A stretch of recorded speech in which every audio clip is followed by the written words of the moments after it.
I'm gonna have to change it from WoW to a Baldur's Gate like we normally do, but that will just take a second. And if you go to, I think, Creator Dashboard, you can do that. It's been so long. Yes, right here. Awesome.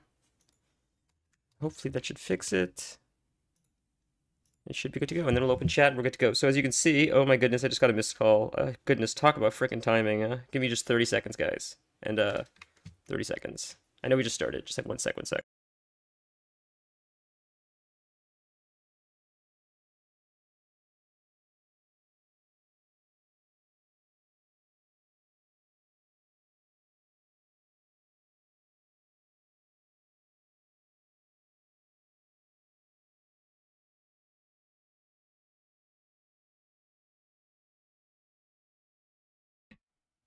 All right, we're back, guys. Sorry, they didn't pick up, so maybe they'll text me.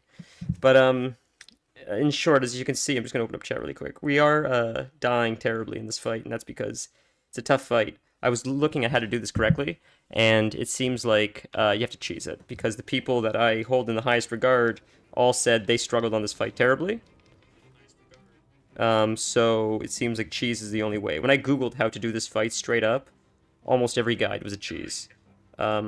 Which sort of sucks because you sort of want to do it the right way, but I don't really know what the right way is. And I wonder, like, when like Larian designs fights like this, I mean, look, there's no right way. I guess just getting it done is the right way. I get that, but I guess I wonder, like, did they think people were gonna cheese it as much as people do? Like, what I mean is, this fight is supposed to be Asterian's like final stand. If you've been playing the game, we're just gonna wipe really quick, just get this over with. If you've been watching or paying attention to the story thus far, essentially, this is like Asterion getting revenge for everything he's been through up until this point. The person that turned him into a vampire. So you would think like him being a part of the fight would be like a hugely important part of I guess the fight, but and it probably is the way Larian designed it, honestly. But all the guides that I watch are like just don't even have Asterion enter the fight until like the very end because it's just too difficult for him, and it's just safer to have him not involved until the very last second so he can be part of the cinematic. That sort of sucks. That's probably what I'm going to do because I don't think I'm good enough to figure out how to do it properly, unfortunately. But it's just unfortunate because it seems like a really climactic fight and to have to like sort of cheese it like that. But if anyone has any like tips, I'm open to them or suggestions or whatever. I'm just not, unfortunately, very well versed in this kind of game, so I would be relying on a guide otherwise, unless someone has like maybe a method that they can do. When I asked my friend who was quite good at this game, he even said, I think I maybe already said this, I apologize, that he really struggled with this fight, which like when he said that, I'm like, this is gonna be a huge problem for me. If he is like so good at this game, and if he, not that he like struggled, but he's like, this fight was certainly tougher than like a lot of other fights. That's the worst thing I could have heard. Because like when the person that you trust most is running in fear, well, it's game over, man. That sucks. Hey, Torrance, I was just talking about you. How are you? You're the person I'm talking about. When you're running in fear from this fight, say, that was a tough fight. I'm screwed. I don't know what I'm going to do. I'm going to have to cheese it. Oh my god, that was the worst thing I could have heard from you today. This is a tough fight. It's like, oh no. Nothing's tough for you. But I learned about so this is like, we're going to wipe here, just like to get it over with, but I learned sunlight. Oh my god. Sunlight crushes this guy. So we're going to try like a sunlight kind of tactic against him. And I feel like we'll get it. I started a little bit earlier today, because I'm hoping we could like make some good progress in the game.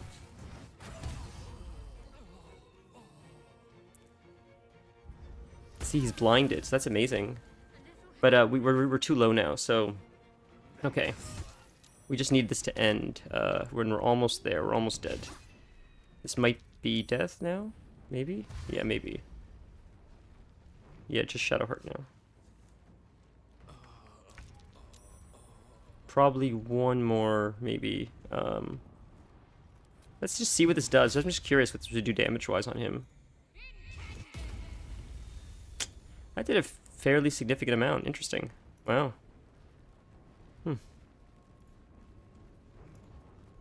Just curious, okay. Alright, we'll end turn. Okay. Um, load game. Is this before we enter the fight, right? I would hope. Was a weapon that silenced the boss when I hit him. Oh, that's really cool. Wow. Is that something that's like hard to get, or it wouldn't work for my builds, I guess. Welcome everyone. I see a few people have joined. Hopefully we haven't engaged the fight in this part yet, and I can port out of here to send myself some stuff. Otherwise, I'm going to have to change the save point to something a little bit earlier. No, shit. Alright, it's the bad save. So we're gonna have to... Let's try this one. Otherwise, we'll just do campsite. And if we do campsite, then at least we're at the camp. We can get the items from the campsite, like all the sunlight and all that stuff that we're going to use, and then we'll get into it. It's easy to get Act 1 if you missed it, and it would work with Nolly or Karlach. Oh, darn. Fair enough. Okay, next time. Where do you get it in Act 1, if I may ask?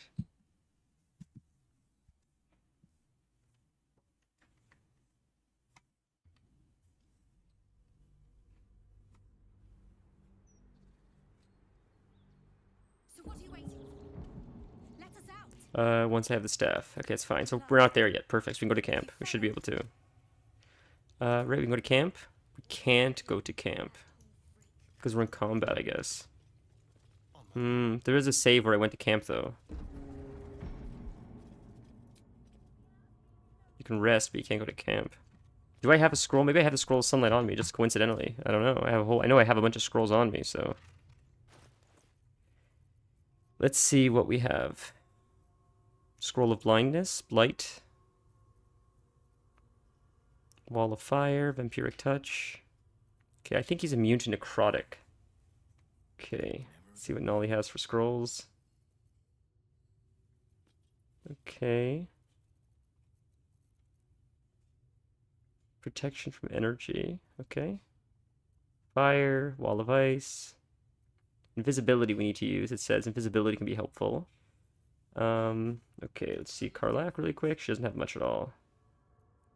Okay, and then Shadowheart. And Shadowheart's weapon, I think, also does sunlight, which is really helpful. But we need to get one of these guys to go to camp. So if I can't do that now, we'll have to choose another save really quick. Where we're at camp, which is right before this one. Hopefully that's not... Oh, no. Okay, we'll see. We'll see if this works. Hopefully we don't have to get too... We're not too far behind, and we don't have to do the whole dungeon again. Because if that's the case, that's going to be a problem. Hopefully I can just get to camp, get what I need, and then sort of teleport back. I don't know if it like erases your teleports if like you go back into save. I don't know how that works.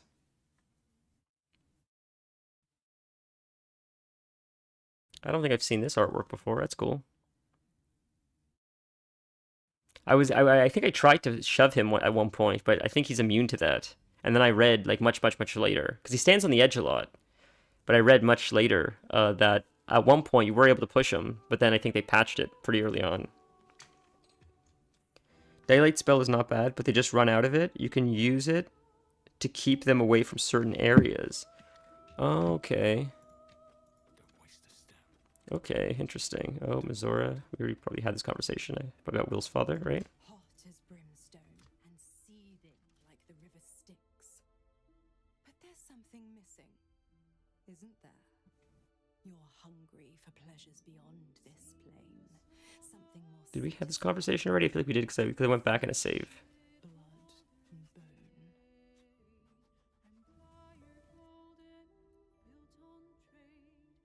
The ecstasy of agony. The pain of the damned. Is the sound okay? Can you guys hear okay? Or should it be louder? Beyond every climax you've known. The little death writ large. Smile, and I'll come to you when you put your head down to rest. I will sate your most forbidden lusts. Is she giving you power? And know the eternal ache of the unknown. I feel like if you side with her or something, she's gonna give you like some kind of spell or something.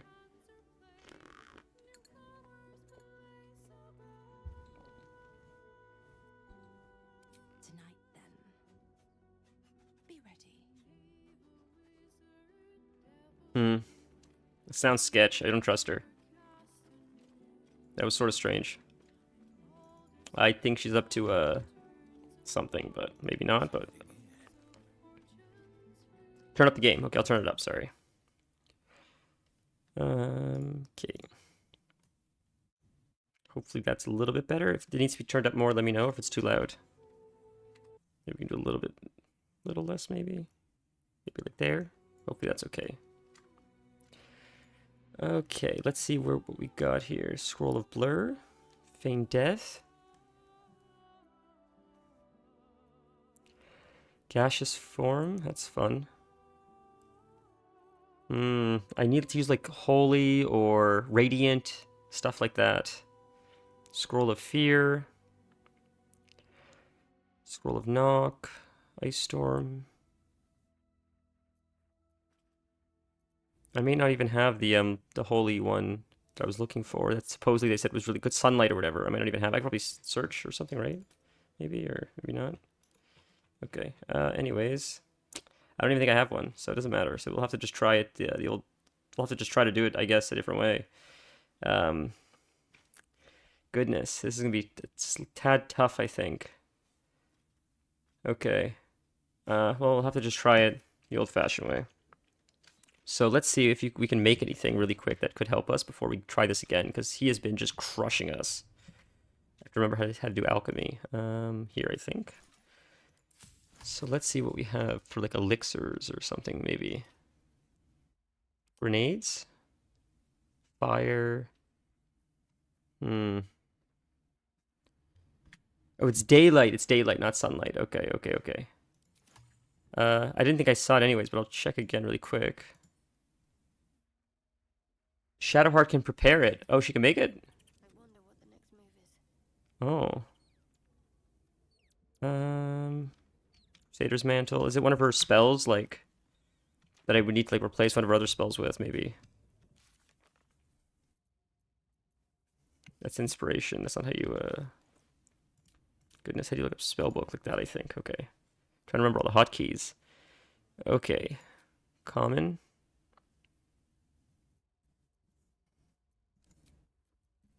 So that's... Maybe it would be under here, maybe.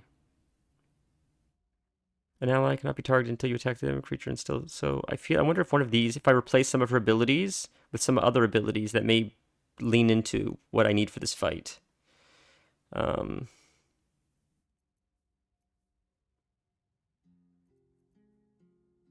Your allies will regain the maximum hit points possible when healed. You also gain advantage on wisdom saving throws.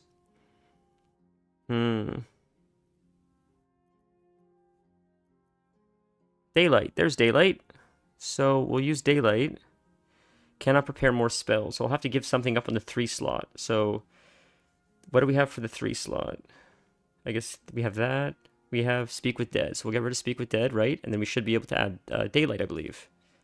Right? I think we did. Excellent. Okay. So we can use daylight. So that's cool. So enchant an item to shine like the sun or summon a sphere of light that dispels all darkness around it. So, okay. Okay. We're going to try a few different ways. No one back home will ever believe this. I really appreciate it. Thank you. I found it. You're the best. Cazador's Dungeon. Cool. We can port. I don't know if this is going to work. This is what I believe people said. We'll have to try it and see. I'll save right outside Cazador's joint. I'll give it a shot. And Just like the door to the ballroom upstairs, this door features no key. do I have to do the whole thing again, or are we pretty much there? Yes, we had that conversation. So we'll have it one more time really quick. You're met with hollow-eyed faces. Sorry, guys. We've been through this a few times, so I'm just going to for the sake, of this playthrough, but... Beneath the dirt and blood, you notice that every prisoner has a rune carved into their flesh. Oh, you can add remove spells from any tier. I didn't realize that. Oh, that's awesome. Look at the symbols. They all have scars. So Cazador marked them too. Bound us all to his ritual. Okay, so this is... I don't know if this is going to work. So many of them. Supposedly.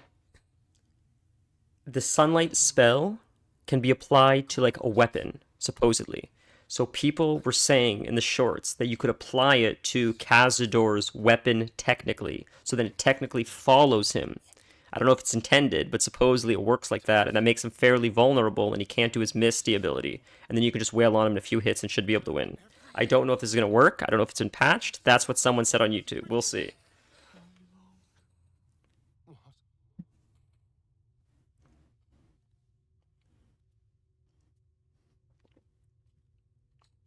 I have been nervous for this fight. I've been thinking about it all weekend. It's just so tough. How long have I been down here?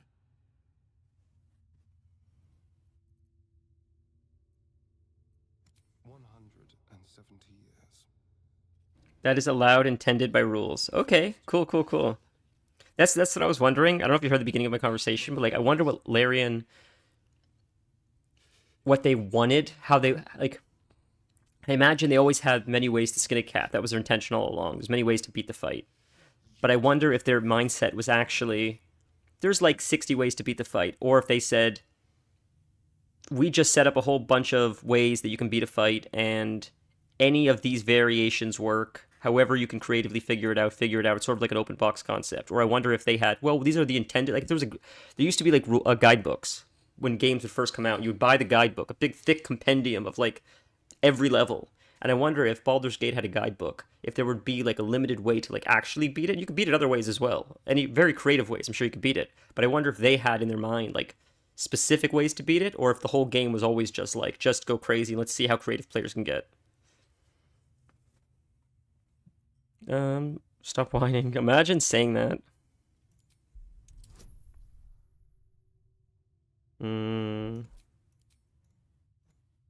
I think I did this last time. I think I got it last time. Ouch. Guess not this time. Alright. I'm not gonna be happy. Free. I'll never be free. I can't. That's fair. That's fair. That's a fun way to think about it. This nightmare never ends, and it's your fault. You did this, damn you! I damn you to the hells! I damn you to misery! Well, this didn't play out like this last time, but this is cool. Just an idea. What's up, Dennis? Ooh, Asterion with stock now. Gods above. He kept Sebastian. I should have known what Cazador was capable of. If you're about to go on a vampire killing spree, For such fools. Not just seven spawn to placate the devil. Seven spawn and kill all of them. All of them. down to them in blood. Oh, but if I ignore them, I have a better chance of fighting him. They whittle me down by the time I get to him. Guard innocence. You can't hear the game. Oh my goodness. Okay, one sec. That's weird. One sec. That's very strange. Hold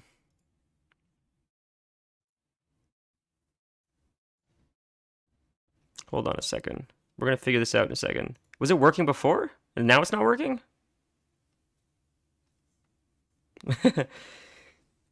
Fair, fair. Nice to see you, Torin, on Twitch. So let's just make sure this is. Hold on. Let me just open my sound settings, make sure everything's input, output. Yeah, it should be. It looks okay. I mean, let's see. Properties. Yeah, it looks like it's.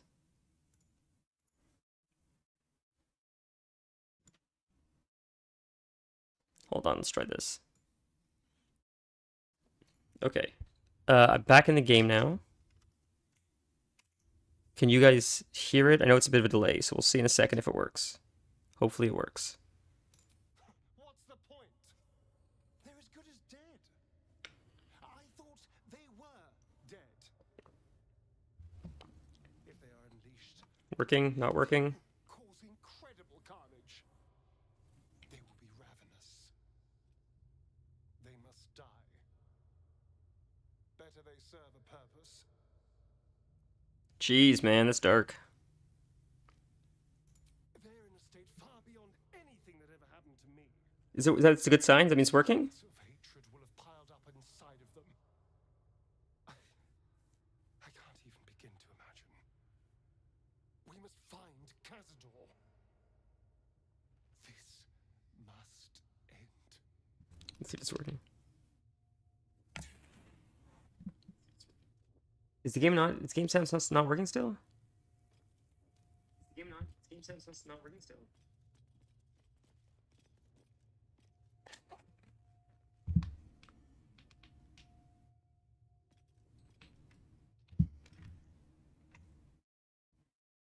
Weird. Oh, the game sound is fine. Oh, it works for you. Okay. Sorry, I was worried. All right. Shit. We're gonna save it here. We got what we need. We got our spells. Okay.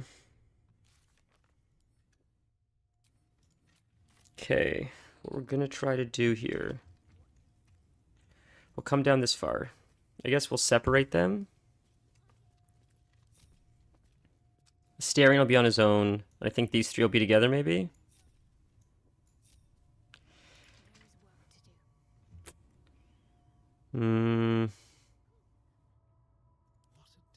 Astarion goes. Can Astarion go invisible? Let's see. He has invisibility, right? Should, I think. I just don't see it here because I gotta pull this out, I guess, for more spells there. There's invisibility. I know I need to. I can increase this as well. I know. You can increase the size of this somehow. I don't remember how to. How do you make this bigger? Like this, right? Yeah, there we go. Sorry. Okay, there we go. Jeez. All right. So, okay, we'll start. You really don't want more rows. Just push, and you have one less vampire to worry about.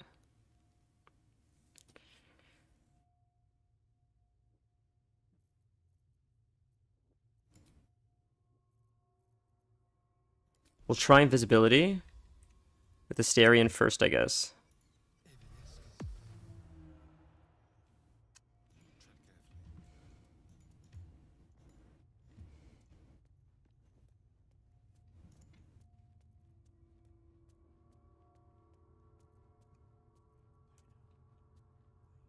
Maybe I could.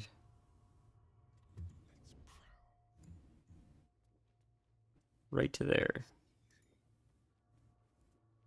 Okay, can you pickpocket him? There's no way. I'm gonna fail that. Okay, but no. These guys gotta get in the nitty gritty. You guys gotta get it a lot closer before the fight starts. I don't know if this is gonna work. We're just trying a shit.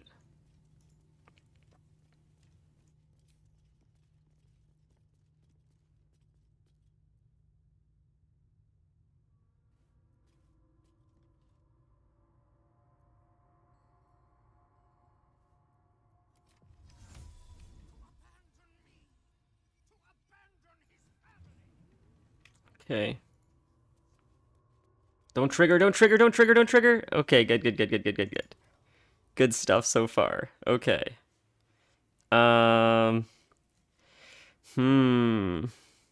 So he must have a yeah, a sneak attack.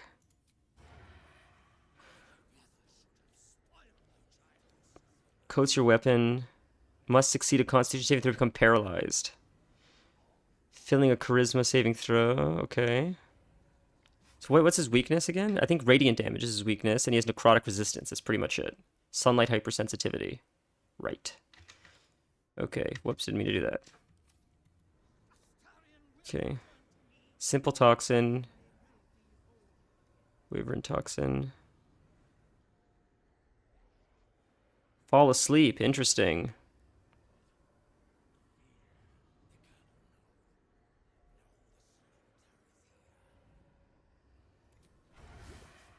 See if this works. Who knows if it will.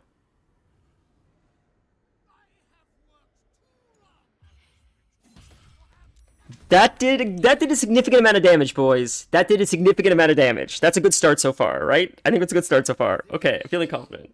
I'm gonna regret maybe this confidence in a second, but we'll see. Do not slouch before me, boy. Have you no respect for yourself? Look at you. Crawling back after abandoning your family. You should be begging our forgiveness.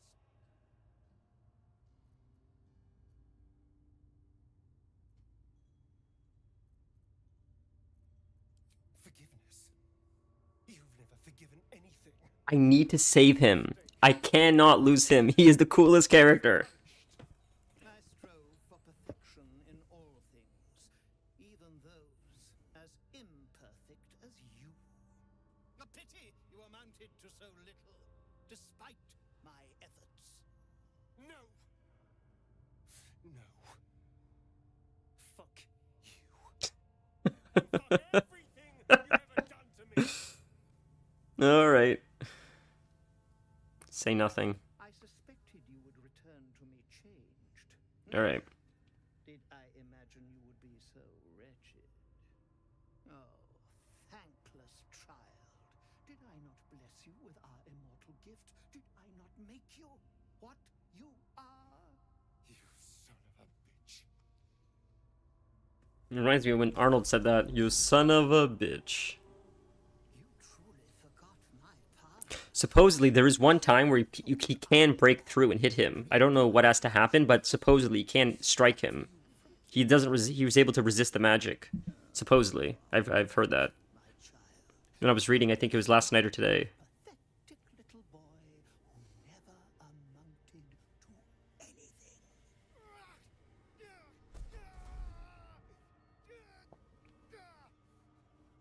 But today, you will finally do something worthwhile. You will burn, and I will ascend.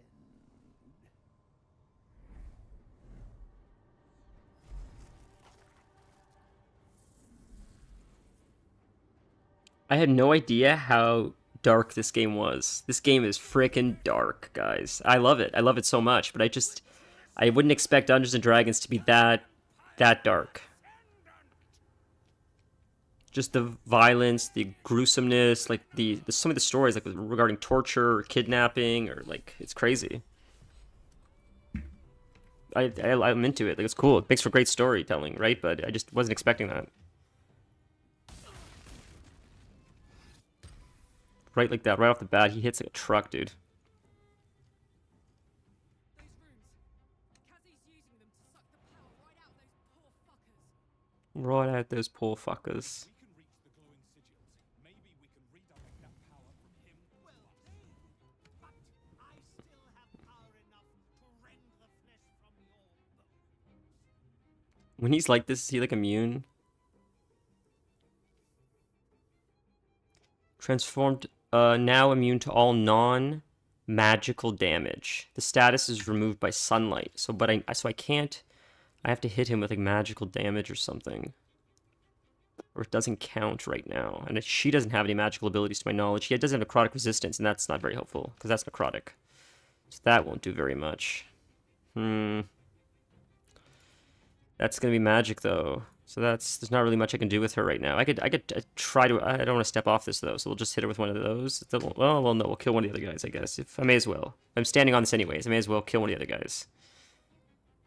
So we'll kill a bat because at least it's one less thing I have to worry about. And yeah, we'll hit this guy, I guess. That did a significant amount of damage. That's awesome. Alright, we will wait. Let them go. Run all to us, I would imagine. Okay, so there we go. Now, can I get it on him? I cannot yet, but can we jump over? How far can we get? That should get us in line of sight, at least, I think. Right? Sick. Oh, he's out of it now, see? Awesome. We're gonna throw this on him if I can. That'll work. We'll see. Does that work? Or is that's the area? Is that the area that it gets, or does it get him? There's not enough space. Wait, is it on him, I wonder? Interesting. Okay, and then we'll make our way to Asterion, which is right there. I think we need to try to save him if we can, with Shadowheart if we can. Maybe. I don't know if that's a smart idea.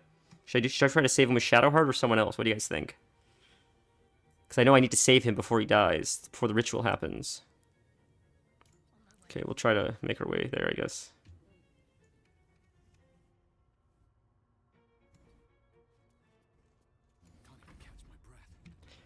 Although Nolly could probably scale it the fastest, honestly. He could probably move quite far to get to right to Asterion. Maybe we'll do that. Look how he can already almost beat Shadowheart's distance. Huge. And then I could even use this. I could probably actually make it to Asterion to save him. That's amazing. So we'll do that really quick to save him. Now, next turn, we can at least save Asterion. And then we can get him in the fight. I could use Action Surge, and that might allow me to save him, actually, right now. But maybe I'll save it. I'll wait, maybe. This might kill this guy, because it's just one hit. Yeah, killed it. Nice. Okay, cool. We'll wait.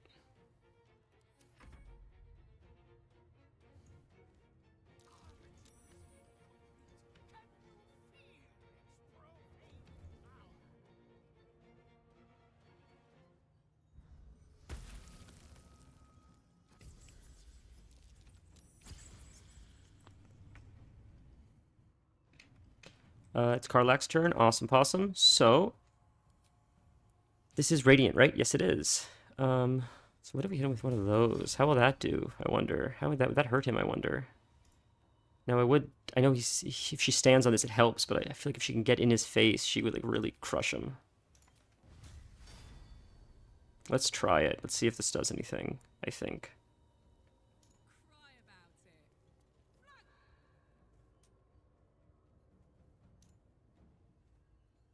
Reckless attack until the end of your turn, but enemies also have advantages against you. Okay.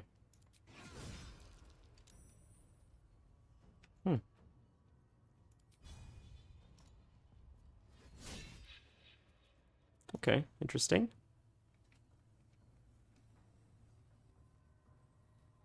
Could I make it to that so she can't get it? Can't. It's alright, we'll just stay here. He'll probably fly away though, but I don't know if this is working or not. We'll have to see. I can't tell if this is working yet. I could be like getting hyped for nothing, so I'm not gonna get too excited.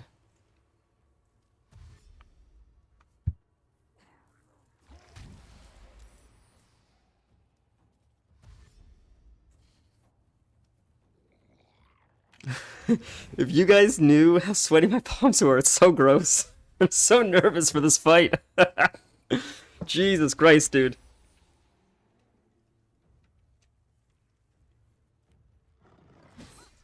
It's so tough. It feels like chess. Because like every move has to count. Every move could be like checkmate. You don't even realize that you lost the game like 4 turns ago, it feels like. But we're going to do the Radiant AoE thing with Shadowheart now and jump right in there to fight him, and I feel like that's going to help a lot. Or we can do this, and that also is quite strong, I imagine. I could do that, or I could do the AoE thing. I don't know what to do.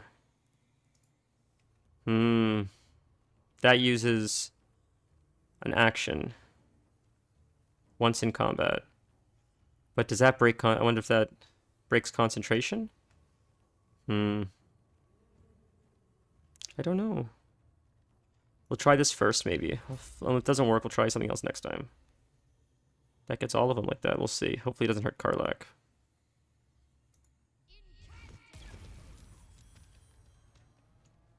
Awesome. We'll jump in there for next turn, maybe? Or we'll wait, I guess? No, we should jump in there for next turn. Focus attack opportunity. I see that. But I can't fight you guys.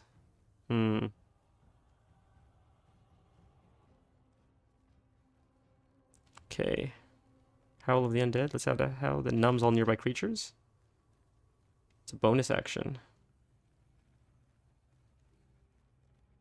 Once per turn. Okay, so we can use that. Oh, darn. Saved it. Okay, that's fine. We'll take a chance getting provoked, I guess, a little bit. And getting attacked a little bit. I think she'll survive. I sort of want to get a little bit closer to them.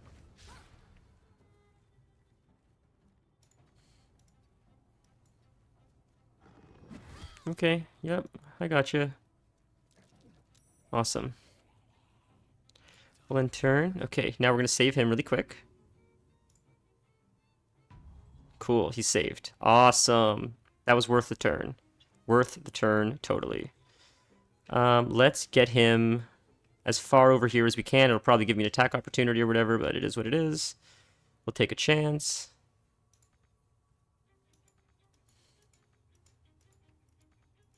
How far can we go? That's fine. Okay, now can I jump? Yeah, how far can you jump? Can you jump that far? Really? You can go that? No way. There's no way. Like there, maybe. There?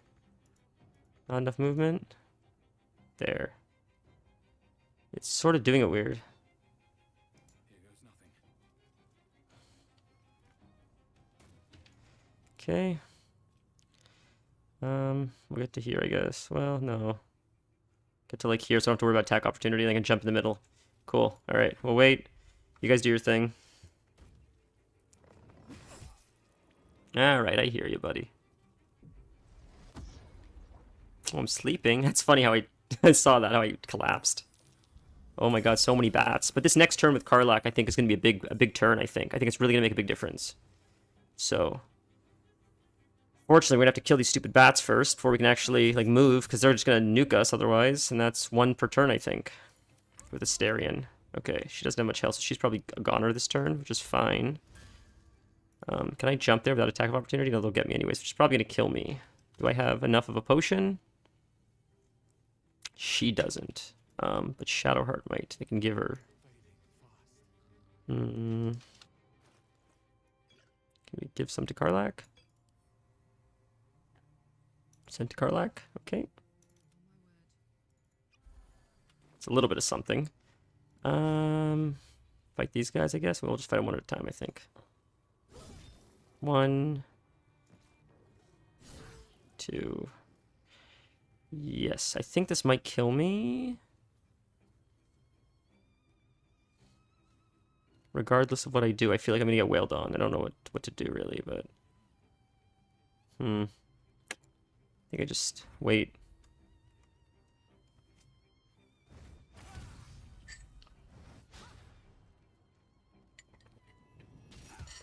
Every time they hit me, it's a critical strike. Every single time. It's such a hard fight because the cards seem so stacked against you. Like, it's crazy. Like, every hit's a crit.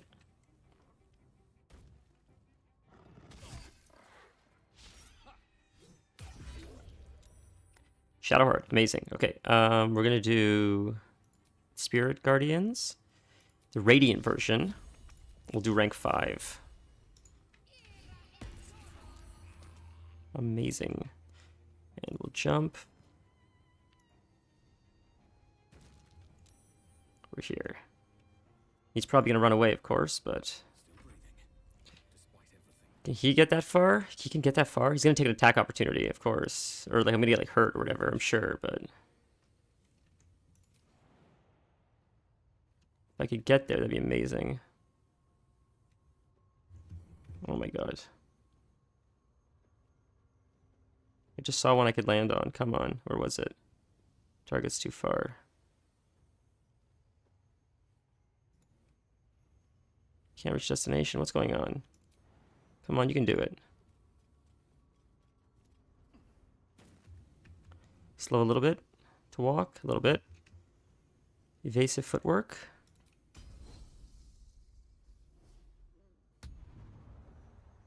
Do I have to, like, get here, maybe? Is he gonna run away, though? Like... Oh, that's annoying. Alright, forget it. I don't know what that was.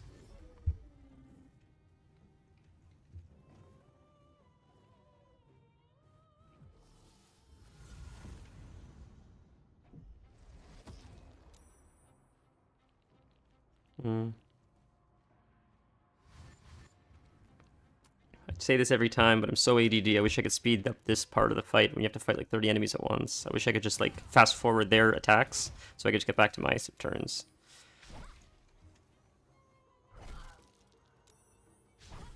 Okay.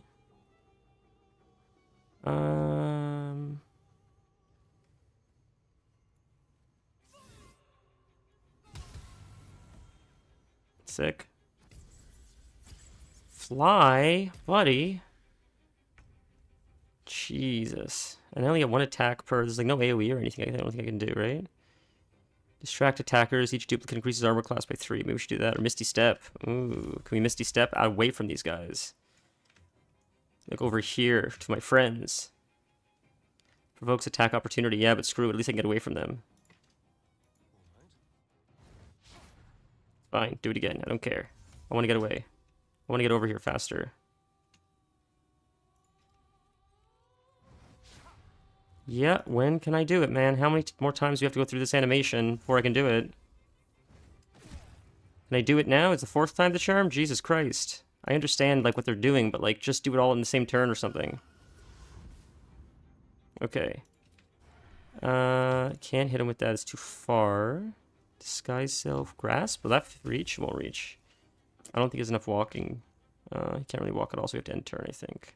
Unless I can hit this guy. Can I? No. That? Oh, we can hit him with that. That's something. Okay. What are they weak to? Psychic vulnerability. I don't really have any psychic abilities, though. So we'll just shoot him, I think. Okay, we'll end turn.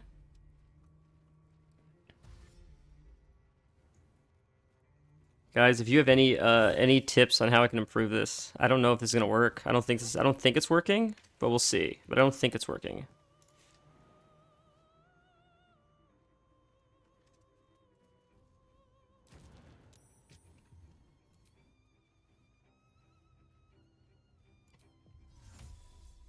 Not enough space. Oh, I see. I understand how it works.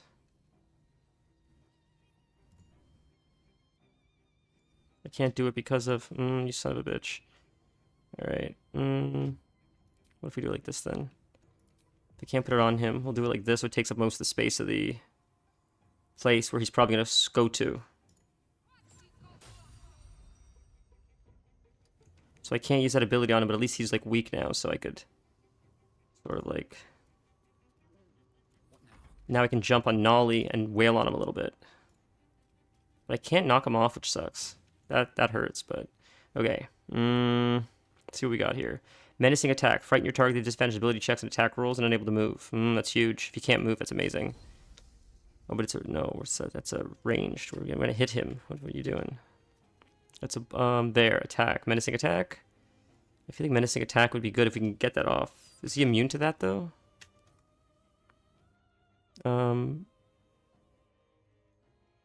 Temporarily hit points. After draining vampire spawn's life. So if you kill the vampire spawns, I get it. He loses a little bit of health. I get that. I understand. So if you kill his ads, but like if you can just focus him, like I don't think I have enough HP to fight his ads and then fight him after. I need to kill him and pretty much ignore the ads, or it's not going to work. I don't think I have the math otherwise. I'm sure there's a way to do it, but I can't figure it out. They do so many attacks and he does so much damage and crit every time that I feel like if I were to focus on the ads and not tunnel him, I don't think I'd survive before it got to his fighting him.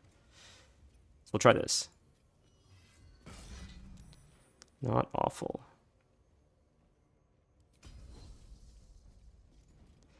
Yeah, we'll try it again. 8 to 30. 7 to 20.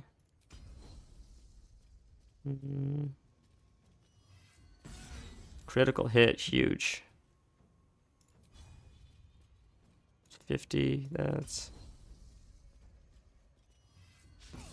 Critical miss, that's painful. That sucks when that happens, because that was another hit that would have helped us a lot. That could have been the fight for us. That miss, that bad RNG right there, really, really hurt us. That could have cost us the whole fight just now.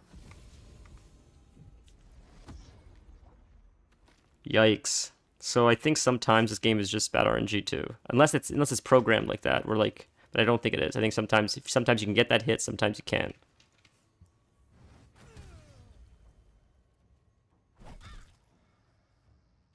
Damn it, he broke my Spirit Guardians, you son of a fucking bitch! He's so close to dead, though. Jesus Christ, he's running away. Good. Like, I love that he's, like, running to Africa. Because, like, he's far away from all the other enemies. I can corner him. I can use another holy spell on Shadowheart, and we can call it a freaking day. That's amazing. Okay, let's do it. We'll use rank 4. Bam. Love it. And now we'll jump right up in his... right up there. Love it, dude. Amazing. And he's freaking low. This could still be it if we can get Nolly up there. Astarion's a goner. Nolly's sleeping. If Nolly can wake up without getting feared and, like, I'm just getting CC to the end of time. Jesus Christ.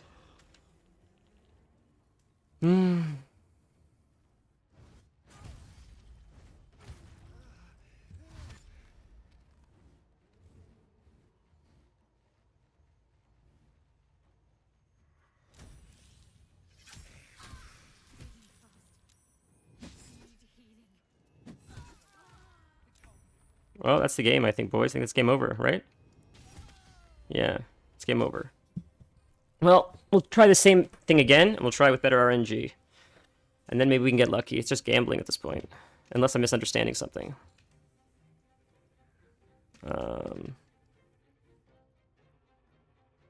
Okay. So... Radiant. Rank 4. But I can't attack him, that's the problem. So this does huge healing. But it's not going to be enough. He's still going to kill me. It's not going to do anything. Like, it's not enough. The fact that I can't use Nolly means it's a game over.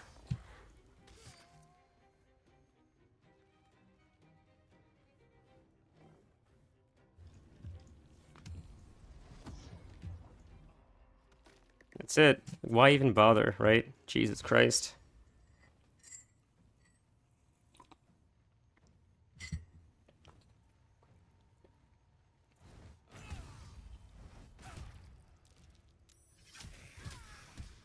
That's it. Game over, boys. No, I didn't think it was going to be easy. Honestly, I didn't think it was going to be easy or fun. I just want to get it over with. Feels like going to the dentist at this point.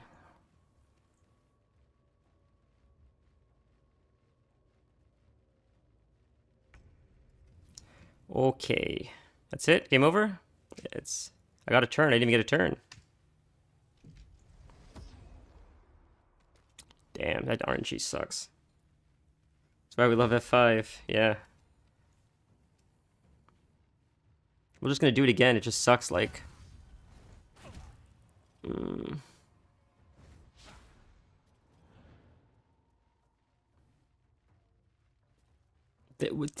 Help me understand. Was that gambling? Like, if I would have gotten better RNG, I could have beaten the fight? Or was that not... Was that intended like that? That you're not supposed to do it like that?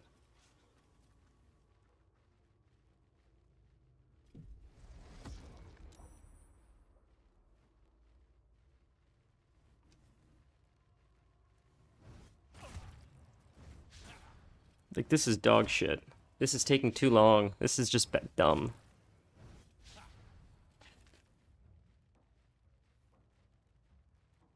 That's a question for smarter people than me. Fair. That's what I never understand about this game. Like, alright, this is taking too fucking long. I don't have patience for this. We're restarting. I don't have patience for this. Oh, I didn't mean to save. Wrong button. Fuck me. No, we're not doing this. Okay. Done. Done. When can I... There we go. Excellent. We'll try this. Well, we'll have to see. We'll try the same strategy and see if it works. I'll give it a couple tries, and if I'm literally hitting a brick wall, I'm not going to spend like 4 hours hitting a brick wall. I'll just play WoW, and then hit the drawing board. I'll find more cheese methods, and we'll just do it like that. I'm not going to figure it out on my own. Okay, 2 things. Maybe I could figure it out on my own. I don't care nor have the patience to figure it out on my own. So if I keep hitting a wall, I'll just learn more, and I'll like learn how to figure it out.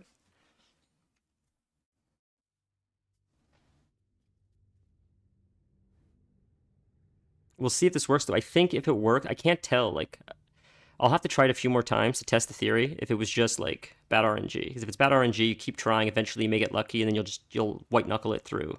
But if it's like hard coded that like you will never be able to pass that, then I'm going to have to find a new strategy. But otherwise, I think the strategy will work. Okay. Astarion goes separate. He goes invisible, right? That's what we did, I think, last time. So... Okay. He goes down. Can't give up now. Okay, these guys can go to like here, I think, without triggering anything, right? If they trigger it, we'll just restart it. Can we go to like here? Does that trigger it? Let's see. And if it does, we'll just restart. Okay, because we made a lot of mistakes that time, and we still got pretty close, so that was good. That was really good. So if we make less mistakes this time, I feel like we might be able to get it. Okay. Sneak attack. Not yet. Keep walking, buddy. Come on. Okay, stop. Sneak attack, and we'll try one of the other poisons this time. Let's try something different. Falls asleep. Let's try this one. See what this does. What does this one do? 8 to 13 damage. 1 to 4 damage. There, that one's the best, I think. Not bad. Okay. Okay, keep active, intervene. We're here. Say nothing. Okay. Okay, into the fight. Okay. Whose turn is it first? Okay. Misty escape. You go over there to the right side, right? Karlak goes first. I guess 'cause she has like the highest initiative or whatever. So we'll hop on here like we did last time. That's the same. Oh, that bug. That sucks. That's not fair, man. Okay. It's a bonus action, so you can't do it. So we'll fight these guys instead.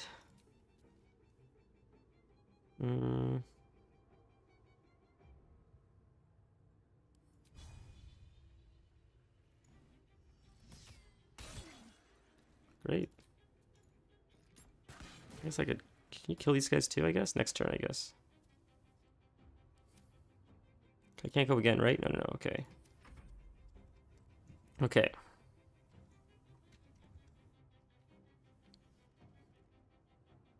I was also told Lae'zel, actually. I should have tried bringing Lae'zel as well, because I was told that Lae'zel is quite good at this fight. She sort of like is OP for this fight, so that's something maybe I can consider.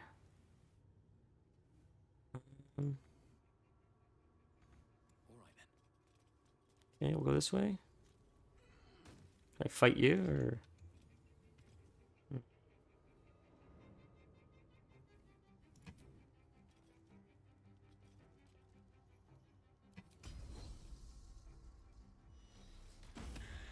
Sick. That's huge. It's something.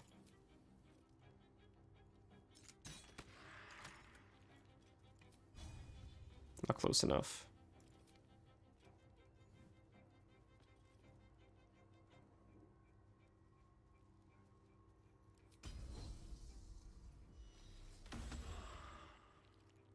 Awesome. So he's almost dead, so that helps. Alright. Hopefully she won't bug like Karlak did. You jump over without getting caught on that? Oh, amazing. Okay. And we'll throw this on you like we did last time. Actually, what will you do first this time is... Well, no, because if you get knocked, it will get rid of it, I think. Okay. That does 248. You can use that once a long rest, it looks like, right? Or no, that's action. Once per turn. Okay. What do we do? We have to be smart about this. I think we should use this first, maybe. I'm afraid if I get knocked, though, I'm afraid it's gonna actually screw it up. So maybe we'll do this instead. Put it on him like we did last time. Or actually, we can put it on these guys. Well, no. I think maybe on him. What if we put us on the map, maybe? Instead of on him? Maybe that helps. Okay, we'll end turn. Our ritual is near complete. Can you feel its profane power? Oh, now we gotta wait for like 30 turns. There's like 30 of them.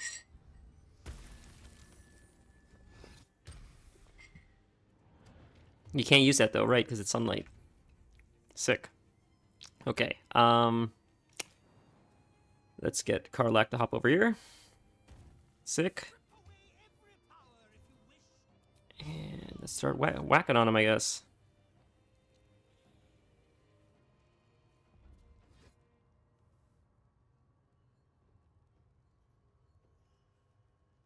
Let's do that. Oh, God, bad RNG again. That sucks, dude. Like, that is just... I mean, like, at this rate, if that starts happening, I think we're going to just reset the fight totally. Because, like, that's a waste of a turn right there, right? It's just not on our side.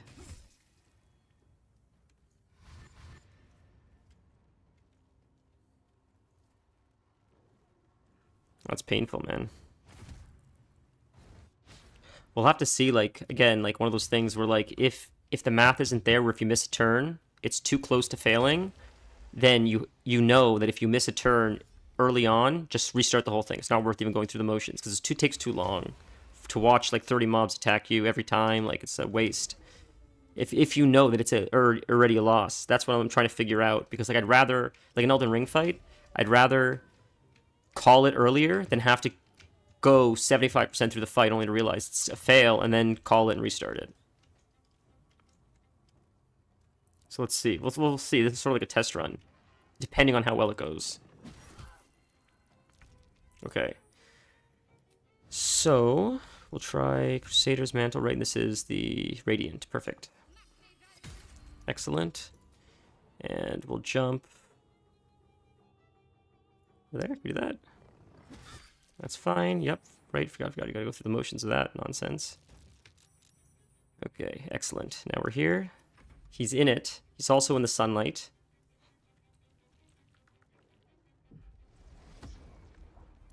God damn.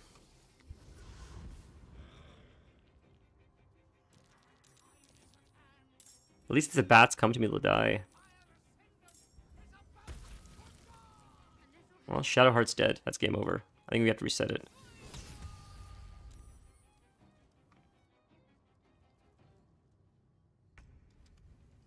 We'll see. Attack opportunity, I know. Alright. She's dead. It's game over for her.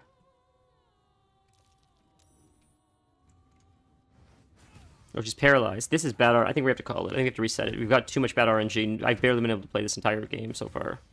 Everybody's been stunned, slept, crit, and everything else. This is, we're redoing it. I'm not wasting my time with this. I keep hitting the save button by accident.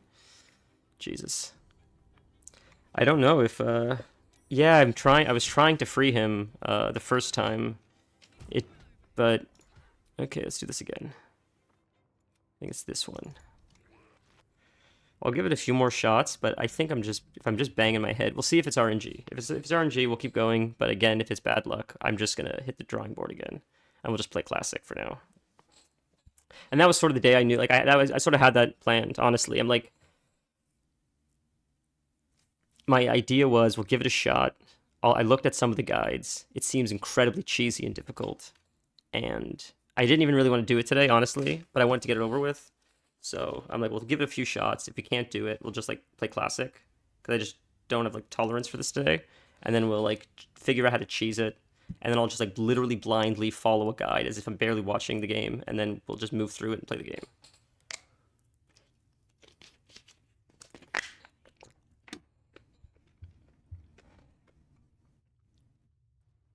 That's sort of how I did that last fight, honestly. That ball fight, it was so, I was watching the guide so verbatim that I was like barely playing the game. I was like watching exactly where he stood, exactly what spell he pressed. Like, it was almost like he was playing the game, and I was just like, it sucked. I hate that. But I'm willing to do that to avoid this, honestly. It is fun, though, and rewarding when you're able to discover stuff on your own. Like, when we discovered that stuff in the basement, the clown's head and stuff, like, that's really exciting. But this stuff just is annoying as hell. Oh my goodness. You have additional bonus action, that's nice.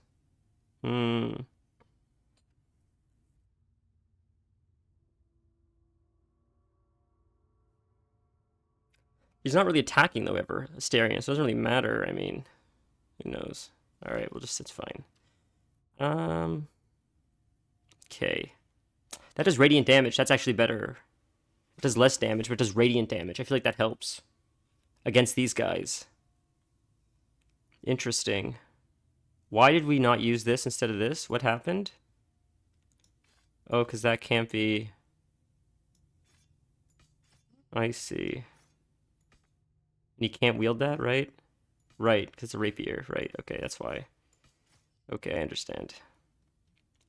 So we have to use the other weapon. Where is it now? Right here? Okay, fair. So we'll try to free him again this time. Last time I freed him right away, but it didn't make much of a difference. I might just have to get them better gear or something. Or something to just mitigate the mechanics. We'll see. Sneak attack. No, we'll do a sneak stab. Sneak stab, and we'll use this thing, right? Is this what we used last time? Does it still use your consumables, though?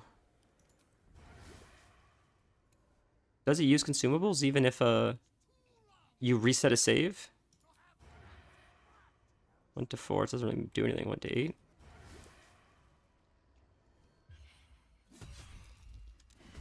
Alright. Alright. Keep back, intervene. Okay, say nothing. It's like we're speedrunning now.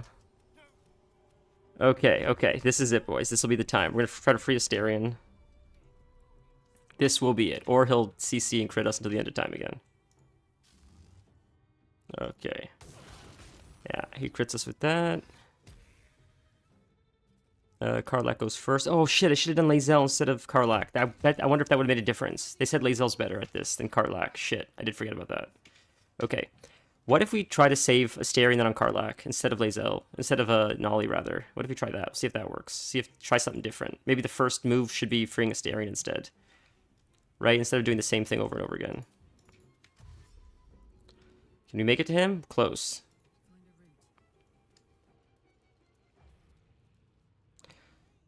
Okay, we'll wait till the next turn.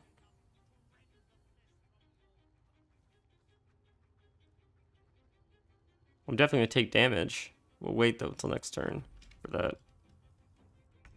Okay.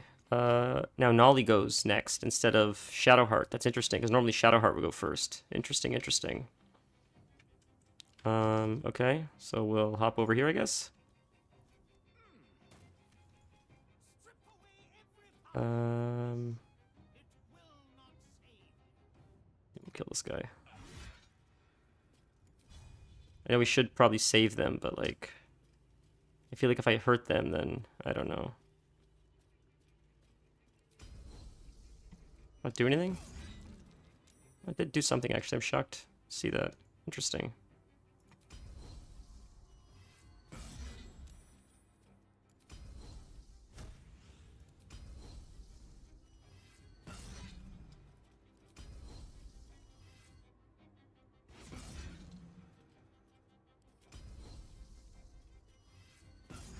What the fuck? What's going on?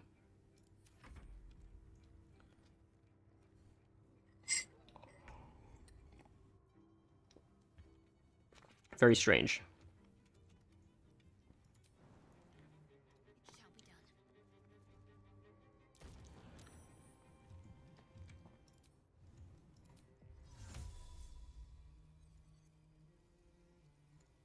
Not enough space. Oh, I did it in the wrong area. I didn't mean to do it. I meant to do it on him. Did I do it on him or did I do it in the area? I think I meant to do it on him, but I think I did it in the area by accident. But that's okay. It is what it is.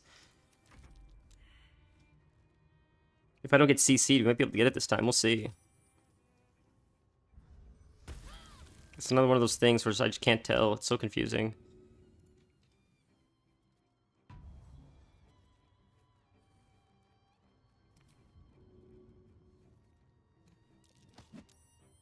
Did I really just kill a freaking bat? How did I kill a bat by knocking a flying creature off the edge? What is going on? What is going on with this game? Oh my goodness. Okay.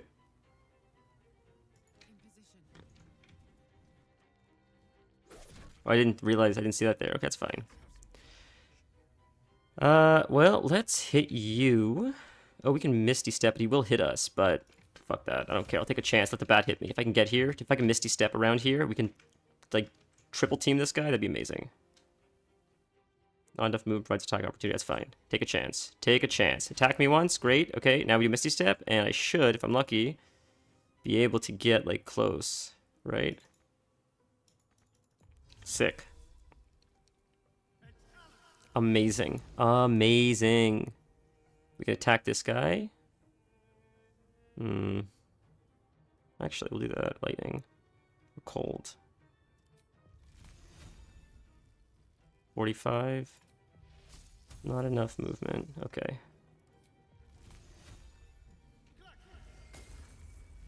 Something.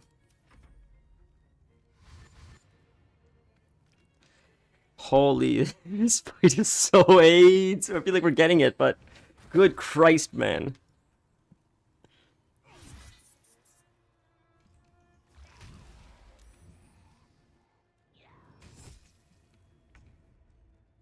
Okay. Don't have those extra abilities. Please don't miss Nolly for the love of Christ, Nolly is holy. Please RNG be on my side, please. Bad luck. He's missing all the abilities, right? Yep. Yeah, I think it's everything. Yeah, nothing else to cast with Nolly, really. Okay. Didn't even know I had these abilities. Holy moly. Oh my god.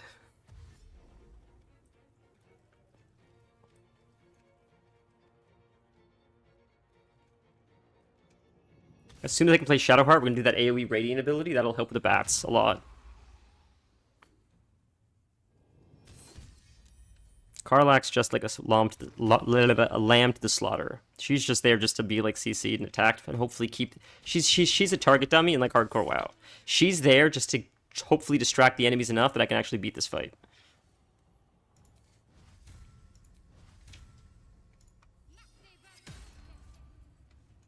Okay. And then I can't actually hit him. But I can heal people. So we'll heal people up, including herself. That's awesome. Cool. So I guess we'll wait for now. Did Karlach rage? I don't think she did. I should have raged on her. Okay. Next time I'm going to try with Lae'zel, though, I think, because Lae'zel is like Nolly, and I think Nolly did the most damage to him. So if I could have two Nollys, like Lae'zel and Nolly, I think that'd be amazing. Man, RNG is on my side. No, I've done very little different this time. I think it's just RNG, honestly. Sometimes it just works, it seems like.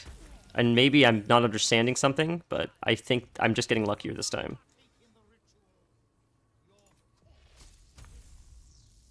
Provides attack opportunity. Yeah, because these idiots, but I'll take my chance.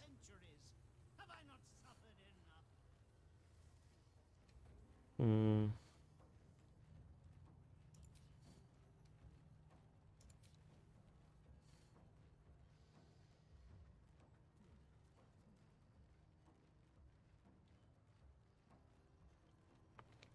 just seeing what I have, but custom.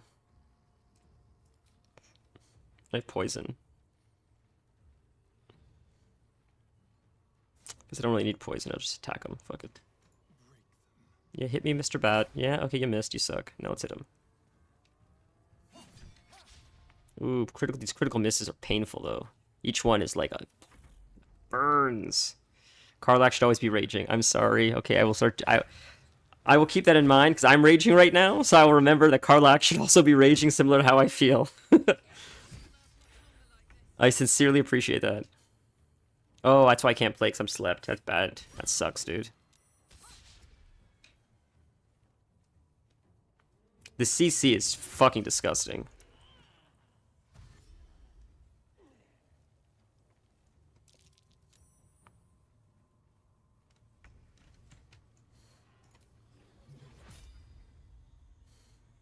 Does that break concentration?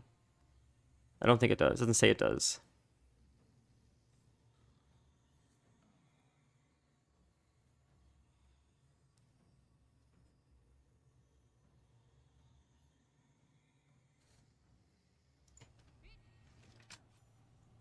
What happened to my camera? What?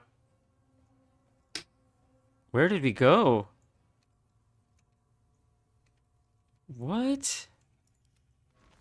That's weird. What was that? Strange. I've never seen that before. Okay. We're gonna heal. Try to heal again. I think if we can. Try to stay alive. Okay, it's something. Okay. Yeah, I think we have to just try to. I mean, we get attacked a million ways from Sunday, and no matter which way I move, I need to just stay here, I guess. I'm gonna get wailed on regardless, though, I think. I don't think I have a choice.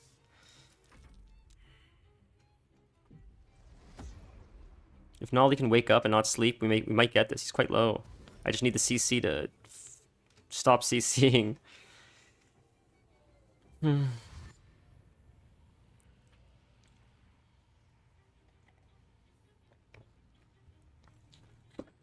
Would be super climactic though if Astarion is the one that could finish him off. That'd be super climactic. But he crits like nobody's business. But now I'm getting crazy luck. I'm getting stupid luck, like he's been getting. So that's amazing. So, oh, that's a bonus action. Not enough resources. I didn't even play yet. Is that because I'm like blinded or something?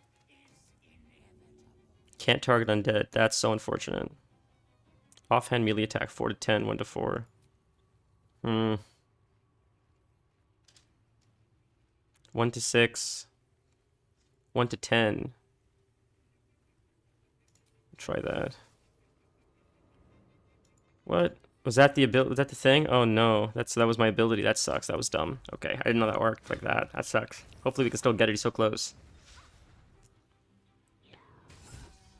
Okay, I thought she was dead already. Holy shit. Yeah, I'm still sleeping. Sleeping for 8 turns.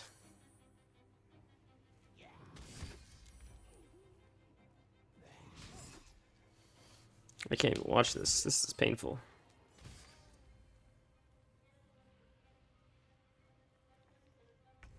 We're so close. Okay.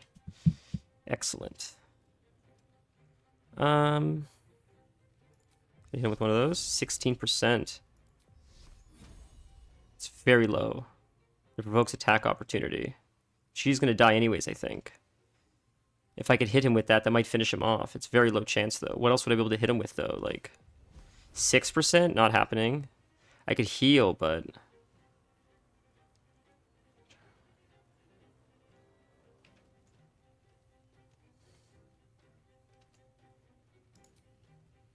I already have this up, don't I? Yeah, I do, for 8 turns, but I could attack him, but they're gonna kill me, I think, like.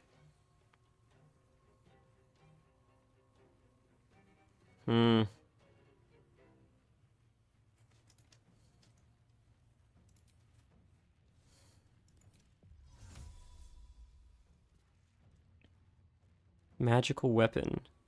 Sacred Flame? Is that higher? That's higher at least. Sacred Flame's higher. We'll try Sacred Flame. Oh my god, he's at 5 health. That's crazy. If I could just hit him with one more thing.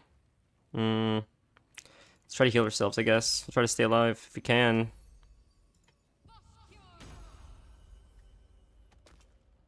If I could just wake Nolly up.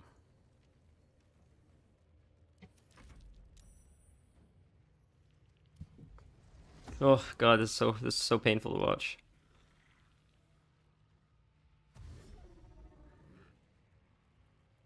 We're so goddamn close. So I'll get Karlach raging next time. Or hopefully it won't be next time. Hopefully this will be it, but if Astarion can just survive, like probably one more hit should do it. But I just gotta survive, right? Oh, there's my turn. He just fucking left. You son of a bitch. He just fucking left. Oh my god, where the hell is he? He went invisible? Is that what happened? Did he go invisible?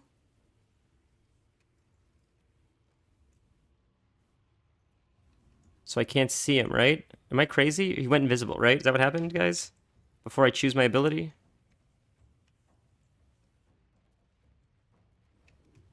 Because I thought the sunlight was still there, but I guess it wasn't. But that's okay. So I guess we'll just fight these guys in the meantime then.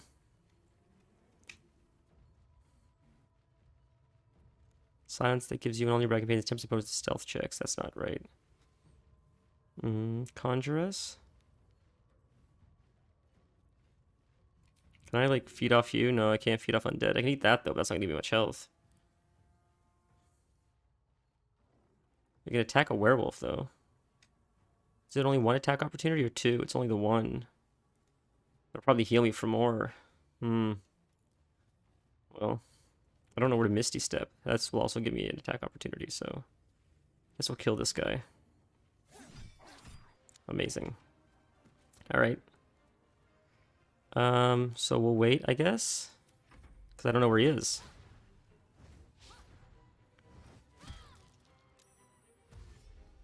I don't know where he went. I don't even see him on this thing anymore. That sucks. Does he go invisible?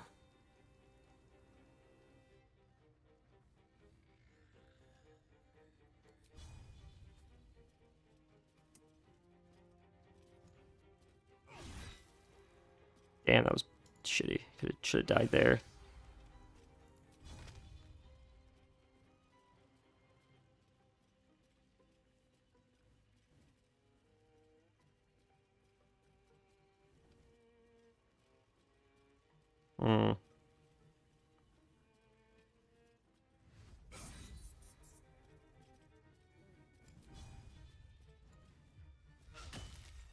Miss, that's so dumb.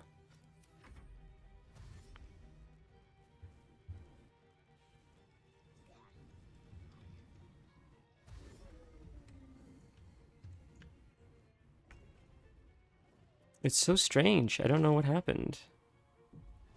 He hasn't shown up yet.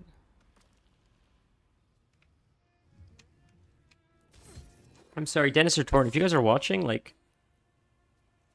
Is he stealthed?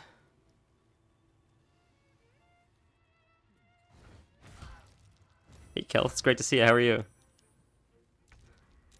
Did he show back up? No. What the fuck? Kel, have you done this fight? Does he stealth? What? It's so weird. Okay, I don't know where to send anyone because I don't know what that's very strange. Okay. I guess I'll fight this guy. Oh, I didn't even kill him. That sucks. Okay. How would you know? Is he in his cloud form? So I thought he was, but I don't see him up here. So I can't even target him to see his health. That's why I'm so confused. I feel like if he was in his cloud form, I still see him on the map. That's why, like, I just don't even know where to send my characters on the map right now because before I was able to track his cloud form to sort of see where he would go. If he dies, the fight ends, right? I feel like I didn't kill him yet.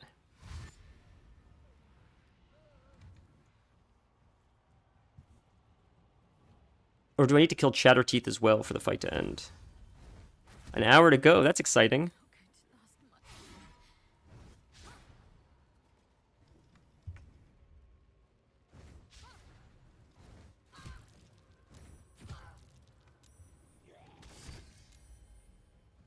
We would have had that too, but I don't know what the fuck happened this time. Something like got botched or something. That's very strange. We'll just do this then, I guess. Because I don't know where the fuck to go. It says provokes attack opportunity. It shouldn't provoke attack opportunity. That's insane. It says it doesn't provoke attack opportunity.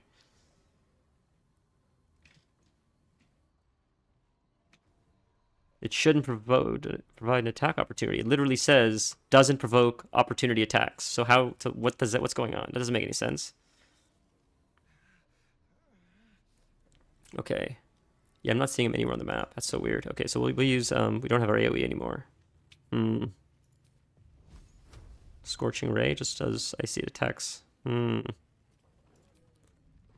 try this maybe. That knocks him back. Doesn't really kill him.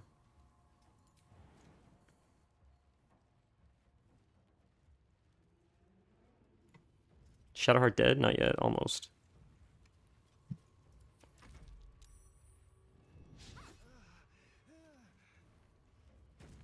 If he's not on the initiative tracker up top, he is dead. You have to kill the enemies. You have to clear the whole board to finish this fight? That's insane, dude. I had no idea. Oh, Jesus Christ, dude. That's insane.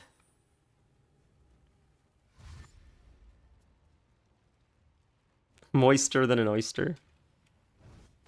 Alright, I don't know if it's happening today then. If I gotta clear this whole board, I don't think this is happening today. I think I'm gonna have to do a lot of, I'm gonna have to do a lot of research to figure this fight out, because there's no, this is not happening. Either I cheat and learn how to do this online, or I'm never beating this game like this.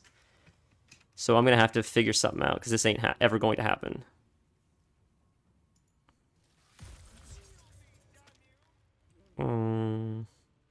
Yeah, attack opportunity. That's it. It's game over for Asterion.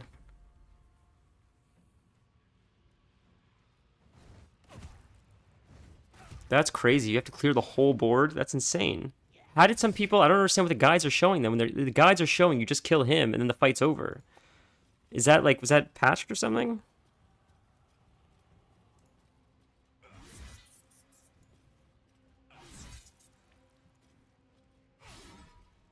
Imagine missing a level, like, 1 bat or whatever.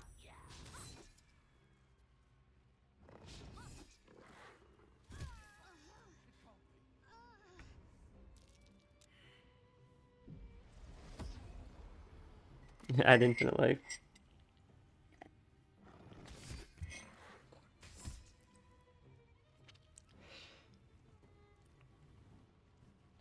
Alright, well, I got time while these guys are attacking at least to us.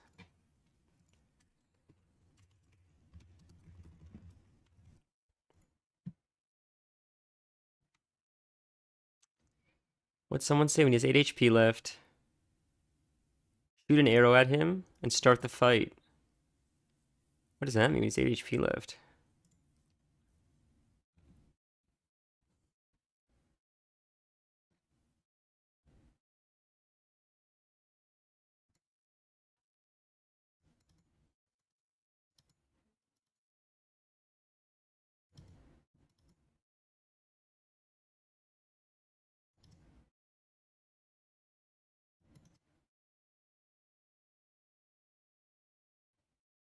Okay, I have an idea. I know what we can do next time. Okay, I know. I think I have a cheese that might work.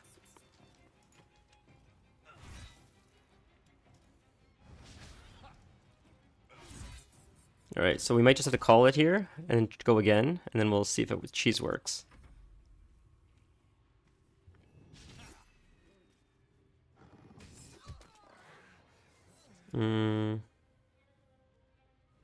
Right, no, he's not going to survive this. He's not going to solo this. Imagine if he does, that'd be crazy. He's asleep now, so that's pretty much game over. Right, he's asleep, so then they just go a whole bunch of times. Astarion's dead, right? Okay. Yeah, I don't have the patience for this. Fuck this. We're restarting. I'm not waiting for this nonsense. Alright. We'll give it a few more shots, and then we'll just say fucking play classic. I'll just cheese my way through it. If I have to like get a weapon or something, or whatever it is.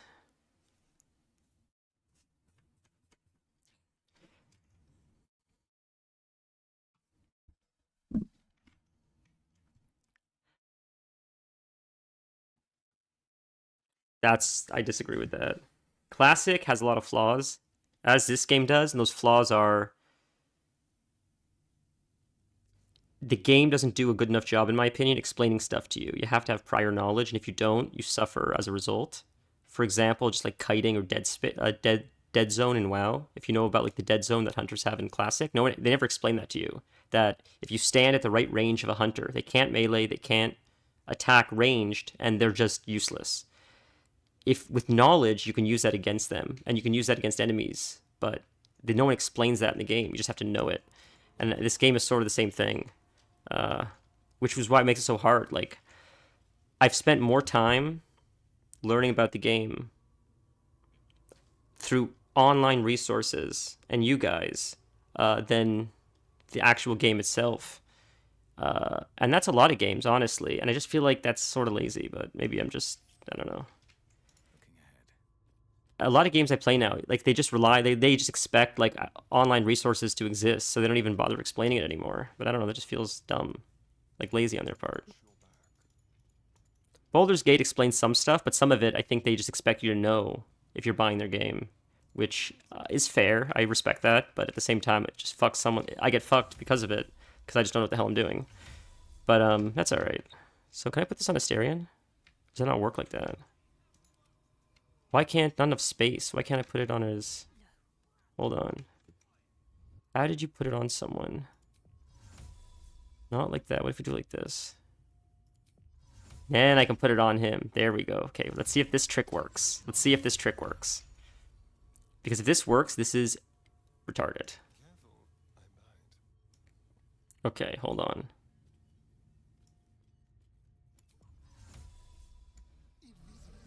So he goes invisible, and then he goes like this, and then he just sneaks over here.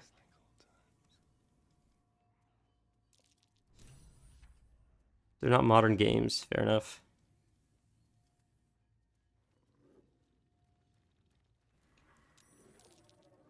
Okay, we're just gonna wait a second. We're just waiting a second. So far he's at 105 health, okay. I don't know what's happening, but it's working, supposedly, maybe? Modern games hold your hand all the way. Classics, I mean, it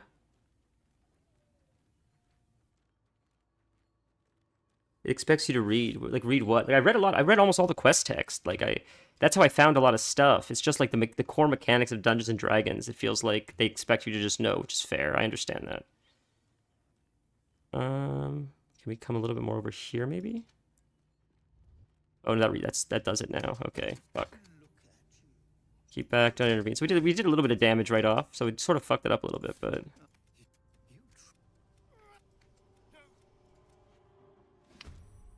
So he's there now. Are they all the way back there, though? They're way too far back? Oh, no, they're a little bit not too bad, I guess. They could sort of enter combat.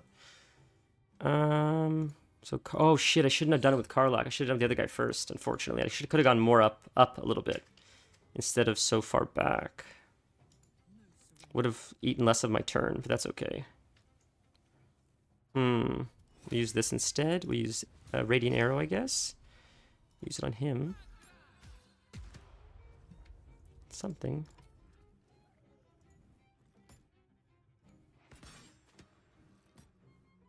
Okay.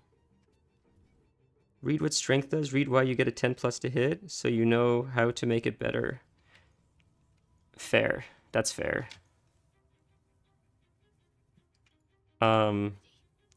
Yeah, I have to learn like all these things. Would that be something I would get in the game to do like now, or is it too late at this point because I'm already stuck in this fight?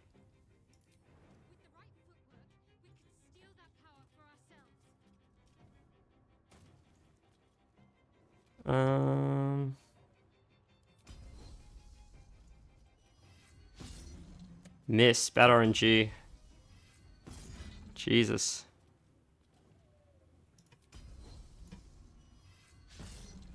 That's might be a reset right off the bat. I don't know about that. I don't really like the way that all those misses are going.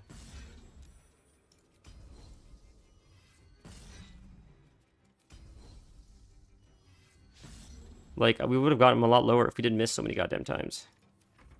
That's a roll of a dice. It's something you can do whenever, but we can also just teach you, which is easier. Fair, fair. I mean, like...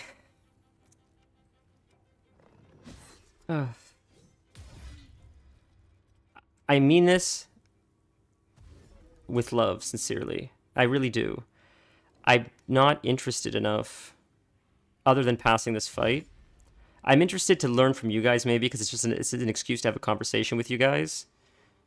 Honestly, if you were to explain it to me, maybe, then it's sort of an excuse to chat with you, so maybe I'd be more interested.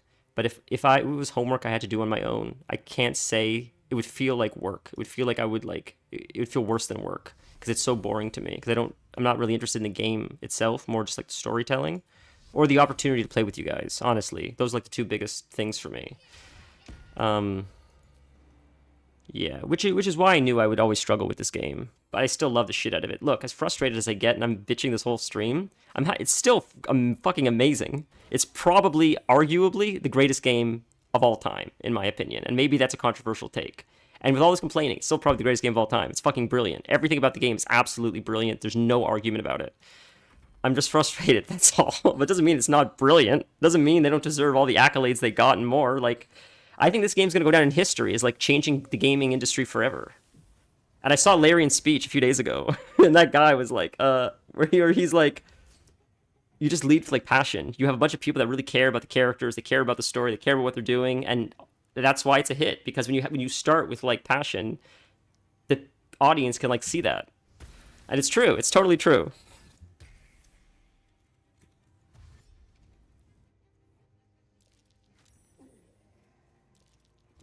Okay, I'm sort of distracted this time, though, so I don't know if we're going to get it. Because I did think I made a few mistakes at this point, but we'll see. I should try this with Lae'zel, though, too. I feel like if I tried it with Lae'zel, it may be a little bit easier, but we'll see. So she's all the way back there. She's got, I think... Damn, if she could get to a Astarion who's going to die otherwise, that'd be amazing.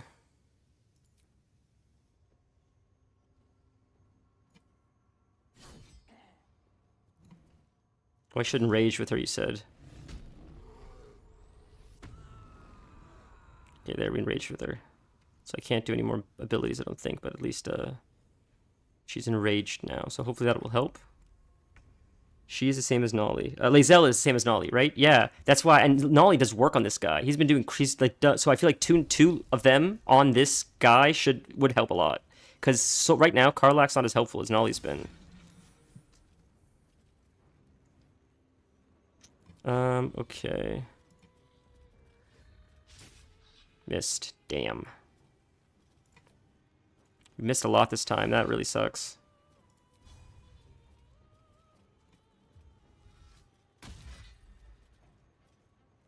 Immune to bludgeoning damage. He's dazed.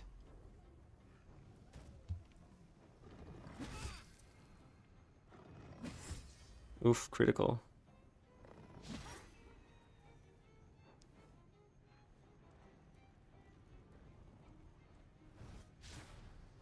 I wouldn't be able to invite you guys to this game to play as some of the characters one time, right? That doesn't work like that?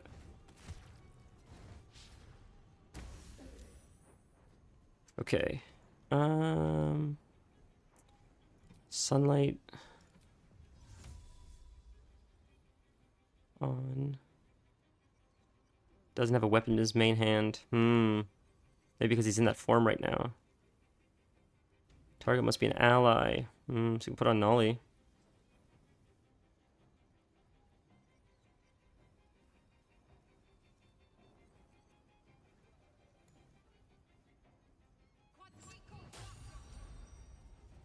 Awesome possum. Nolly's a little bit low. We'll heal him up.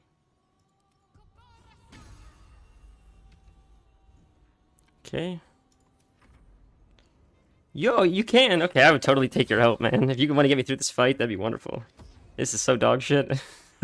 And you guys would be able to do it first goddamn shot. I know you would. Truth be told. Holy shit. Watching you guys, like, do this would be a masterclass. And how to do it properly.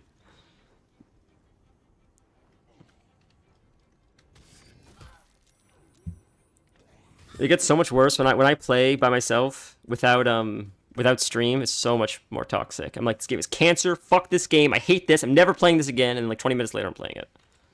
It's the funniest thing. All right, come on, buddy. Jesus Christ. Okay.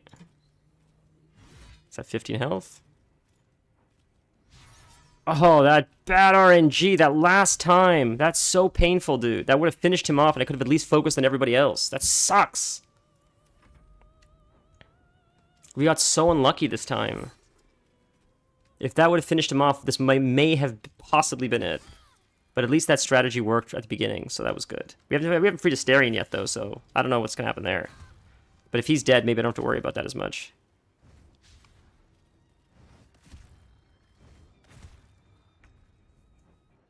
Oh, she's asleep, right? I can't play as her. Forgot about that.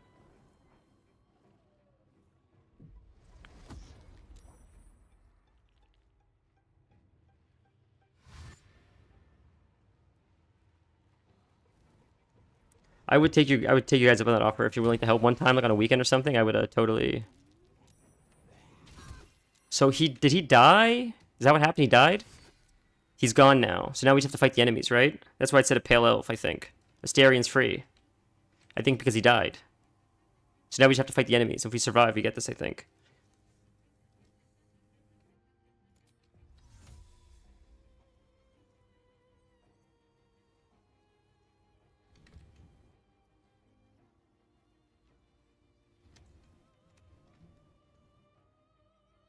Oh my god.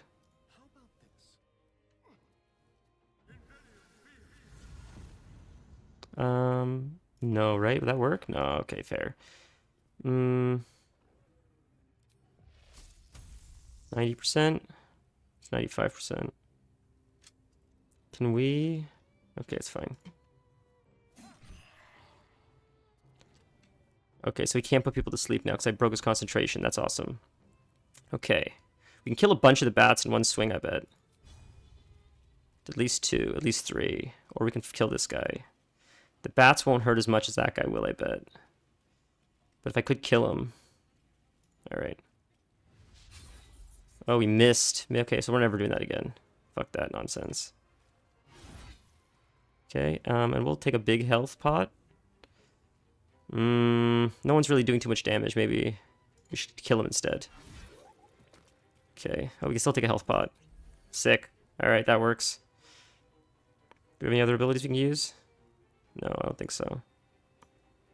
Okay. She's still asleep.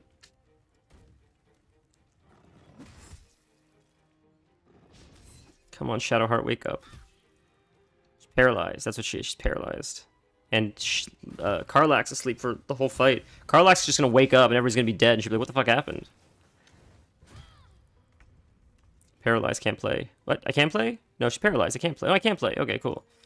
Okay, so that's good. So that helps. So then we can use this. We can use this. That's awesome. That did crazy work. Crazy work. Okay.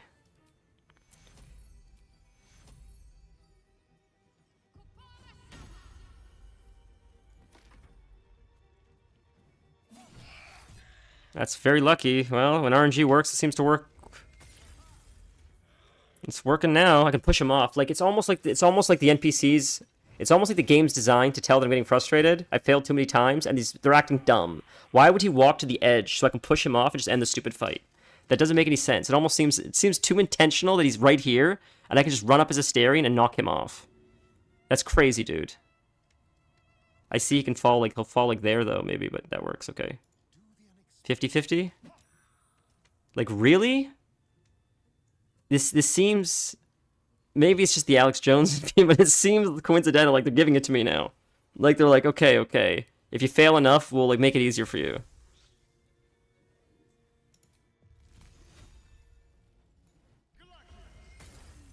Jesus.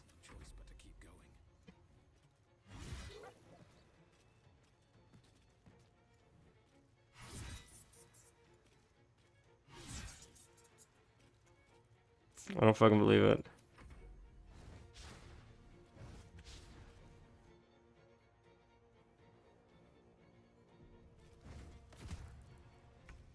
Just played out very differently.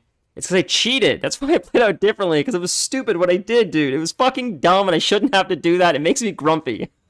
That's why I played out differently. It's so dumb. I hate that I had to do that. That's not fair, man. Come on. All right. So we're out of combat. So now what? This thing. I see the sarcophagus. Staring, I guess, does it. Like, I had to... you guys saw, I literally used that ability out of combat to cheese it. That's insane, dude. I know, clever use of game mechanics. It just feels like a cheat. It doesn't feel good. I know.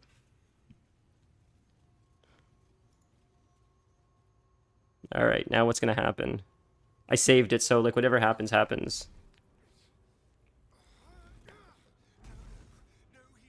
I think I saved it right before.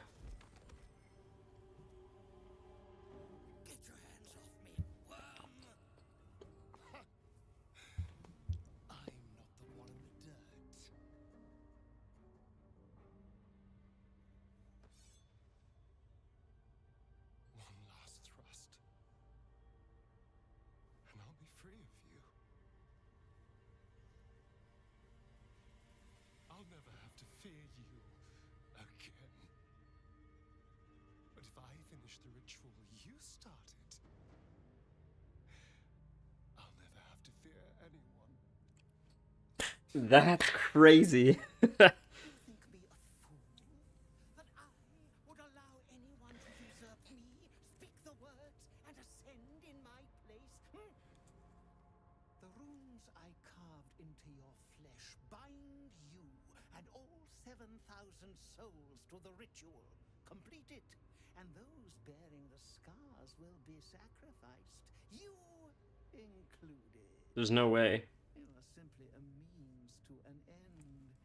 I made you to be consumed. Yeah, I feel like Asterian's gonna kill him, and then Astarion can ascend, or Astarion can choose to be a good guy. That's what I imagine. Can do this.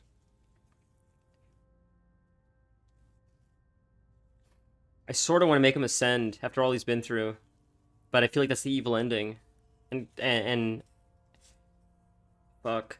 I'm gonna do it. I'm gonna do an evil playthrough anyways, and I feel like that's when I should make him ascend. I feel like I should have him resist this time, in spite, as much as I want to see him, like, if that's what it is. That's what I imagine he's trying to do. You can't finish the ritual. You'll kill all these people.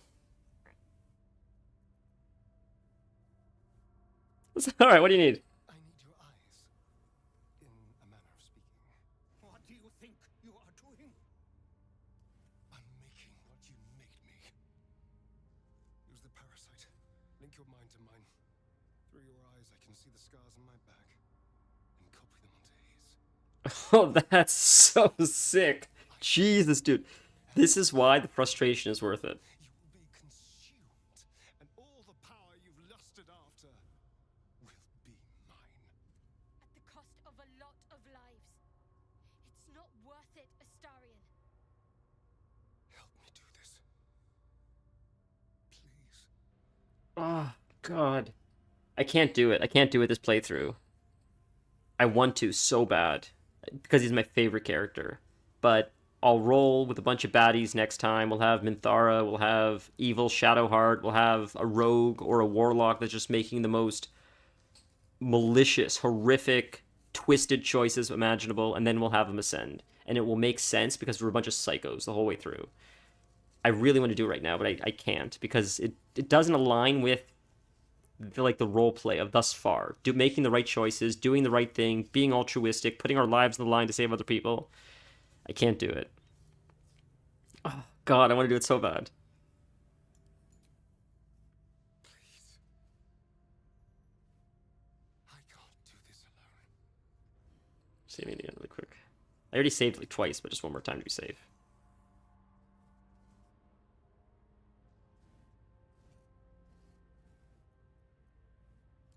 Fine. Well, I'm sorry, Astarion. Man, I love it. Love it. Oh, I feel so good after what I've just been through. That fight was so dog shit. I'm so glad it's done. That fight sucked, dude. It sucks so much. I'm so glad it's over. Oh my God. It's all for the cinematics. I do it all for the cinematics. It's all that frustration just so I can see this part.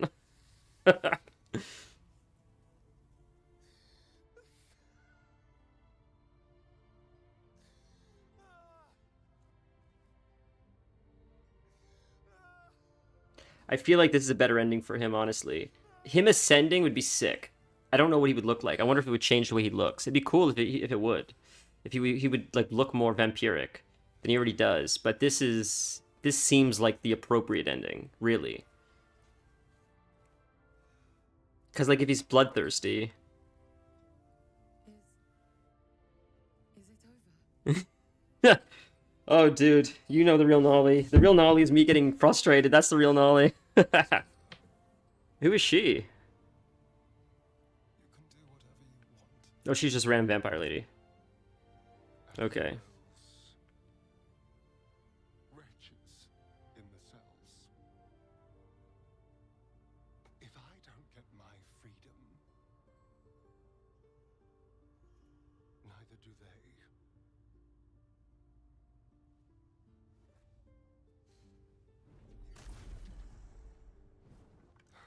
They're stuck as vampires? It's over.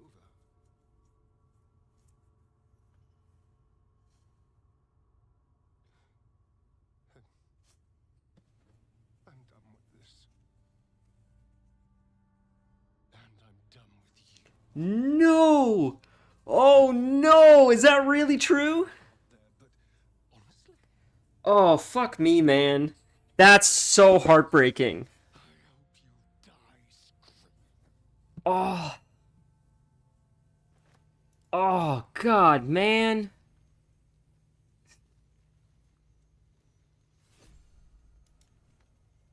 That's so upsetting. And I have a sword here. This sword would have been perfect for him. That hurts so much. Oh my god. But that's why I love this game. That frustration, all that frustration that I felt was worth it, because that cinematic was great. Yeah. I'm encumbered, right? Yes, we'll send a lot of this shit to camp.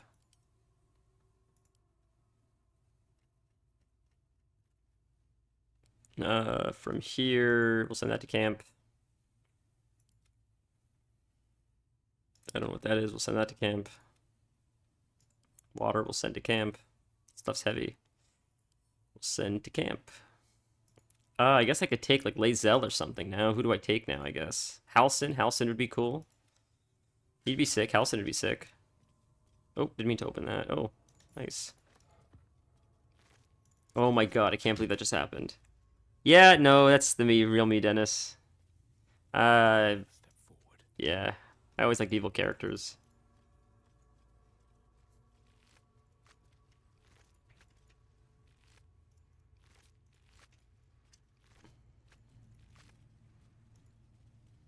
The real me is like the saltiness. That's the real me. I get so salty. So fucking salty. And then to be fair though, like as soon as I close the game, it's like whatever, I'm over it. But just while I'm in it, good lord. Oh wait, what does this say? Investigate the Pale Elf. So we finished it, so we're done. Because it still shows it there, but I think we're done, right? We did everything. Oh, that's insane. That's absolutely insane. I can't believe Astarion left. Oh man. Well, you cannot fast travel from this area. So do we just walk out? Okay, I'm encumbered. So I gotta send shit to, I guess to clear my bags. We all have a dark side. You're super aggressive. I'm not like an aggressive person towards other people. I get really salty, really easy.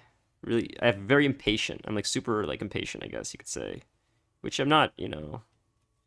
It's not a very good trait to have, I guess.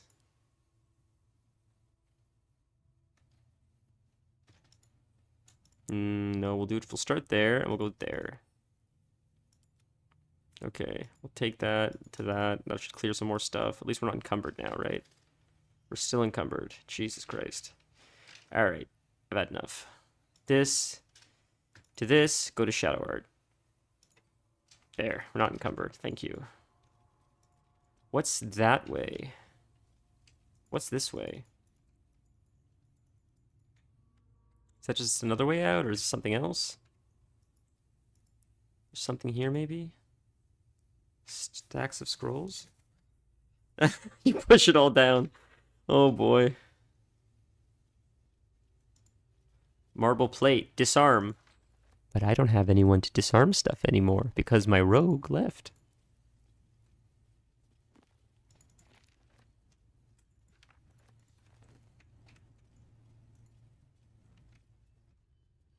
God, that brain fight is probably going to be even harder than this. Good lord, I am so screwed, it's not even funny. I am so royally screwed, it's not even funny. I can only imagine how much harder it gets. Good lord. Ay, ay, ay. What happened? I fell through the floor or something. Whoa, there we go. God damn.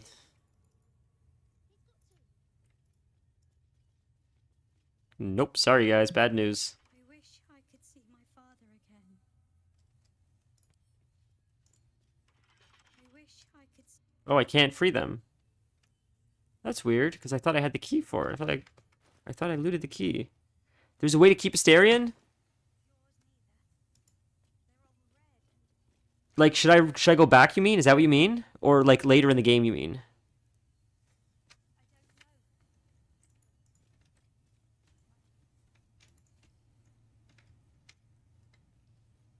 How do I teleport out of here?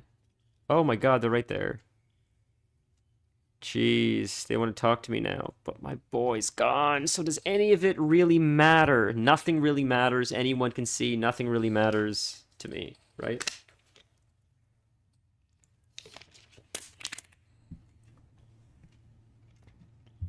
Curious if it's if I can keep Asterion the way oh here if you have him start the ritual.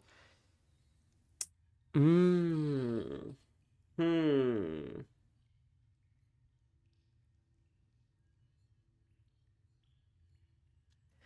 This is where I'm conflicted now. And this is where I'm most interested in the game. So while I was getting salty a second ago, this is how bipolar I am. The part that frustrates me is like the mechanics of the game, the gameplay itself, which is ironic because that's the majority of the game. But the part that I'm so fascinated with is the choice part. I'm fascinated is do we want to rewind it and see what the game looks like when you save Asterion after you don't let him finish the ritual, or do we want to accept our fate, recognize Asterion is no longer with us in spite of everything we've been through, and then have an ending which I wasn't going to expect. Because I expected Asterion to be there till the end. I wanted to keep him the whole time. It's almost like it's a bit of a twist I didn't expect to not keep him now. Because I expected him to be there. And maybe take someone else now. Halcyon or someone else. But this is my question. This is what I'm going to ask you. Asterion did all my talking. Asterion was my rogue. Asterion did a lot of stealthy stuff. Without having a rogue like Asterion, am I going to get screwed? Because he did a lot for me. He did all the charisma checks. He did all the disarming of traps. He unlocked all the boxes. He did everything. And what happened to all his loot, by the way? All of his gold, all of his loot. Did I just lose all that?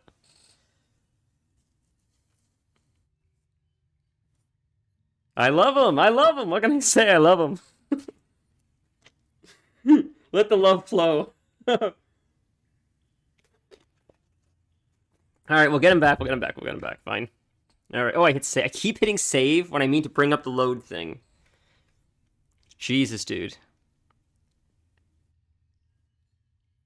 There are other characters be like him. Okay, we'll bring back Asterion. Okay, fine.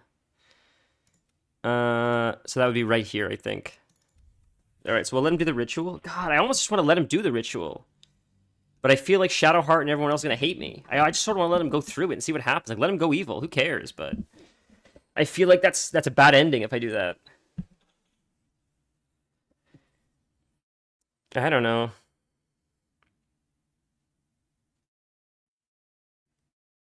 I apologize for getting salty.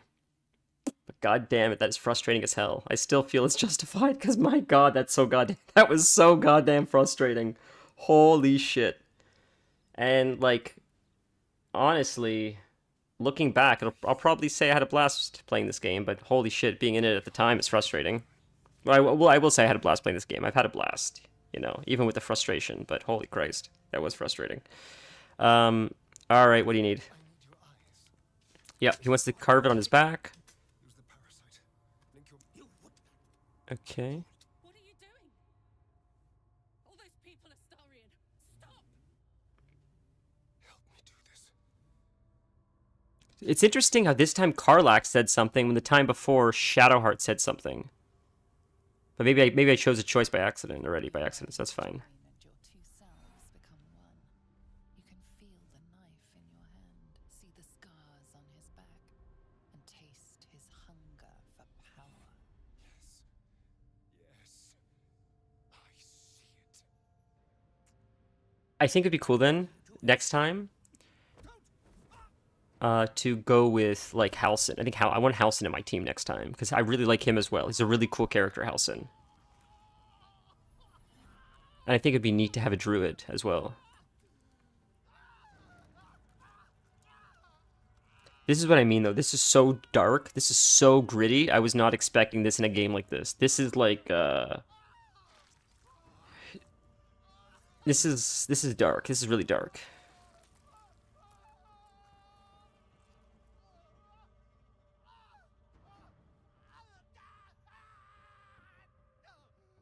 But maybe Dungeons and Dragons is like this, I guess. I don't know. I expect this from like Dark Souls shit, not from what I would expect it from Dungeons and Dragons.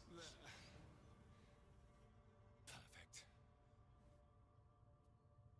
Because I watched a Dungeons and Dragons movie and it's so PG, it's fun. Wretched child. Time to take your place.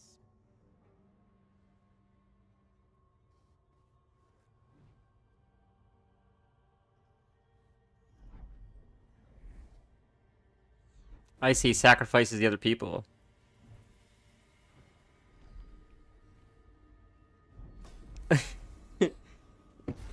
This is sick.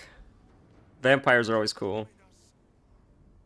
Has animas offero in sacrificio.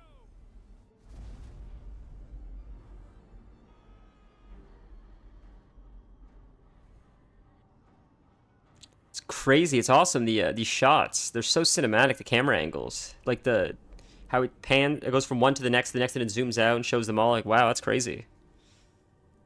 It's a very cinematic game. Should we just WoW from the Warcraft movie? You could. I mean, I like the Warcraft movie.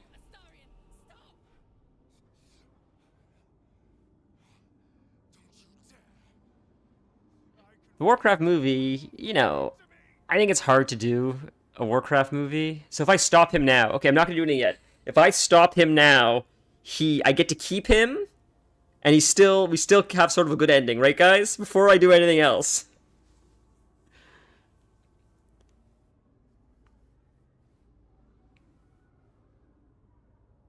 Depends on how you roll, so save. Okay, thank you. Thank you.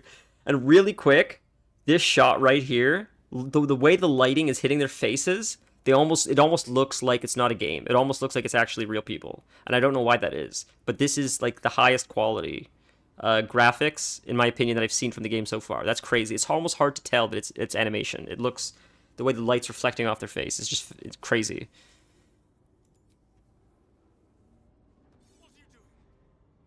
The lighting is unbelievable.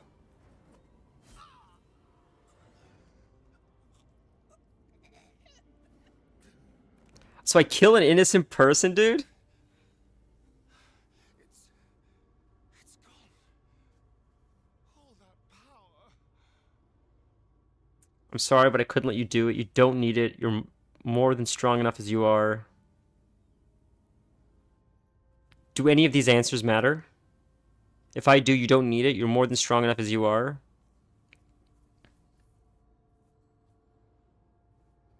See, it looks like animation again. So whatever was happening with that lighting a second ago, it made it look super like hyper realistic or something with the shadows. Now it looks like animation again. I noticed that in a lot of games though, it seems like when you do darker games or darker settings and there's like very low light, it often looks sometimes hyper realistic compared to the more well lit it is, the more like animated it looks.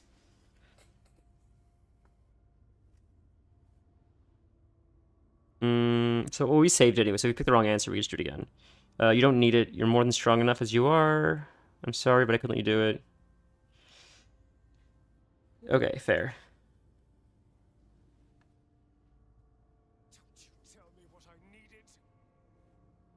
I was so close. Oh, did I fuck up again? I could have had it all. Oh no! But you took everything from me. Cazador won after all. I'll never escape the hell he built. Maybe I'll be able to convince him he's okay. And if I can't escape, No one can. no one can. That's fine. Snap the staff. Stay with me. And certainly not you.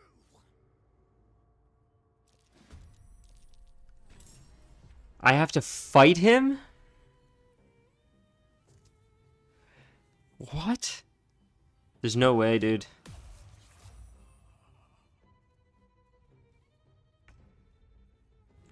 We're gonna use non-lethal attacks on him. We'll hurt him a few times first, and then we'll use non-lethal attacks.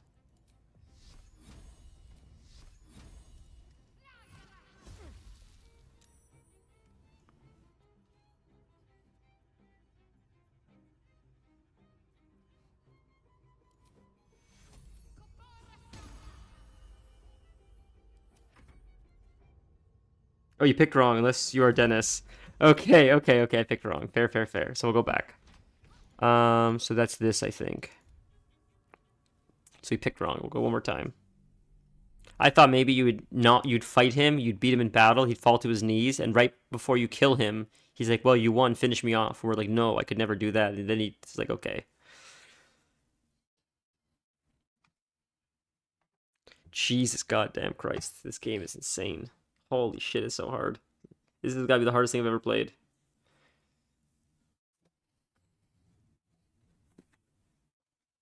I bet you could finish him off.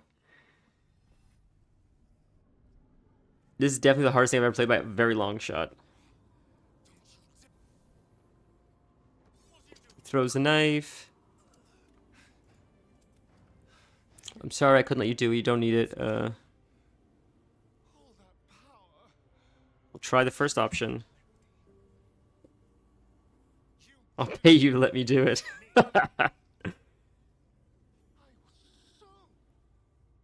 Is this the same ending? Same thing?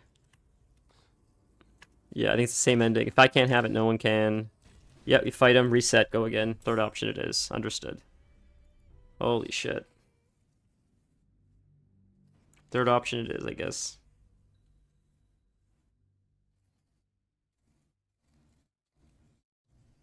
Holy Christ, this whole stream is literally just going to be this one encounter.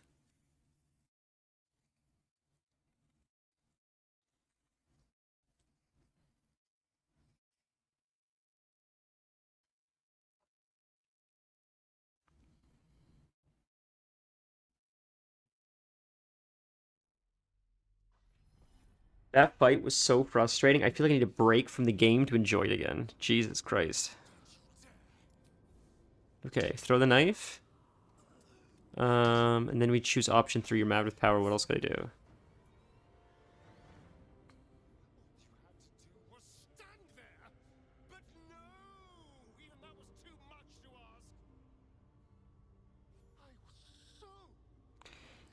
It seems like it's the same answer every time.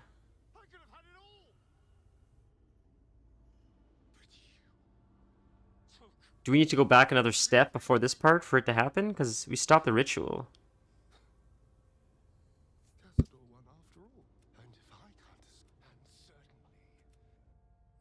So all 3 options give the same option.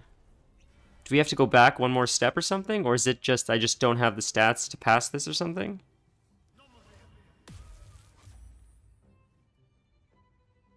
Okay, yeah, no stress. I appreciate it. I'm going to very, very quickly bio as well. Quick peek.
Okay.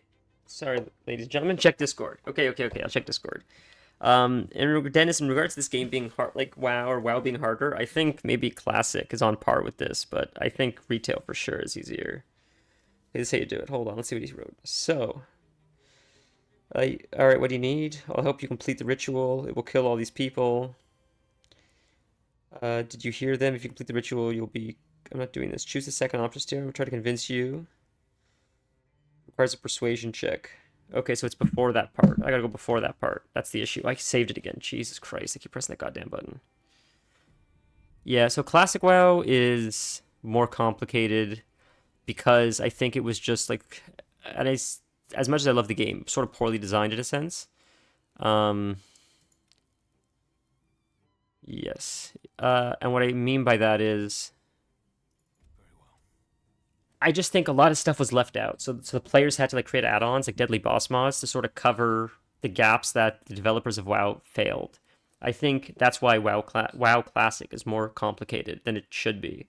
I think this game is intentionally complicated. And I say that with love.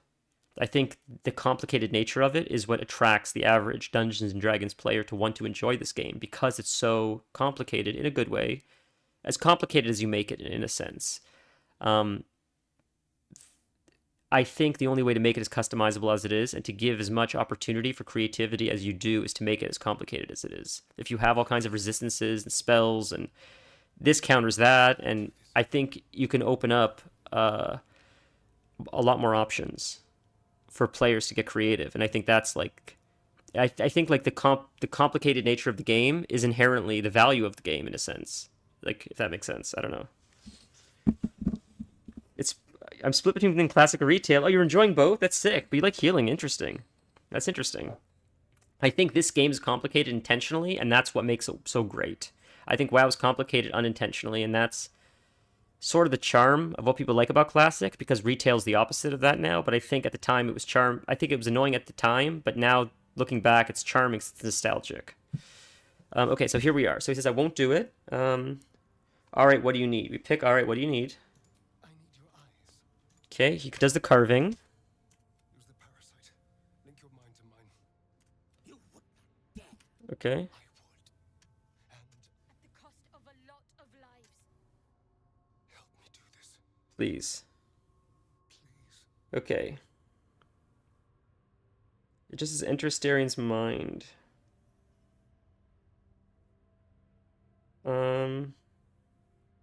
I only have the option to enter his mind. So what's the deal there? Did I miss something, or... I don't see it here.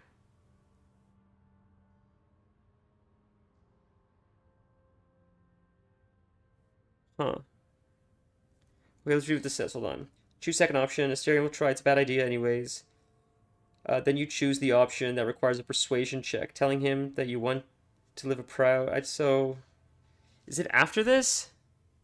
Did I miss a step? I don't understand. Your minds join and your two selves. Yep. Okay. He carves it. Perfect. Okay. Ungrateful child. Time to take your Eke Domina pass up. No, Astarion, stop this! Now it says, let the ritual continue. Stop this.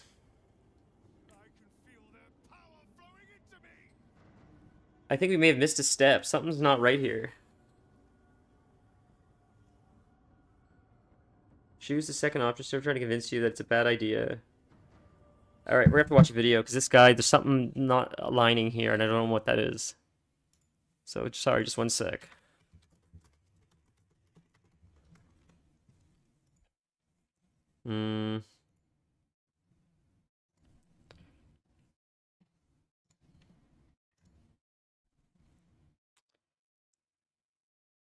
Help action on him will free him to fight permanently. That's not what I'm looking for.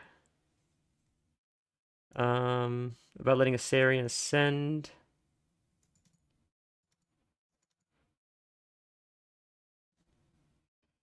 Ask for the vampires to help. Take care. Okay, this is not helpful. Just a conversation. Nerds talking.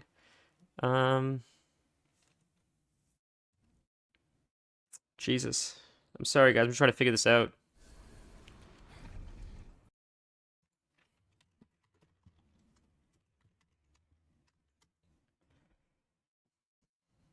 Having a vampire send in after overcoming Calzador. So we'll try to bring this up so you guys can see it too. Just give me a sec. We'll see if this works. Just a sec. Sorry. Okay, see that? Awesome. Okay, hopefully this will work and you can hear it as well.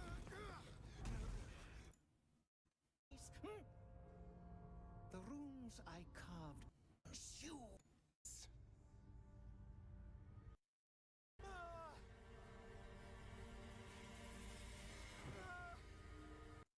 So, wait a minute. I can be better. We can save the city. I am so much more than what you. It's when he's talking to him. Get over here. We can do this. If we release them. So I have to do that. So did I have that option? So let's take a look. Let's go back to the game. And let's see if we have that option if we go back another step. Because I gotta see if I saved at that point. That's there, that's that point. I think we've already passed that phase. Yeah, so I think we might have to go, that might be too far at that point. Give me your eyes. So we might have to go to this point. We might have to finish the fight again, technically, and then start it over.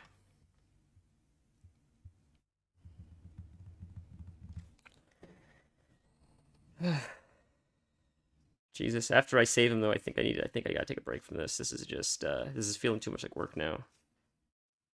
And like that's my one rule. And that's why I get like when I get frustrated, I just want to quit because like my thing is I have such a low tolerance for that with things of recreation.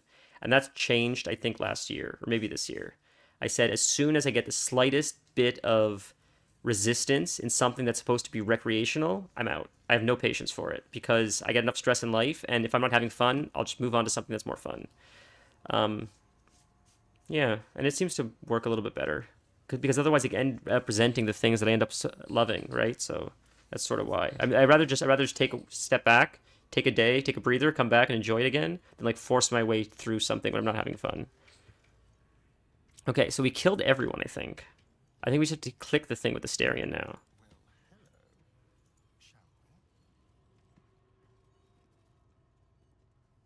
Okay, right now it'll be cinematic, I think.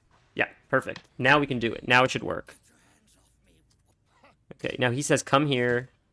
Now, so we were one step past this. That was the issue.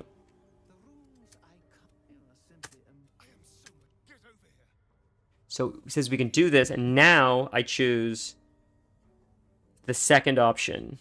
You can't kill all these people. So we'll save right here.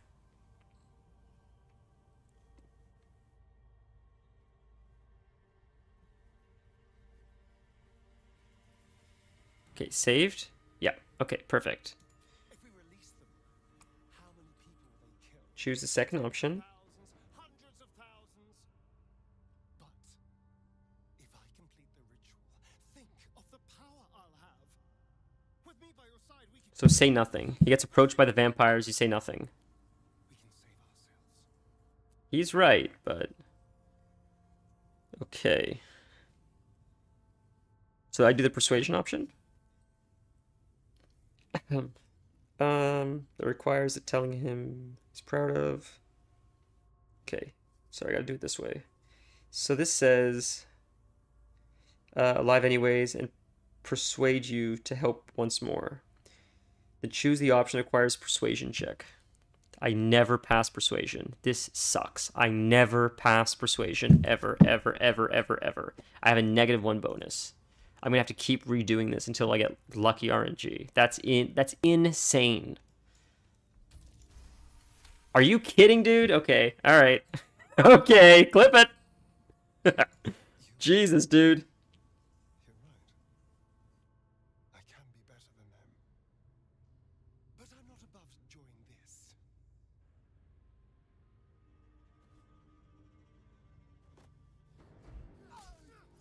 All right. So far, so good.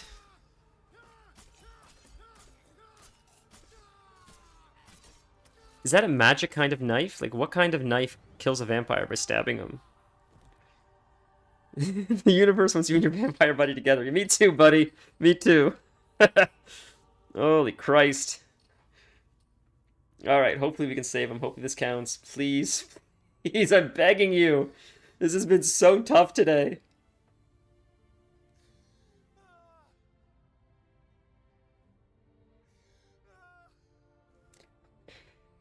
I'd clean that blood off him.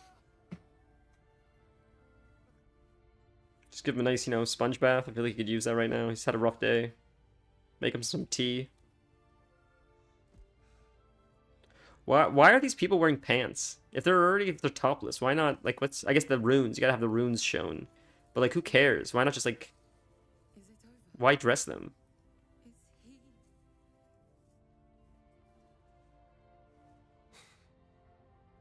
Because they're prisoners, right? Like, who cares how they're dressed? He's gone. They're just like lambs, really, for your ritual. Okay. Now, next option is... When you are given 3 options to suggest Astarion when considering the fate of 7,000 caged vampires, only option 2, release them, can lead to Astarion's good ending. Okay. We're going to save this again, because we've gotten farther than we did last time. Look at the little gnome. I didn't know there was a gnome there. Okay, just to make sure. Let's say the second option, right? No, I'm given 4 options. Hold on. This is where he says nothing, I think. Okay. This is where he says nothing. Frustration.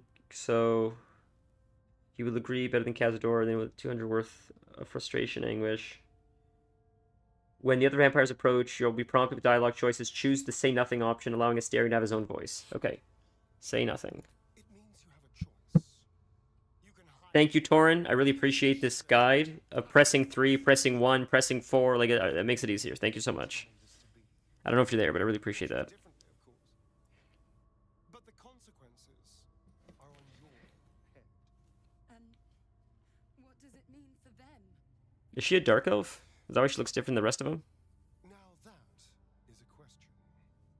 Cazador's staff controlled everything during the ritual. If it controls the cells too, you could decide their fate. Okay. Why not just release them? I think this is the third option. Only option 2. Let's release them. They deserve the same chance you got. Option 2 can lead to Astarion's good ending. I agree with that. Some sacrifices just aren't worth it. The poor wretches in the cells are innocent. They shouldn't have to suffer just because I lured them here.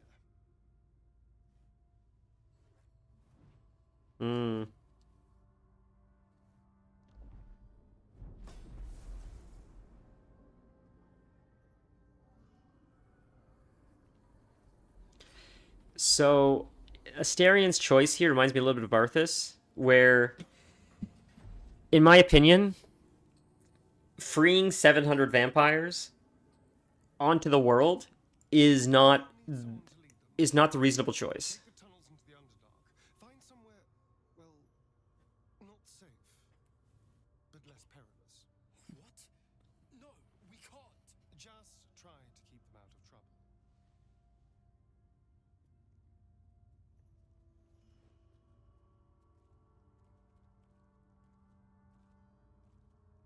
I feel like it's releasing the I feel like it's releasing the plague. Let's go. Okay, good. I'm glad it's saved. I'm glad we did it. Jesus Christ. There's no, like, that's not really a happy ending. I'm glad Astarion got it, but we have 700 bloodthirsty vampires in the world now, or 7,000, whatever it was. That's, like, insane.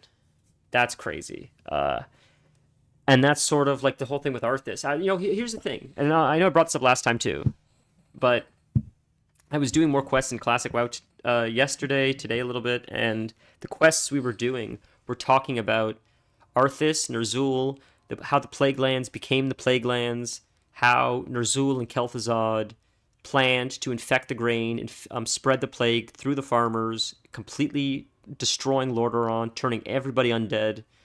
And then Arthas had to make the tough choice to kill those people and potentially stop the spread to the rest of the world, or save the, or not kill quote-unquote innocent people that would eventually be zombies anyways. And this is sort of a similar situation. So we did the opposite of what Arthas did. We said, no, they're not evil yet, so we'll let them be free. But now you have like 700 or 7,000 Astarions running around, probably doing more damage than you would have done had you have killed 700 people. Yeah, the good options are just less evil. I agree with that. But it's like it's the trolley thing, right? Like, like vampires can't live peacefully. Well, I mean, Astarion has been far from peaceful, I would say, right? I love him, but he's far from a good guy. Not as bad as it. That's it. He's gone. After all these years, these centuries. It's really over. I really appreciate you guys telling me to go back and get him. I'll be completely honest with you. The game wouldn't be the same without him. I'd miss him so much. I'm glad you think so, because I'm not so sure. I just feel numb. What I've lost, what I've gained. It's all so much. And God, all those spawn, free in the Underdark. I need some time, I think. Just to let it all sink in. Let's just go. This place reeks of death, and I want to feel alive again. Jesus, brother. Was this game big with I feel like this is not, or maybe I'm wrong. Maybe I'm an idiot for saying this, but I feel like this isn't a very big. This is a very big streamer game. I feel like not a lot of big streamers played this. I feel like because it's too complicated, I would imagine. But maybe I'm wrong. I don't really know.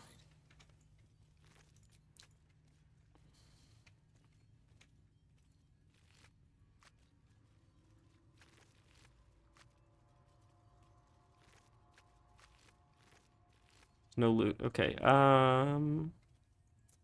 Maybe we can just get out of here now. Those people will be waiting for us. Whoops. Nice heals, nice. Subtle steps. Yeah, but again, it's the trolley thing, just with Arthas, where it's like, I think you gotta kill the people of Lordaeron. I think you have to.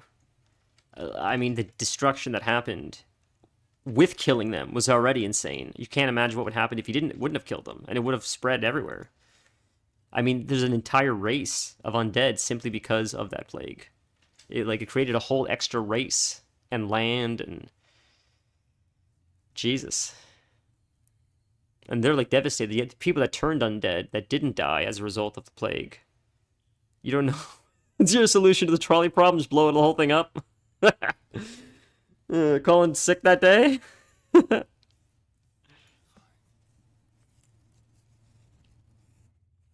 there, Spawn. You kill the guys letting. I thought I was done with you people. We're not done. Not even close. My name's Alma. My people are monster hunters. Those of us that remain, that is. Your companion attacked us in the night and stole our children. Then his master decimated what was left of the tribe. Oh, lady, you're like 100 years old. Do not make me pick between him and you. True. So imagine my surprise when I heard you'd fled. Heard you were a rogue spawn, free from Cazador's control. We searched half the Sword Coast for you, hoping you could help us destroy him, only to track you right back here. And what do we find when we arrive? You killed one vampire, but released 7,000 of his spawn. You lost all sense. They were innocents. The man is you're hilarious, Dennis. You're a riot. And our children, what of their fate? Cazador turned everyone. Dude, what are we gonna do about the kids? What do you want me to do about the kids? They're gone. Somewhere in those wretched cells. You'll find them in the Underdark. Although you may not like what you find. That's a good line. That's a you may find them, but you may not like what you find is a good line. We will need to decide what it means. Thank you for what you have done. Slaying Cazador was a great justice. As for the rest, well, Okay, so I learned something today, Dennis. You taught me today that Cazador means the hunter or hunting or hunted or something. Is that Spanish or is that Spanish? It sounds maybe Spanish or something. Hunter means hunter.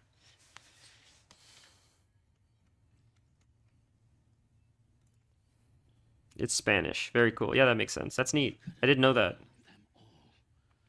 You could have ended Tsar's legacy today. If you think those spawn will stay in the Underdark, you're a fool. We'll see them soon. Mark my We will, but honestly, like, I mean, get real. Like, what's the other alternative, right? Not save Astarion? Like, fuck off. I will find my little ones. Wherever they are hiding.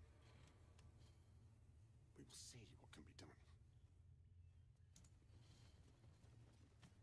Thousands of vampires spawn on the run.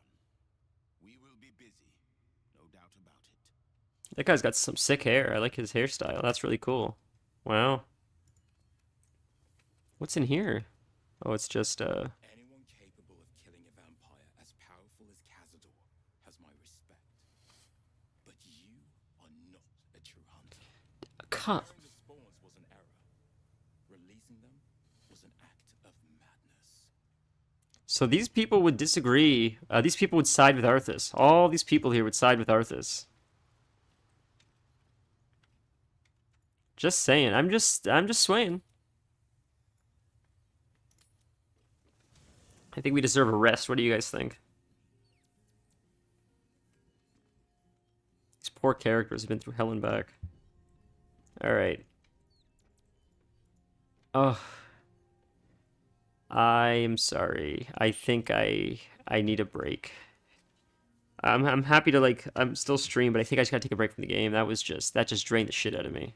It was fun, but, like, not really. I lied. That wasn't really fun, I'll be honest. That was sort of annoying. Yeah, that was just, that drained the shit out of me. Those aren't that good. I'm encumbered. I'll put the stuff in the,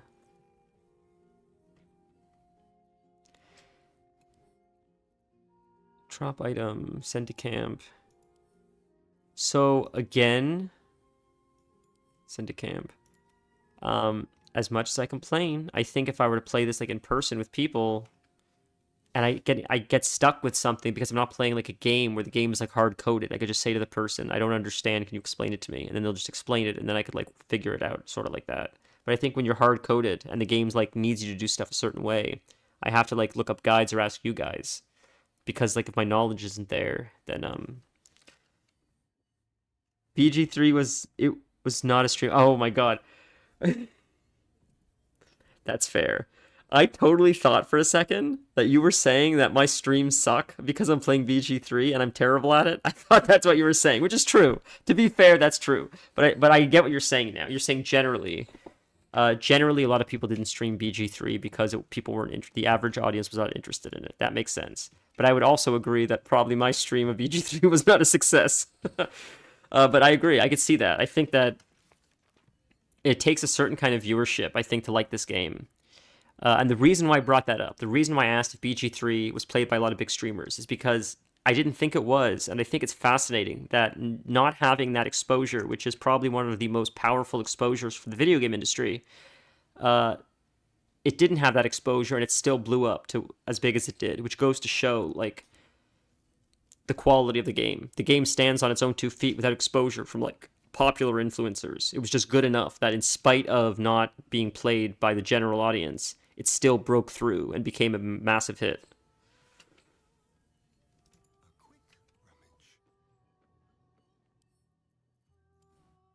No, I want to actually check his bag. Okay, well, let's do by weight. Put that in the, send to camp. Is he not encumbered anymore? Nope. Top 10 game in all of history. I agree. Like I said, like I'm getting as frustrated as I'm getting over this game, and I'm still saying it's probably like honestly top 3, if not top 5 greatest games in the history of games. and I'm frustrated beyond all hell, and I actually need to break from it right this second, and it's still, like, arguably, not even a matter of opinion, probably one of the greatest games in the history of gaming. And what I think it will do moving forward for the rest of the industry, as far as like these types of games go, like it's undeniable the impact that it will have. Yes. Yes, it is. It is. Okay. I'm sorry, guys. We're gonna play a little bit of classic WoW. I'm sorry. I hope you won't kill me. Well, but yeah, that's my thing. My thing is that if it was just the game itself, and it wasn't the story, I definitely wouldn't be playing it. I wouldn't be tolerating it. I wouldn't learn any of the mechanics. But I'm so invested in the story. And I watched Torin play it. That's what made me invested in it. I was so amazed at how alive the NPCs are. And I know they're not real. I genuinely know they're not real. But, like, I feel for him. I was, like, I was genuinely sad as Astarion was leaving. Like, actually, he's not real. But I was actually sad. It made me upset that he was leaving. So that's amazing character development, in my opinion. I'm just going to change the name really quick.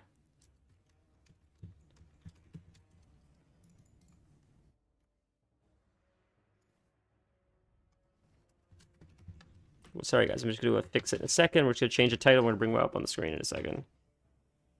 Uno momento. And then we'll do more Baldur's Gate, like, in a few days. I just need a minute. I just need a minute. I'm sorry. I was too much. Honestly, it was the same thing when I played Melania. I must have fought her. If you guys played Elden Ring, Melania was like one of the closer to the end game bosses.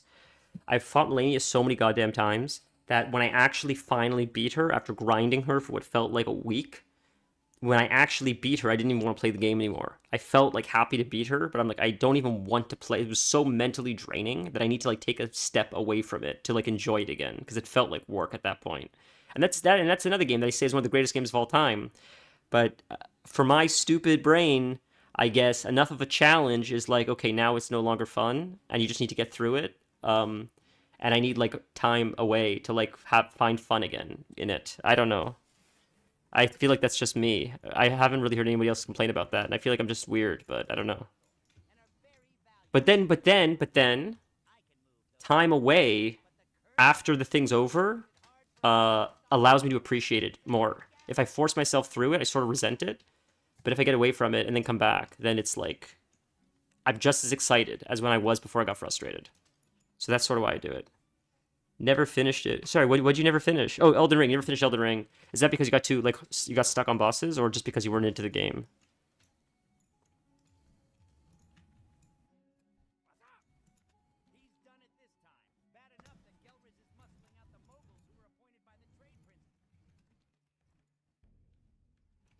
I got it for PC. So you can play co-op. So if you ever want the opportunity to sort of see the end game a little bit, I would love the opportunity to maybe do co-op with you and play with you. If that's something, because we could really cheese the shit out of it. If it's unrelated to you don't like the game and it's just that you're stuck on something. Have I seen your Steam library? I don't think I have, but I could imagine, because you play more games than I think anybody I know. Yeah. And I say that I don't mean that like disrespectfully. I mean that like you're very would the word be like eclectic, I guess? You have a very strange taste in games where I've never met anybody quite like you, where you almost like everything for the most part that you play, and you're so across the spectrum of genres of games. I've never met anybody like that in my life. And I think it's fascinating. You play Diablo, and then you play like Baldur's Gate, and I feel like there's different games. Then you also play World of Warcraft, you play Star Citizen, you're just so different in genre, and you seem to enjoy all of them. A lot of people I know like mostly play first-person shooters, that's all they play. Or like they'll play WoW, they don't play anything else. So maybe they'll play like other MMOs, but that's it. But they won't play like Elden Ring or action games or, horror games. Generally, people like pick a niche and stick to it, but you're really... And I've always found that so fascinating. And also because you've recommended a lot of cool games, you've shown me games, you've sent me trailers for games, so it's always cool to have someone in my sphere like you, because you guys are sort of like the curators of what's hot right now. You and Torin. When you guys start talking about a game, as you did Baldur's Gate, as you did like you mentioned Star Citizen, Diablo 4, that means that it like sort of it broke through the sphere of your awareness to be worthy of checking out, I guess. You're a promiscuous gamer. I guess so. That's a good way to put it. I like it. I think the variety is interesting. I like that you guys are so open-minded to stuff.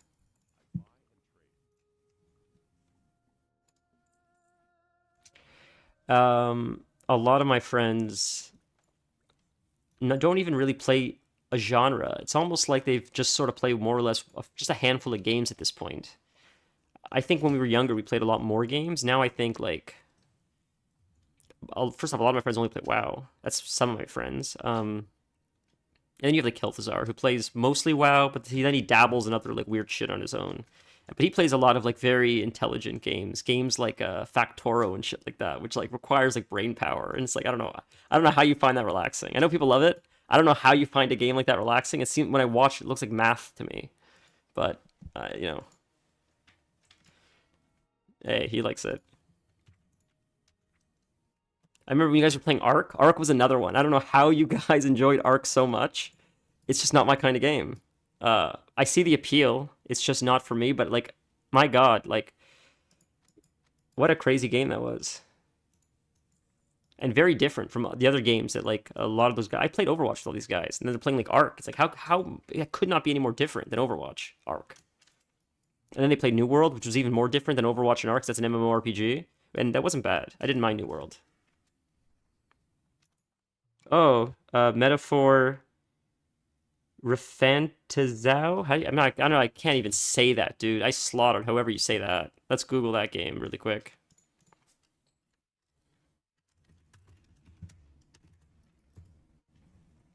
Oh, it's like anime. Oh, interesting. Okay. Did this just come out? You guys want to watch the trailer really quick? Really quick. Have you do this like this, I think, right? There it is. Perfect. Okay. Hopefully you can hear it. You think you have the strength to protect the weak? It looks like an anime. Prove to me these are more than empty words.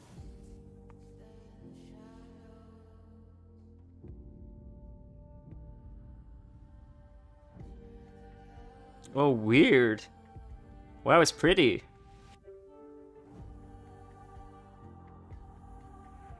So it goes... We may struggle with fear and anxiety, but we shape our own destiny.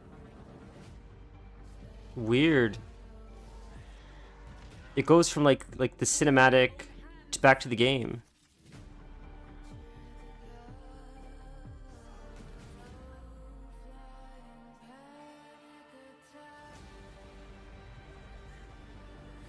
Well, the animation is cool. Is it cell shaded? Is that what they call this? Cell shaded? I like the guy's hair. Purple hair. I suppose this is the very essence of magic.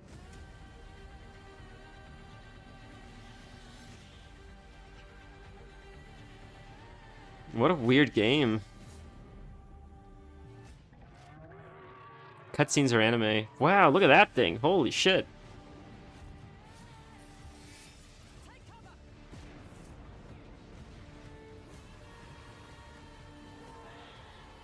That's a really cool choice to have like anime style cinematics in between the gameplay. That's really, really neat. So okay, so wait a minute. Is it like a is it sort of like Final Fantasy? Which I've never played, but I know of it. That's very interesting. Wow. No, that's I'll certainly add it to the list thing, so at least it's something else I could potentially look into. But goddamn, I have so many games I gotta play first. Like, okay, Diablo's next because I think we're gonna play Diablo together. So Diablo's next, but then I gotta do Elden Ring next after Diablo because I've been sitting on Elden Ring forever. They supposedly released a new one. I haven't even played the DLC. I still got to beat the original base game on PC so I can get to the DLC. No, I know of Persona. I've never played it. So my understanding of the Persona game is it's an RPG, right? It's sort of like Baldur's Gate where you like make choices and the choices influence the game. But I was also told that Persona is do you fight in Persona? I also know what I know about Persona is who was it? I think it was like Tectone or something. Like I think he's an anime streamer, sort of. He sort of likes anime, and I think he said that Persona on stream would be like a 28-hour stream or something because the game is like unbelievably insanely long. I don't know how true that is, but supposedly like he's like it's great for stream because it's a crazy long game, and it would be if you only do like 2 or 4 hour streams. He said it would be like I don't know, like 20 streams of just Persona because the game takes forever to beat. Yeah, you fight. Interesting. Persona's the one with the school, right? They're in school or something? Maybe it was Persona 5 he was talking about specifically. I think where he said it's a really, really long game. There's lots of content. So it's like a good streaming game, I thought he said.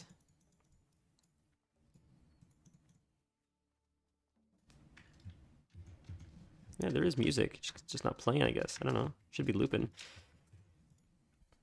Oh my god. Okay, so Tuesday, Baldur's Gate. We're past that fight. We're gonna move with with great haste. Okay?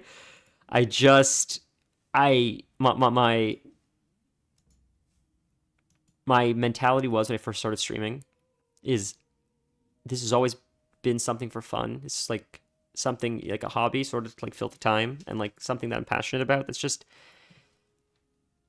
something I want to enjoy. It's not work. So I always said if a game felt like work, no question about it, just move on to something else until it doesn't feel like work anymore. So that's why I'm just like I'm gonna keep that mentality. Where like I'll just have more fun right now, just chilling, shutting my brain off, and we'll go back refreshed, not frustrated, and enjoy it. General playthrough will take between 80 to 90 hours to complete if you pick your in-game calendars with activities like side quests and so that's this game. That's a long time. 90 hours, a long game. Holy shit. Have you played Persona? That's the one I think that he said was crazy long. Persona specifically. But is this by the same people as Persona? Or is this just like inspired by that game?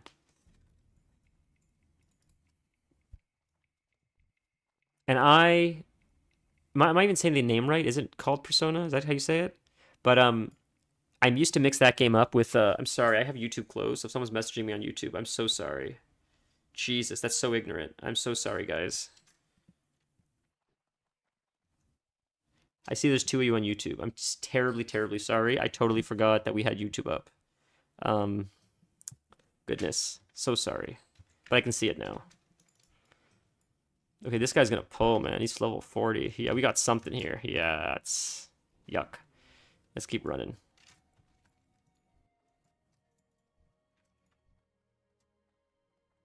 Oh, I did say correctly. Okay. Yes, I mixed that game up with Forza, I think, for a while. Not because I thought the games were similar, but I couldn't remember which game was which because they both were popular. I saw lots of people talking about them, but I think Forza is like racing or something, and Persona is like an RPG with like kids in school or something, murder mystery or something. Never asked me how to say things in English. Yeah, I guess English isn't technically your first language, huh? That's crazy. I guess Spanish technically would be your first language. But I mean, you speak English so fluently, like no one would ever know the difference. That's what I've learned about a lot of people. Oh, no, it's English. What's your first language then? If it's not Spanish, I would have guessed. That's what I would have guessed. Like, Danish is your first language.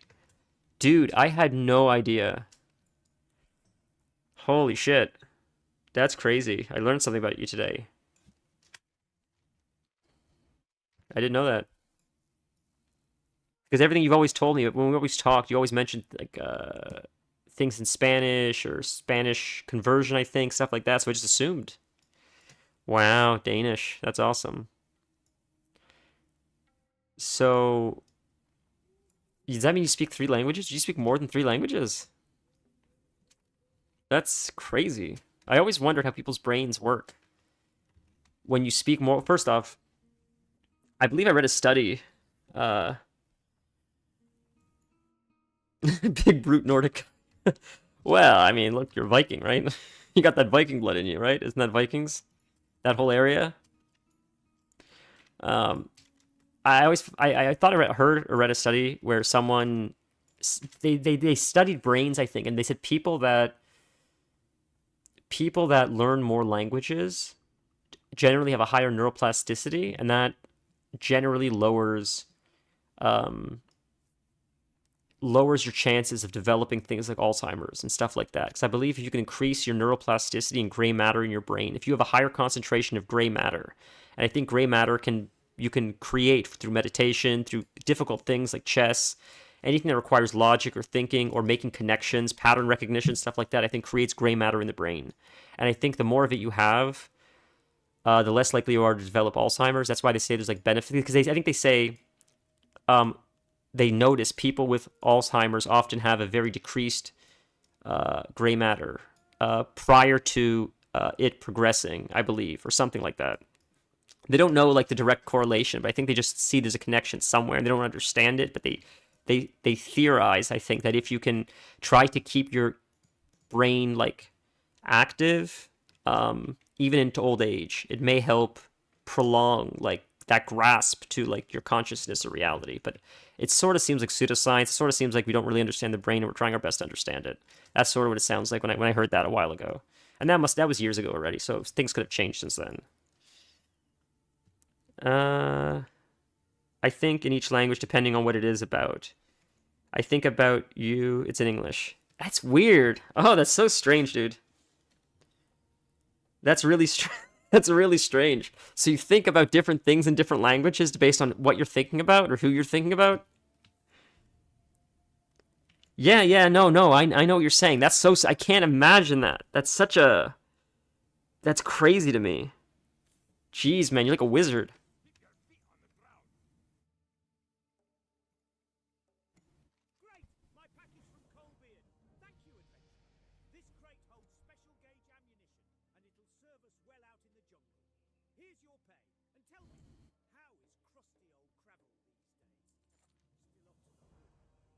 Yeah, he wants me to kill 10 raptors. We'll see if we do it.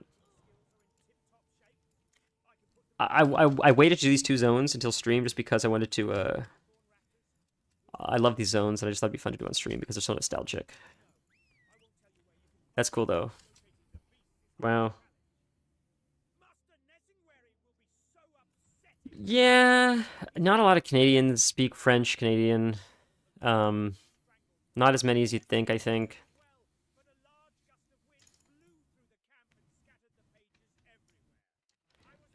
There's more popular, and I think like French Canadian cities like Montreal or Quebec maybe. But and you're right. I'm sure they also think in like dual language or whatever. But I don't know. I'm amazed that you were able to do that. That's incredible. It's impressive. And I always wonder like how your experience differs from mine because of how your brain operates like that. I don't know. Yeah, no, you're totally right. And you can hear it too. It's, my mom spoke Hungarian because that's what her parents were. And she would go back and forth speaking to me, speaking in Hungarian, and she would do it in the same conversation. She'd be speaking to me while speaking to her parents. And like she'd answer me in English, then finish the conversation in Hungarian, then answer another question in English, and and it's just like, how does your brain like switch like that? So it's crazy, but I feel like it's got to be good for you to do that. It has to be like beneficial to the brain. I dream in all three languages too. So this is something that I always wondered, and this like about blind people. They don't have a point of reference for things. What are their dreams? How abstract are their dreams? Because they just can't have a point of reference the way we do. I don't believe it. There's no way that blind people can have the same anchored reality that we have when visual stimuli is so integral to our for lack of a better word, like manifestation of our environment. Is that how you would word it? Like not that they don't understand the concept of a chair. It's not what I'm saying. What I'm saying is, if you take the whole idea of like visual out of it, your idea of the world, it has to be greatly different from how someone with vision can see it. Yes, yes, yes, of course. Correct. Yeah, no, I mean like someone blind from birth, not someone with like limited vision or someone like that didn't. I mean like, and it's only like a thought experiment, but it's sort of like Plato's cave, where like if you never have a point of reference, you sort of have to fill in the gap with whatever you have. I feel like, if that makes sense. This conversation could be so disrespectful to blind people, but it's just this is the kind of shit I think about all the time. And honestly, the same thing for deaf, honestly, because sound is another thing. So if you're born deaf and you've never heard sound and you have to like navigate the world with just vision, I wonder like how your brain fills in the gaps of what things are supposed to sound like.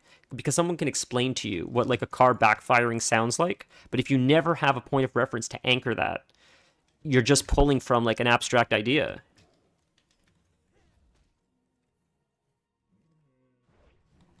And following that conversation, and this is where maybe it gets weird. Hey man, we're deep in the weeds, very deep in the philosophical weeds. Well, we're deep in the weed and the philosophical weeds. But this is now where I take this conversation. This is where it gets very strange and weird. It's great to see you, Jay. I'm sorry if I missed you before because I wasn't reading a YouTube chat. I apologize. I got distracted. But this is where it gets really interesting now. Because if you can understand an idea of blind people, of deaf people not having like an anchor to my version of reality, because my version of reality could be different from others as well. And this is something I recognized as a kid. How do I know that my green is your green? I'll never know for sure that what I see as green is what you see as green. But as long as we're on the same page of what we think green is, it's functional enough. So that works. But to take it a step further, I always wondered, what if aliens were so abstract from our understanding of them that, similar to a blind person trying to understand the world or a deaf person trying to understand the world without a point of reference, it's the same thing for us. It'll be impossible for us to fathom the way aliens exist because they're so removed from our conscious experience that to even fathom their existence is too abstract, because the way they operate is on a different plane of like existence than ours. I don't know if that makes sense. Like what I mean is like, if we exist in a physical form and we have consciousness, if they exist in like an interdimensional form and they don't have consciousness, but instead there's some other kind of hive mind that's able to pass information along, like, but even that is still like anchored in some stuff that we understand. So what if it's so abstract that we can't even fathom it, that aliens could be right in front of us hypothetically, and we wouldn't even be able to fathom it because it's so abstract we don't even consider it as something else. Like some things we just accept. We can't really explain gravity. We sort of try to understand gravity, but we can't explain like the origin of like why not gravity? Why gravity? Why not? Right? Why should it exist? Why shouldn't it exist? Some things we just accept as like laws of nature, right? Like age, death, time only moves in one direction. We don't have explanations for it. We just accept them as ultimate truths. So you just got to wonder if it's sort of a similar kind of thing. Okay. I don't know where I'm going with this. I'm just having fun.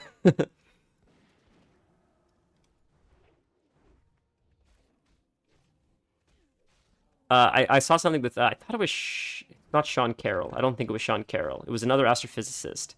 And he was talking about the Hadron Collider, however you say it, if you guys know what I'm talking about. It's like where they create the God particle. It's like this particle accelerator, I think, where they shoot particles through it and they increase the speed. And it goes almost the speed of light. Almost the speed of light. More myth than story. Oh, you know about the story about Columbus, invisible ships? I do not, actually. I don't know the story about Columbus and his invisible ships, but I would love for you to tell me. But so essentially, they have this device that goes essentially the speed of light. And the intention of it, my understanding is, they want to learn about particles and how particles travel, especially in space. And I think they're trying to understand how the universe was created. So I think what they do is they take these particles that are traveling at the speed of light and they smack them into each other so they can see how they interact when two particles hit each other going at very close to the speed of light. I think that's their way of trying to understand how the universe was formed. That's my understanding of it. I could be incorrect. Anyways, the gentleman that was explaining this said that, and I'm going to make up the numbers because I don't remember the numbers he used, but essentially he said, let's say it's 120 miles to do the entire distance for the particle to travel the distance of the entire thing. It's 120 miles going at our speed. But he said when they do it at the speed of light, it takes it maybe it's 7 miles. It turns 120 miles into 7 miles because when you're going the speed of light, the theory of relativity means that it's a shorter distance of travel to get from point A to point B. So he said, essentially, if the Andromeda Galaxy has a habitable planet, the Andromeda Galaxy is a galaxy far away, but I believe scientists say there might be planets there that are very similar to Earth because the conditions are just right, that potentially there could be life in the Andromeda Galaxy because according to what we need for life to exist, the Andromeda Galaxy is the closest galaxy to our sun, I believe, and has enough livable conditions that potentially life could be there, but we'll never know because you can't travel there. What he said was, hypothetically, if you could travel at the speed of light, hypothetically, and you were able to travel to the Andromeda Galaxy, you could travel there fairly quickly. But he said by the time you traveled back to Earth, if you were going at the speed of light, it would only take you like 12 years or something to go there and come back, going at the speed of light.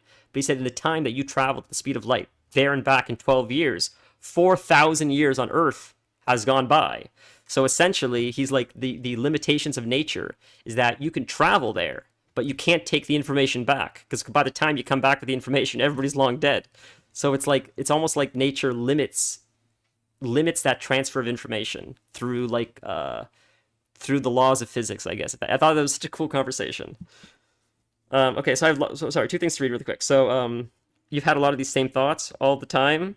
Do we even know what an intelligence could be, if we could even define it? That's a good question. See, that's what I mean. Like, it's hard to know. Like, maybe the way we're looking at intelligence could be wrong, right? Like, intelligence could be like a spectrum that we're not even considering as far as like alien life. It's fascinating.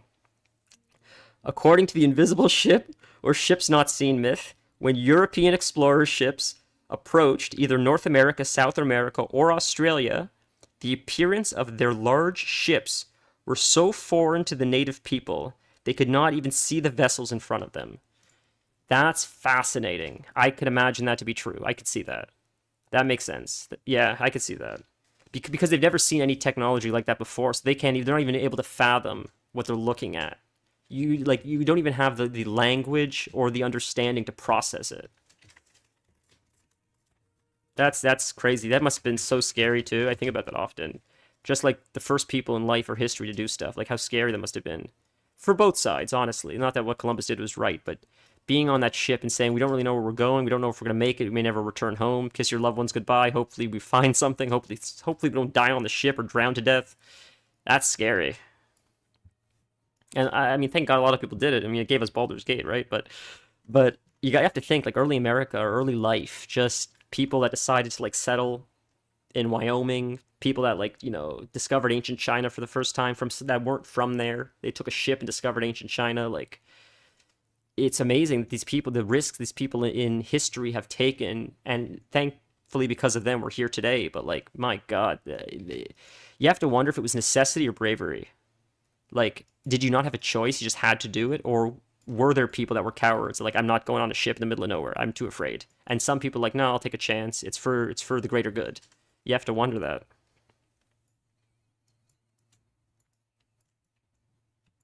All right, I'm struggling to find these guys a little bit. I know they're here, the Panthers, so we'll look for Panthers. There's a lot of competition, but we'll do this really quick. I was getting distracted too talking.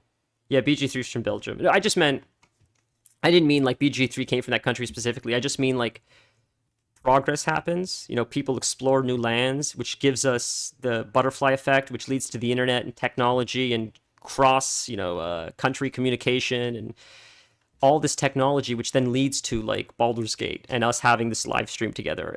And you'd have to wonder if one thing was changed in history, if one person didn't maybe discover something at the time they did, how much could, like, that's a butterfly effect. I'm just talking, but yeah, you got to wonder, like, it's fascinating. Like, how much is the butterfly effect actually true? How much can you change before things actually change? Because in a movie, you tie your shoe the wrong way one time and like Hitler took over the world. That's how it is in like a movie. You can't change anything. But I feel like you could change minor things without, Hitler taking over the world. Maybe I'm wrong. Maybe you can't. Time dilation is brain busting. Yeah, I've tried to explain it. And particle wave duality and have conversations with people, and very few understand it. Yeah, I struggle to understand it as well myself, honestly. Like, and it's the reason I think we struggle to understand it, I think, is because it goes beyond our, for lack of a better word, our perceivable reality. We can, it's an abstract idea to sort of like fathom the idea of the speed of light or or time or relativity, because you can't really experience it. You just have to accept it. And I think that's a little bit harder for people. And that's why, like, I find it so fascinating. I love these, like, when these guys like Sean Carroll, I used to listen to so much Rogan when it was like this stoner talk. It was so much fun. It was just really fun. It was silly conversations. Lawrence Krauss, Sean Carroll, even Neil deGrasse Tyson, who sometimes has like some strange opinions, but I just loved hearing these science guys go on about physics and space and dark matter and black holes, and like that was like peak Rogan in my opinion. And then as soon as we started getting to politics and like COVID shit, I just don't care. I don't really care. It's just boring to me. I don't know. I thought the space stuff was neat.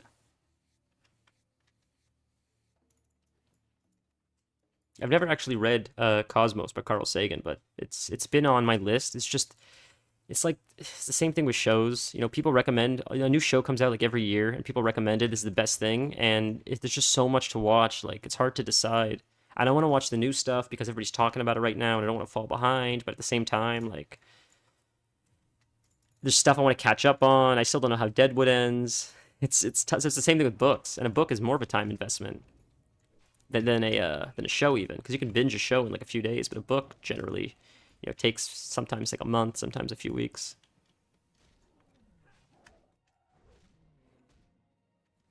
Yeah, I don't know. But yeah, like dark matter, I find so fascinating. My understanding of dark matter, the way it was explained, like for my understanding, is like we don't know what it is. We just know that when you try to move through space, there's resistance, and we can't explain why there's resistance, so we just call that resistance dark matter.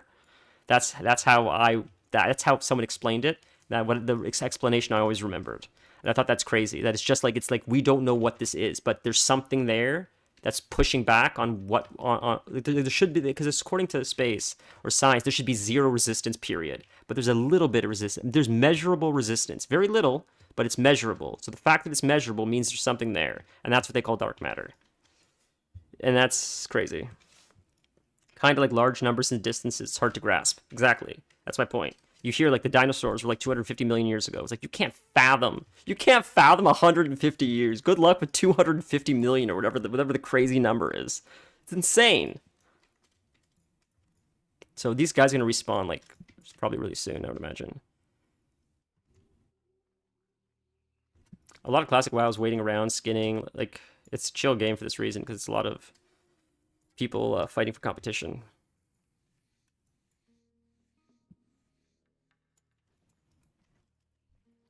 But yeah, it's just chill. Oh my god. I wouldn't have been able to keep doing Baldur's Gate today, or not enjoy it at least, respectfully, just because...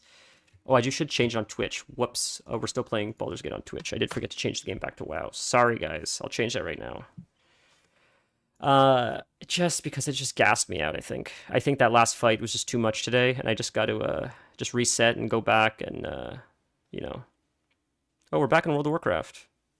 Did it not fix it to Baldur's Gate? It says we're back to WoW. How did it know that? Did it never say we were playing Baldur's Gate before? Did it always just say WoW the whole time? Let's just make sure. It does say WoW. Sure, it does say WoW. Oh, it's at the top now. Yeah, wow, okay, cool. Yeah, they do it at the top. It's interesting. I don't love that change about Twitch, honestly, where they put the view count and the name and the game you're playing at the top now. I liked it when it was at the bottom. Okay, we're going to put on track beasts, actually. Maybe that'll make this a little bit easier.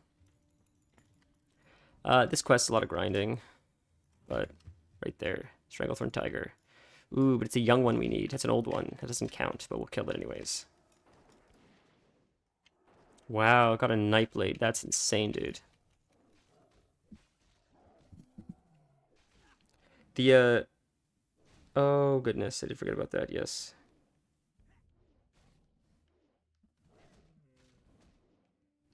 Give me just 30 seconds. I apologize. Gotta do one thing. We'll kill this guy really quick. I just need like a sec. I did promise to do something. Oh, the cat's on there now. Okay, one sec. Sorry, guys. Give me 1 sec.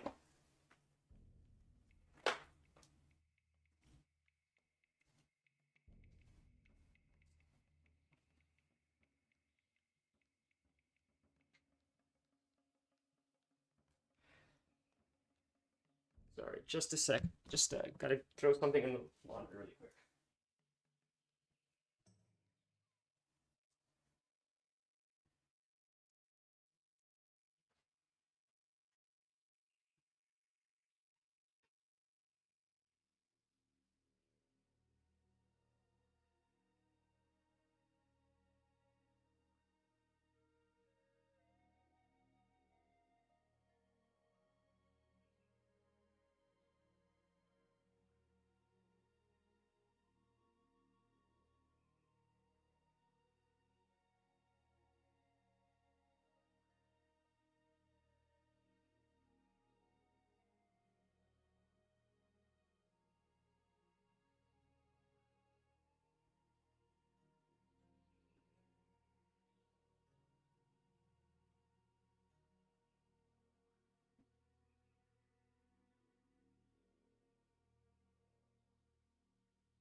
Terribly sorry for the delay, guys. Full transparency. The missus asked me to do laundry, and I got distracted, of course, playing the game. So I did forget to continue and finish the job. So I just wanted to throw it in because I did make a promise to her, and she lets me stream. You know, she's cool. So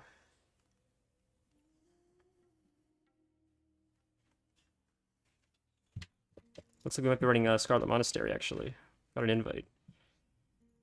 So we might do that while we're. That's cool.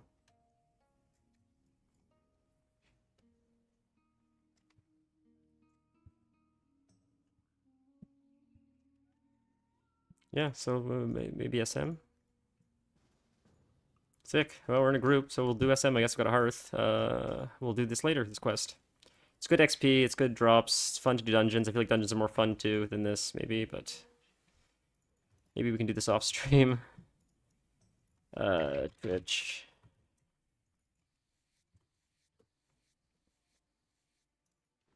Alright, let's Hearth. On our way.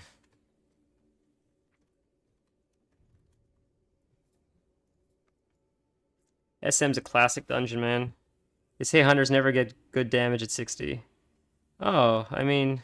Oh, sorry, what did I miss? I love all the deep thought sciences. I watch Star Talk and a bunch of other philosophical science shows. I guess that's what you call them, the promising theories. Hunters never get good damage. Think about that. I mean, I disagree. I've never had a problem with hunters. I've leveled so many hunters. Yeah, I don't know. Yeah, generally I don't seem to have a problem with them. Okay, Scarlet Monastery. Quickly, we're gonna repair, actually.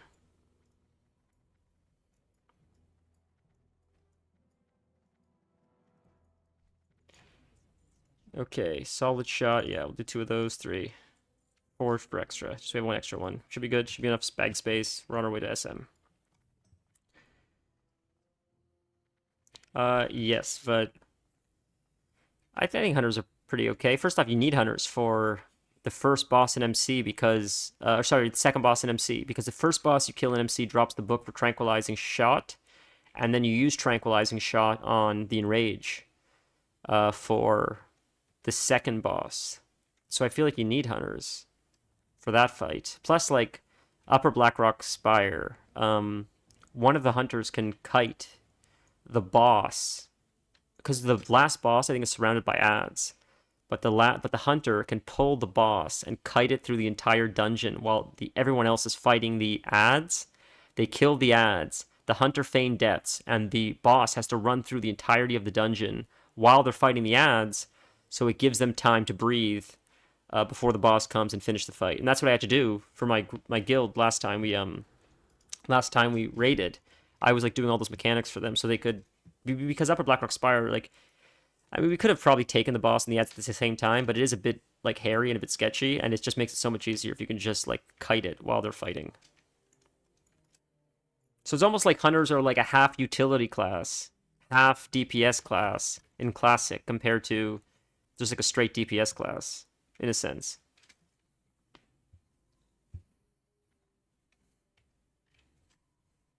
I love kiting though. Kiting is so much fun, man. Like I love it.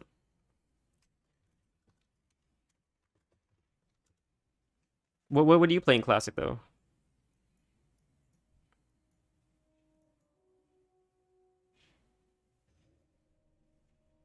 Oh, no way. Oh, we're doing Armory! Dude! Armory is fun as hell. I love Scarlet Monastery Armory. This is nostalgic. This is gonna be a blast, boys. This is gonna be a lot of fun. I have to say, this is probably just my insane self-consciousness. I feel so bad that I stopped playing Baldur's Gate, because I feel like the audience, for whatever reason, I feel like people don't like WoW as much as Baldur's Gate, but I don't know. But I need it. It would not have been a fun stream for me if I kept pushing through when I feel so drained after that fight. So I appreciate everybody's patience.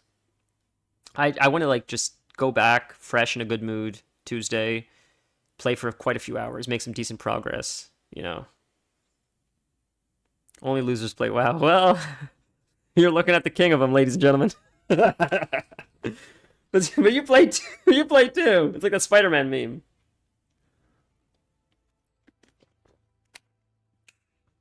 Is that a gnome in an elf costume? That shit's too funny. Yeah, man. So in Classic, this is something I've always wanted actually.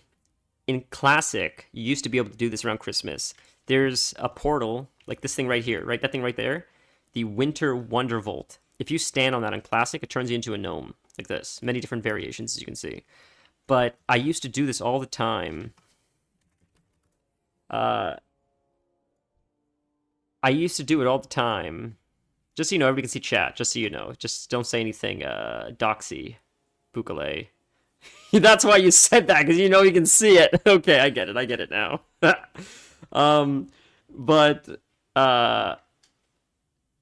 Yeah, in Classic, during Christmas, I would always get this hunter. I would always get this for my hunter, because I always wanted to play a gnome hunter. And you can't be gnome hunters in Classic. So I always just said it's fun to be able to like pretend you're a gnome hunter for like an hour or half an hour during Christmas. And then when gnome hunters came out for retail, I made it so fast. I like never made a class so fast as making gnome hunter. And man, it was a blast. It's just so cool to have gnome hunters in retail. I don't know. I love the idea of it. I love gnomes. We're clearing trash, the 4 of us. Okay, no problem.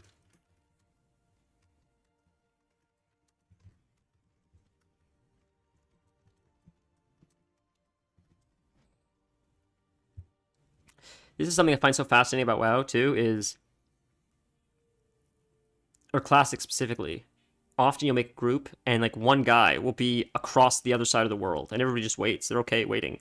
Because they understand, there's no summons, it is what it is. Often you'll make a group, and you're not going to run out. It's insane. If you're the kind of person that expects people to be at the dungeon by the time the group is formed, like you're an idiot, because if I need to quest in Shimmering Flats and Scarlet Monasteries and Tirisfal Glades, and it could take an hour, 2 hours, 2.5 hours to maybe find a group. Right now, it's not the case because it's super popular right now, but it's very, very common that you'll be waiting a significant amount of time for a group.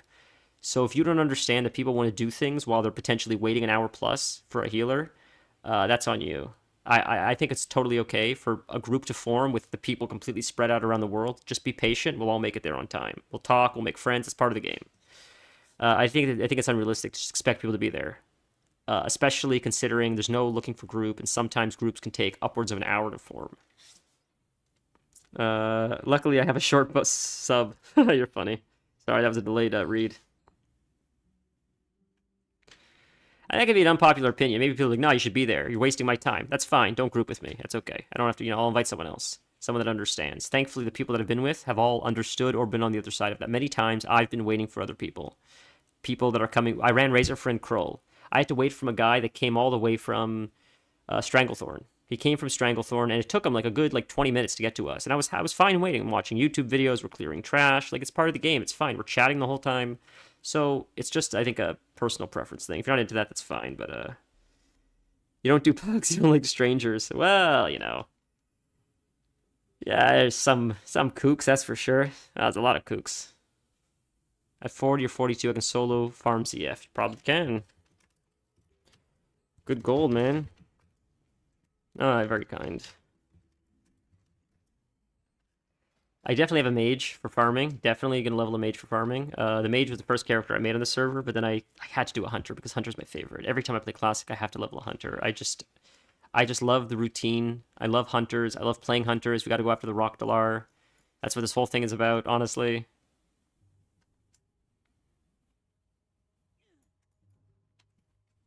All right, we're almost there.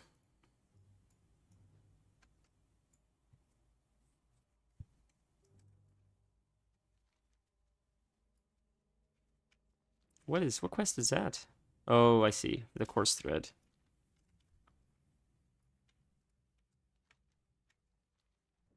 It's so funny how in retail WoW, nobody shows up. Everybody expects a summon. Everybody expects a summon. And when I say everybody, I mean a good 90% of the player base from my experience expect a summon. And this is coming from a warlock. So I think I have better insight into that than the average person because you guys don't have the capability of summoning. But I'm the one that's always getting whispered by every idiot, can you summon me? And often those idiots are whispering me when I'm in the same city they're in and I'm having to travel. Like, they'll invite me. Someone will invite me to a group in Dornogal. I'm standing next to the person. Right after I get an invite, they'll say, hey, Nolly, can you summon me? And I'll do it because you're an idiot. But it's just like, Jesus Christ, what a difference Classic WoW is from regular WoW. There's a difference if I'm there and you're in, halfway across the world. You're like, can you summon me? That makes sense. But if you're standing next to me, and I'm not saying this, metaphorically. I mean, literally, this has happened. Someone would invite me, and I would see them in my line of sight. And they would say, can you summon me? It's just insane, but... this is an Orc Hunter, not Nolly. I got it now. Yeah, so this is a Troll Hunter, yeah. Yeah. This is a troll. But yeah, I do have a gnome on retail. I would say summon your mother. He'll summon your mother. That's so funny. I summon people all the time. I don't complain. I'm mostly complaining to stream, not to the people. I just take it on the chin. It is what it is. But it's just it's ridiculous. I don't know. People are just. I think it's so strange. People are so lazy in game. It's I understand you don't want to walk to the store because you actually have to get up and maybe you're a lazy person. That's fine. It is what it is. I don't really care. But to be lazy in game is insane. That's levels of laziness I cannot fathom. Because you're not doing anything. If you were doing something, can I get a summon? I need to finish this quest, or I want to repair this, or I want to pick this up from the bank. I get that. That's reasonable. And you just ask, and I'm happy to do it. But I think it's just laziness. I think it's just from a TikTok or something.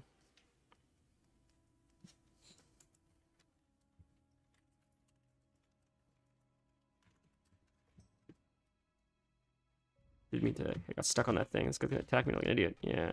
Alright, come back. It's going to be good XP. They keep running it. Good cloth, good stuff, so. I was crushing them in levels. Bukale, can you hear me if you're watching this? I was crushing you in levels. I was so goddamn close to catching up with you, and now you're spamming the shit out of this dungeon, and that's why you're crushing me again. But I'm gonna catch up to you, son of a bitch. Him and I, he started a little bit before me, and he's a little bit ahead of me. But I'm gonna catch up to him. I'm gonna go so degen until I catch up to him.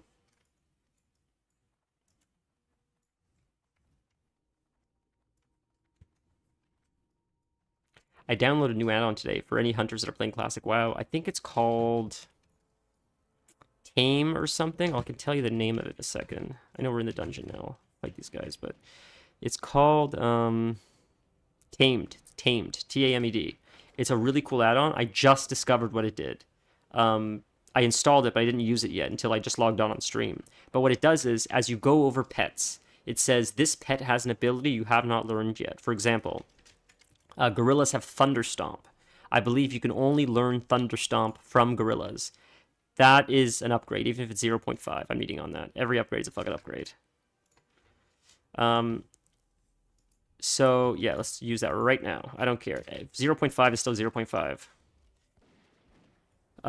But yeah, so I went over Gorilla and Stranglethorn. It says you can learn rank 1 Thunderstomp from this gorilla. And that's cool to know, because yesterday I was taming a whole bunch of pets, including this turtle, wondering how can I learn rank 2 Shell Shield, because I have rank 1 Shell Shield from Hillsbrad.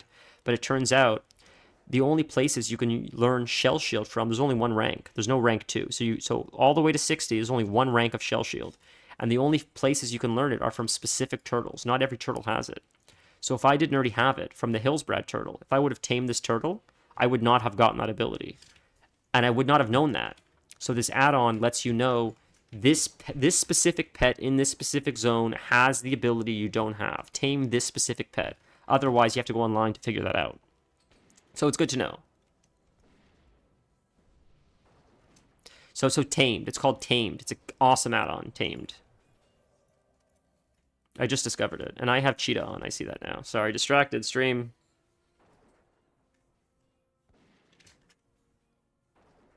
I'm afraid to multi-shot. Did you give me water? Yeah, I need water. That's the problem. A turtle is the worst pet to take in here, too, by the way. This was very impromptu, so that's why I didn't expect it. But I should bring a cat in here or something with a little more DPS than a turtle, but it is what it is. It's fine. He has a Ravager. Jesus Christ, that fucking Ravager is mine. I'm needing that Ravager if it drops. No one else can use the Ravager. He has it. It's mine. That's sick, dude.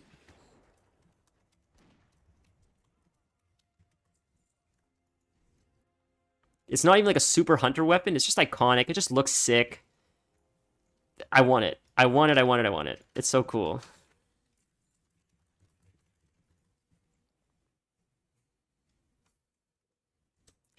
This Shibukale is a useless mage, man. I'm in here. I'm He sees that I'm He's not trading me drinks.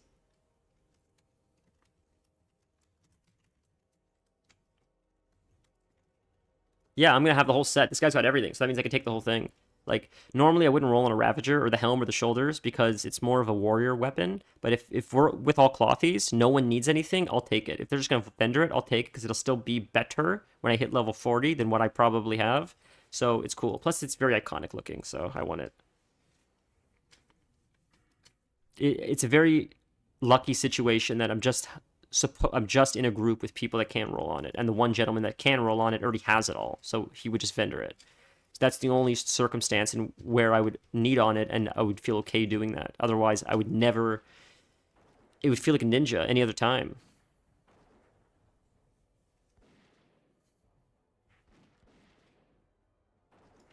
Because I don't even think there's agility on it, is there? If there is, there's very little. I think it's mostly like attack power, which is good. Attack power is good. That's less agility. We're not rolling on that. We can greed that. We're not needing that.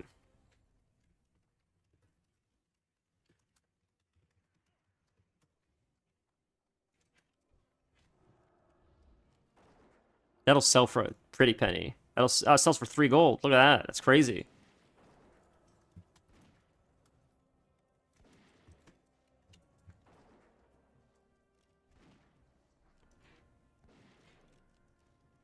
This guy's so quick to disenchant. Your mother was a hamster, your father smelt of elderberries. That's, I know that insult. Is that Harry Potter? Is that what that is?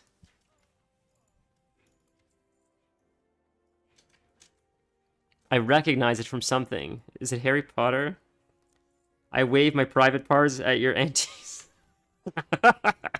She'd probably like it, honestly.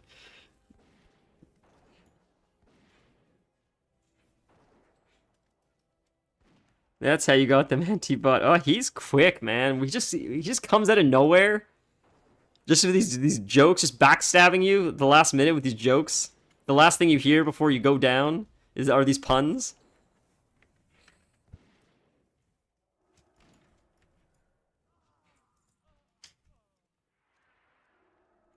Antibodies would be spelled A-U-N-T-I-E, bodies.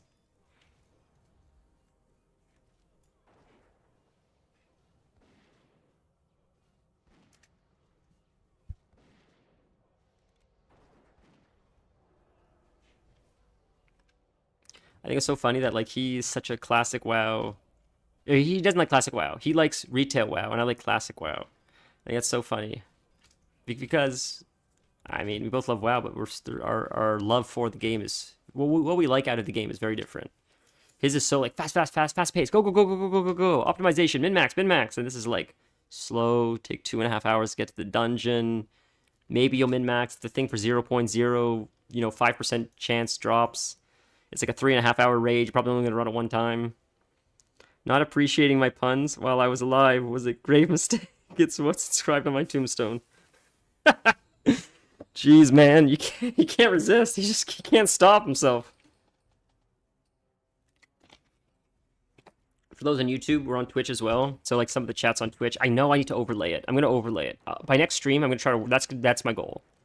When we end today's stream, I'm gonna play around with overlays. Hey, you guys are all talking in Twitch chat. That may boost me to get like 5 chatters at one time in Twitch, and then I can pass that threshold, and they'll be happy with me. They keep saying you're so close to getting 5 chatters. You're so close to getting 5 chatters. Maybe now we have 5 chatters. I'd feel so much better about my life if Twitch didn't constantly remind me how much better I could be doing on Twitch. I just don't check the stats, but then I go off and I get a notification or an email on my phone saying, here are your stats from Twitch. And normally I just delete it. Normally. But there's the odd time that I'll look and it's like, like it is cool. It's awesome. The stats are actually good. I'm actually really impressed with the stats. And what that means is like anything other than 0 is crazy to me. But I just don't want to know, because then when you know, you're like, well, how can I improve it? How can we make the number bigger? It's like, we're not playing that game. We're not doing that. I can't do that. That's a race to the bottom. Okay, now it's going to get sketch because our tank is down. So we're going to click Growl on. Now we got Growl. And this is why, boys, this is why we take the turtle.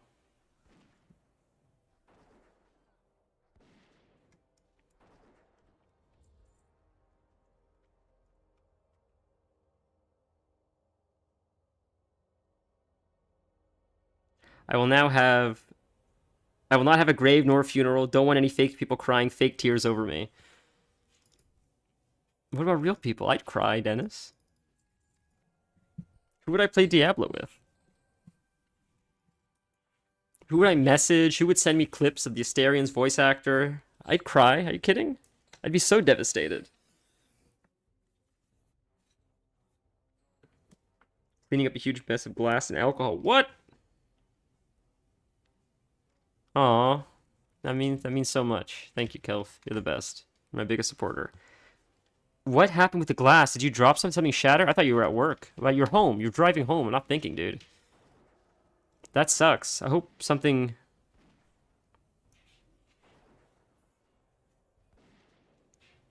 Oh, I did the web page when I will die thing? Picks and Sif... Oh, no, dude. Please tell me something you bought and brought back didn't break. Oh my god. Okay. Dude, Tuesday is going to be a long, just like I said, refresher. Play classic WoW, get the autism out of my system, and then we'll go back to BG3 for a long sesh. We'll make a big impact in a long gaming sesh of BG3.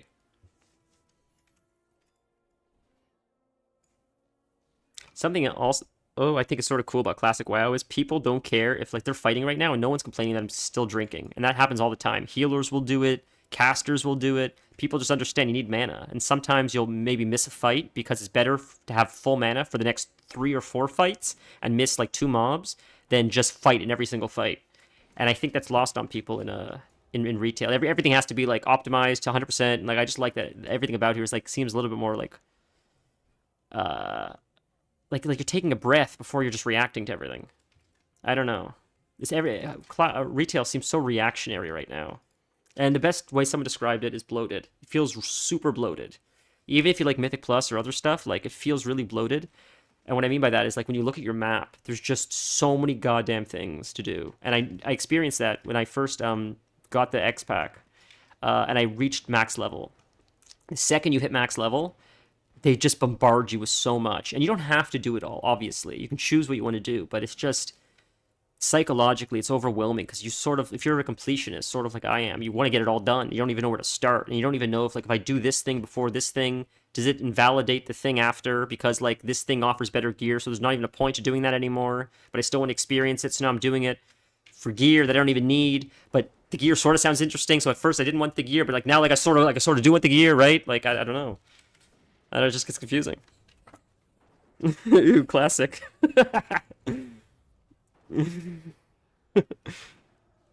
No boy. I just Wedding Crashered you guys, sorry. Once in a while just the Wedding Crashers comes out. That was a reference for like 2 people. Of all the people that might watch this VOD, that was a reference for like 2 people that are gonna get that.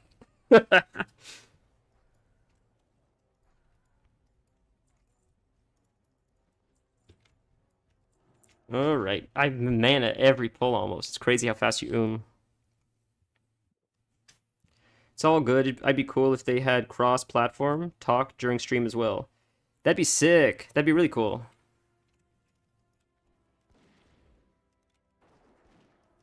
That would be neat. I feel like, and maybe I don't understand this correct, but I'm hoping if I overlay it, you guys will be able to see each other, and then you can sort of talk to each other on the overlay.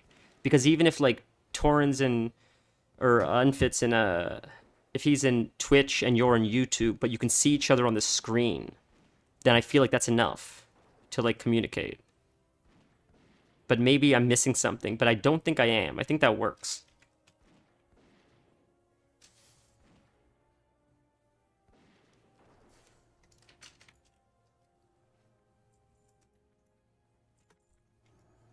Oh my god, the is so crazy. I mean, I was going before. You love funerals. That's such a gothic thing to say. Jesus. Just listening to The Cure in your car while drinking like a box of wine at a funeral. Just smoking your unfiltered cigarettes.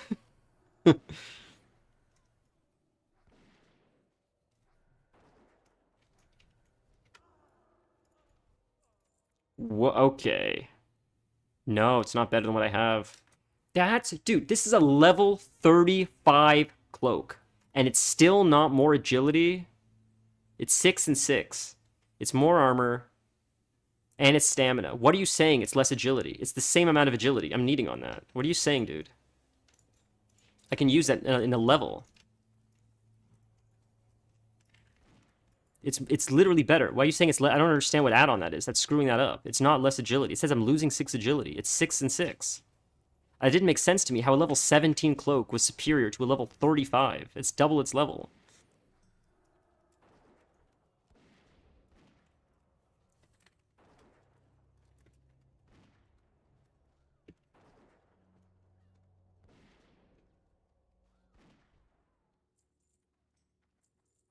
Cool. It's hard to tell if like people are like want to just sell shit for their mounts, because that is an upgrade and I will use it. It would sell for a significant amount, but like I feel like needing on epics, BOE epics. Yeah, I feel like needing BOE epics is a bit sketched. Even needing BOE blues is a little bit sketch because they can sell for like almost half of amount. Yeah, see, I agree. A BOE blue drops, that could sell for 50 gold. That's half of your mount in one sell, and it probably would sell.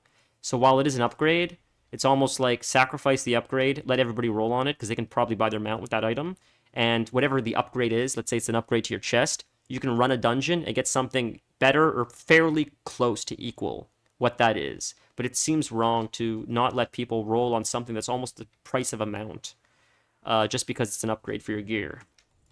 So my rule is, and it seems like the general consensus is, if it's a green, you're free to roll. If it's a BOE epic or blue, we're sort of going into like mount territory, and that is almost worth free rolling on, even if it's an upgrade, which I sort of agree with. Okay, I'm gonna check DC. I'm gonna check DC right now. Sorry. Okay. I'm in a dungeon. They're gonna get mad at me, but I'm checking. Our tank's dying. Our tank is dying. I'm checking right now.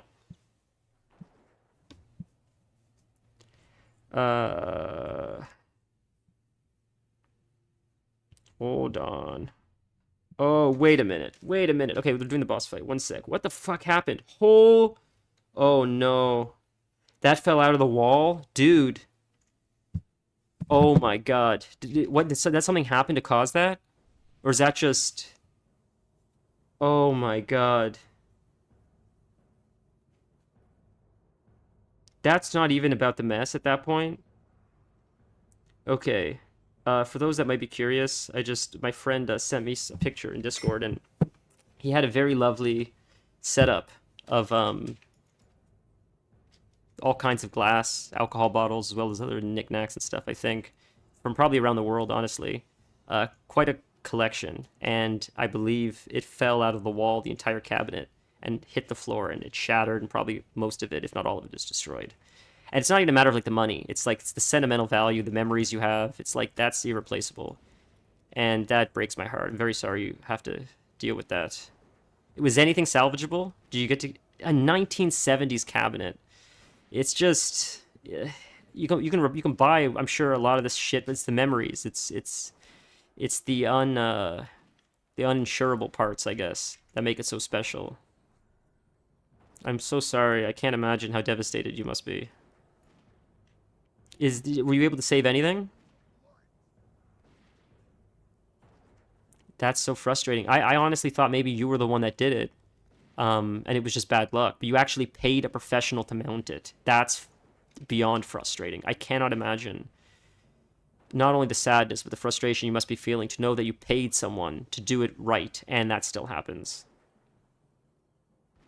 That sucks. I'm sorry, man.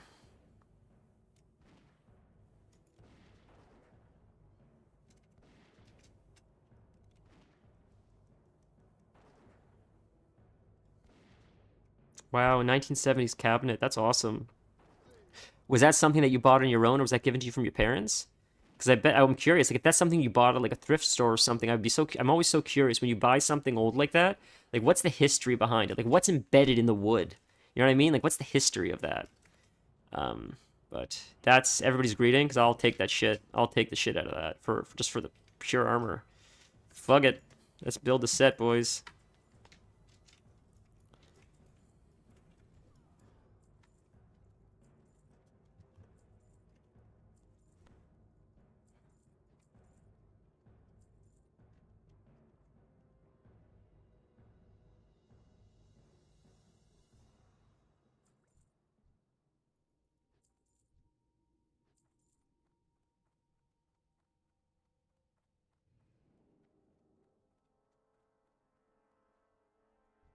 Hmm.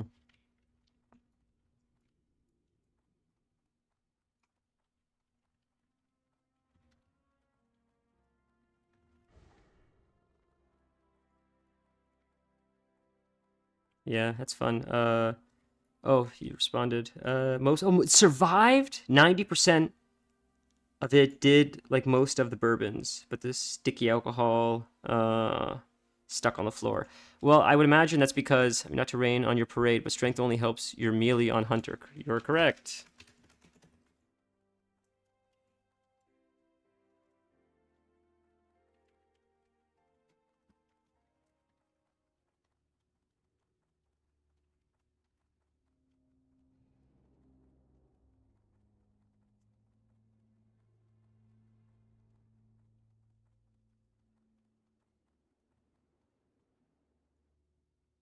Survival Hunter's where it's at.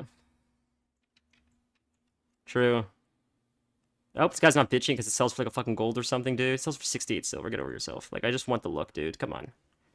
It's not raining on my parade. It's not gonna. The thing is like I understand it's not ideal hunter gear, but the thing is, it's not gonna fucking stop me from doing anything. That's the thing. I'll wear that gear. It looks cool as fuck, and I get to use it for like maybe 5 or 6 or 10 levels, and I still get to kill the same shit. I still level just as fast. Oh, I'm losing a little bit of agility. Whatever, dude. It looks cool. I like it. Sorry. So, the liquor on the floor, it came with the house when I bought it. It came with the house. Wow. One of the whiskey decanters Dilo gave me as a housewarming. Oh. Survival Hunter is sick. Yeah, Survival Hunter is very rare in Classic, but sick.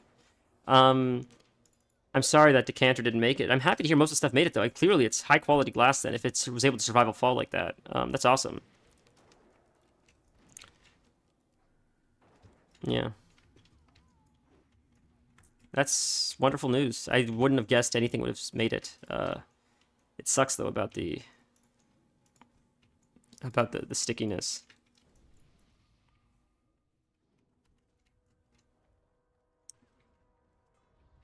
I'm leveling so goddamn fast, though, through levels that, like, I'm just taking shit because it looks cool. Actually. Like, actually. You could totally optimize, and truthfully, this gear is not even ideal for a warrior. If you want it to be absolutely, like, autistically optimized, there's definitely gear in RFK that's probably much better than Herod's Weapon. Let's take a look at Herod's Weapon, if he wants to play that game.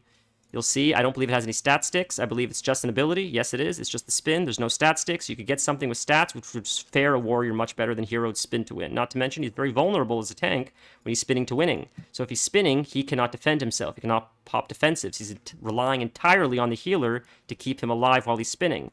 So if you want to tank, this is not the optimal choice either. Don't want to rain on his parade. That's just my point. It's just often the people, like, not that he meant anything by it. My point is often the people that are the loudest are often, you know, coming from a place of ignorance also. That's all. I'm very well aware that it's far from ideal. I just like it. And if you want to play that game of, like, optimization, the game's super not fun, in my opinion. An example being, you want to play optimized Feral Druid, the only way to play an optimized Feral Druid is to farm a weapon in Gnomragon that only has 3 uses. So that means you use it 3 times, you throw the weapon out, you farm it again. You get 3 boss fights on a weapon for Feral Druids, meaning you have to farm Gnomragon multiple times a day, so you can keep farming this weapon. So you use weapon 1 3 times, you throw it out. Use another one in your bag. Use it 3 times, throw it out. Use another one in your bag. That's insane. And that's optimization for Feral Druids. Like, who wants to play like that? That's not fun. That's crazy. Maybe it's fun for some people. I think that's insane. I would not want to farm a weapon out of necessity over and over and over and over and over again, just so because it's the optimized use.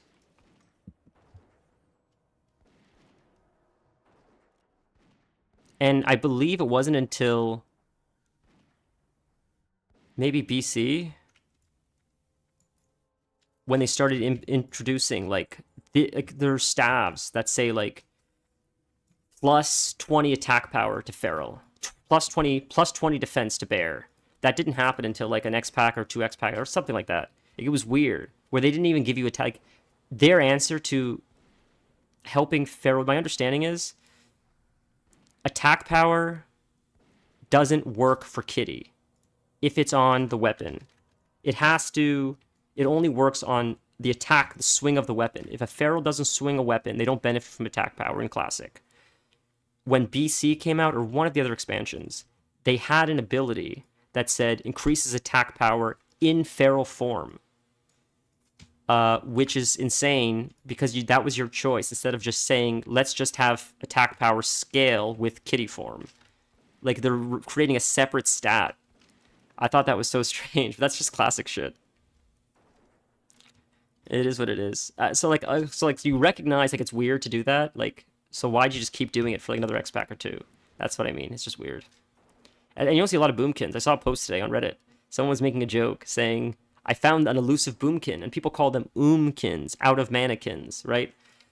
Because, get mannequins, get it? Mannequins? But out oomkins, O-O-M-kins, because boomkins are always in Classic. They're like, one spell uses half your mana bar. So no one plays boomkin, because it's just painful to play. But you find them once in a while, and those people are like, I don't care about optimization. I want to play Boomkin. I like the way it looks. I don't care that it's less than ideal. It's fun. So God bless those people. I love it. That's my player, man. I would love to take those people into a raid because I bet they'd be a blast in Discord. Maybe they're not the best player, but I bet they have a great attitude.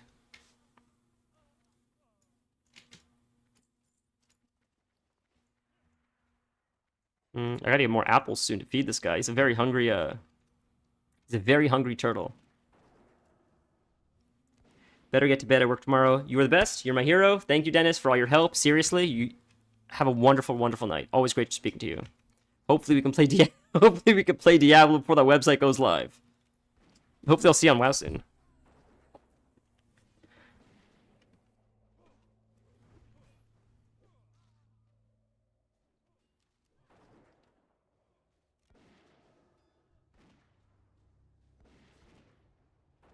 The game really pops off once you get to like Blackrock Depths and like Upper Blackrock Spire.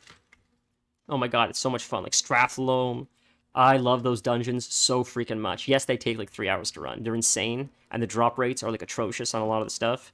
Like that chainmail piece that all warriors are gonna roll on against me, because that's just how it is. And I get that it's a benefit for them too. It's like my best in slot, and it's also quite good for them. But it is a piece of mail. But it's the same thing. It's the reverse of this. It's because like warriors would be like, hey, you can't roll on Herod's gear. That's for me. And it's like I get that, but then come Blackrock Depths. This drops in Blackrock Depths, and I understand it's an upgrade for you. I get that, but it is technically not plate, and technically you should be wearing plate. So, like, it's just how it goes. This one right here. It's, the ring. Where is it? In the ring. This one. Upgrade. Huge upgrade for hunters. But it's got strength, so it's an upgrade for warriors too. I get it. But it's male, so technically it should go to hunters, right? Technically. I would never complain if a warrior rolled on it. It's clearly an upgrade for warriors. But technically, it's an upgrade for hunters only. But when you speak in technicalities, in my opinion, you're a bit of an idiot. So, you know, I think WoW is like a gradient. It's not so about it's not so much about technicalities. It's about like, does this work for me right now? Yes, good enough.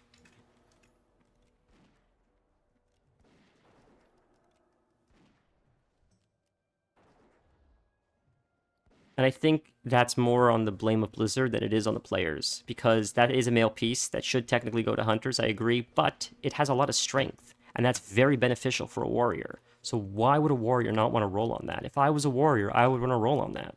So it puts warriors in a weird position where they're rolling against hunters, and you can't blame the warrior for that.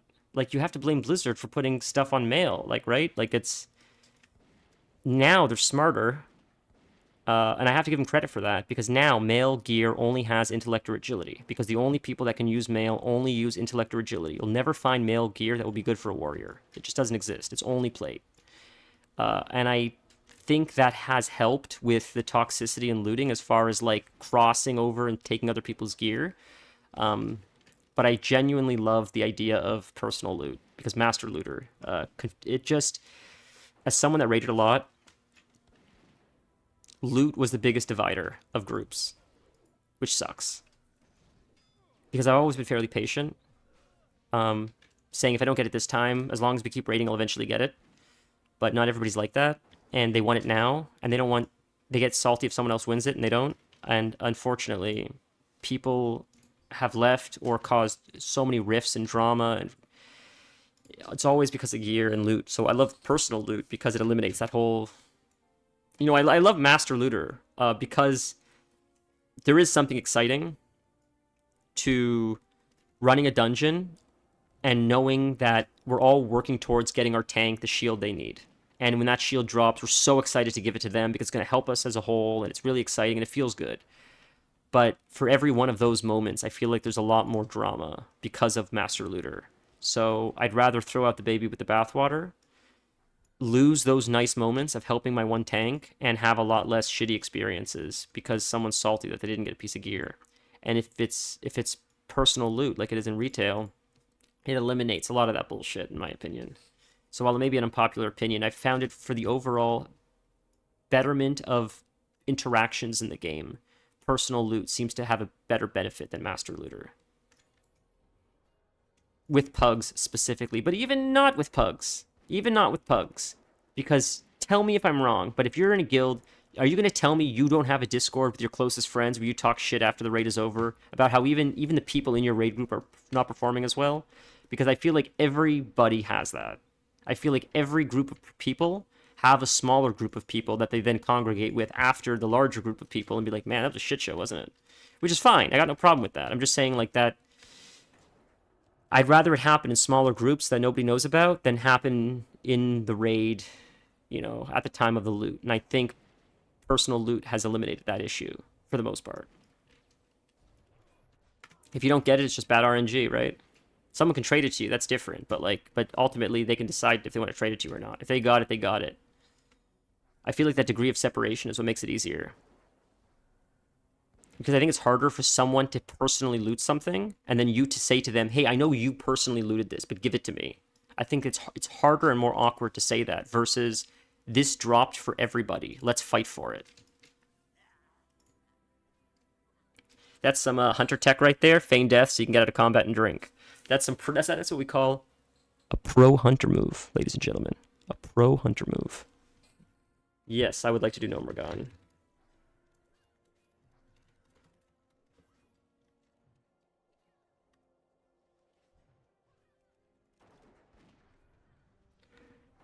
I'm lower level than you. Oh, I'm sorry, I missed that, Dennis. I think you're offline now, but Nomergon, I don't know if you can hear me, Bukale, but the last boss is probably like 42, if I were to guess. Thermoplug is probably like 42 or something.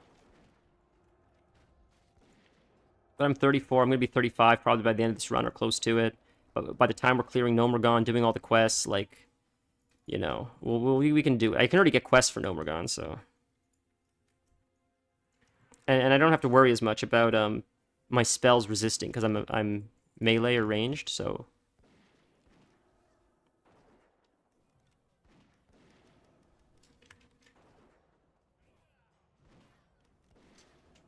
See, like the warrior, if he gets spin to win right now, he wipes. He's dead. If he spins, which he cannot control when he gets that spin, he's a dead man. Because he can't pop any defensives. And the healer, I don't know if she'd be able to keep him alive through that spin. Not to rain on his parade.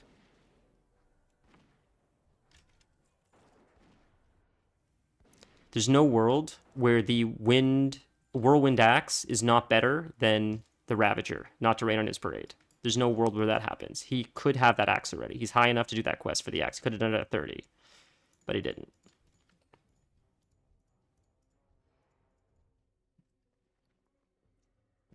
The Whirlwind Axe is so good, it could almost carry you all the way to probably to 60. That's how good the Whirlwind Axe is. And I've seen a lot of hunters that roll, not hunters, warriors. I see a lot of warriors that are well into their 50s, and they're rocking the Whirlwind Axe. It is such a goddamn strong weapon.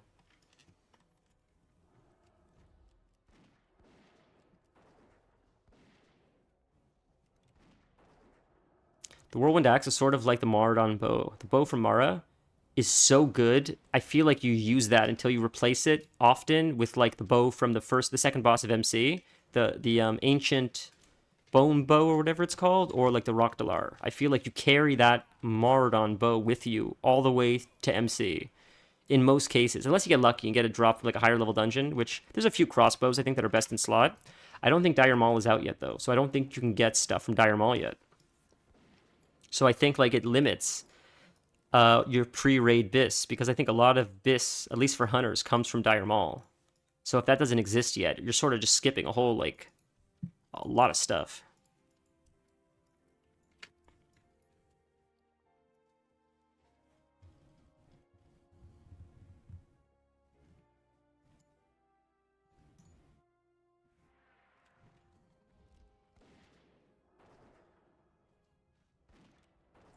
Yeah, I have to say, I think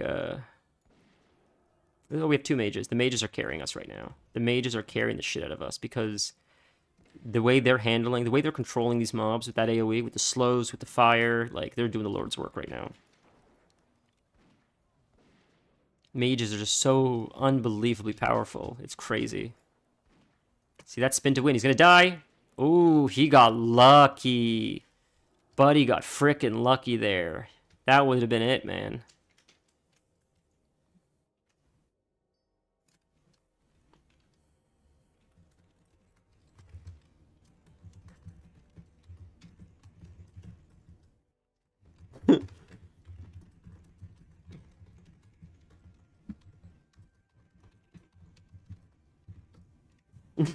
That fucking meme. I say that this is my brother. I say this to him all the time. Just a chill guy. It's the funniest meme to me. That I'm just a chill guy. He showed me. I didn't know what it was before. He's just a chill guy that sometimes spins when he shouldn't and wipes the group. But he's just a chill guy.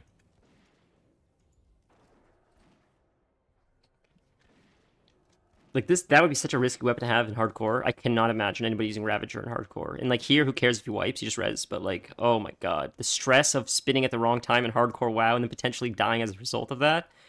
I could not freaking imagine how stressful that must be.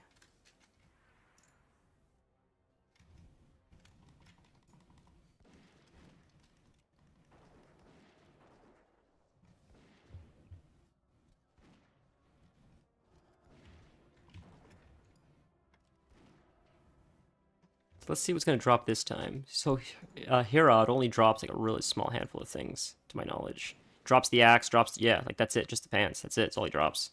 So the guy just wants the pants. That's all he wants. So. That AoE is actually quite good. Like, the thing is, people like, it's not a hunter weapon, but it's like, it sort of is, because when you're in melee combat, slight upgrade, not enough to care. This is why I justify it as a hunter weapon. When you're in combat, melee combat as a hunter, it sucks. Because all you want to do is get out of melee combat. And often, I can't get out of melee combat because I'm out of mana. So to have an ability that does a fairly significant amount of AoE damage with 0 mana cost is a huge help for a hunter. So while you may not think of it as a hunter weapon, while you may think I'm using creative accounting to justify that it's a hunter weapon, as someone that plays a hunter and has first-hand experience, I would love the opportunity to have an AoE attack that uses no mana that I can use on a whim unrelated to Rapture Strike or anything else. That seems like a huge benefit to me. I don't see a downside to that, personally. Yes, I lose a little bit of AGI. A little bit. I'll lose 7 agility. I don't think 7 agility will be the difference between me living or dying, personally. But I think the spin might be enough to help it speed up pulls in AoE situations when I get overwhelmed sometimes, when something runs into a pack. I don't know, it's just my experience as a hunter. I mean, it's all about personal preference, right? Like, I know hunters that run, and this is in Classic, I know hunters that will run, like, higher intellect because they just want a bigger mana pool because it allows for, like, more arcane shots. People that, like, will pool into, like, arcane shot. They'll pool, like, into arcane damage or intellect because it increases the damage of arcane shot. Like, weird, like, niche shit like that. Like, you know, you're getting really in the weeds, but it's interesting. It's what makes Classic so fun. It's like you can play weird tanking shamans in weird ways. Well, wool...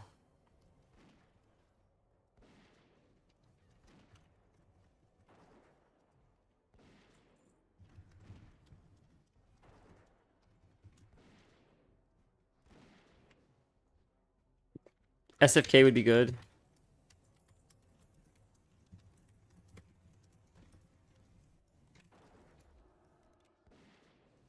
SFK would be a good one. He'd be able to farm the shit out of SFK. Probably get a lot of probably get the Shadow Fang. Probably get a lot of wool. That'd be a good place to farm for wool. If the Shadow Fang drops, he pretty much paid for his epic mount.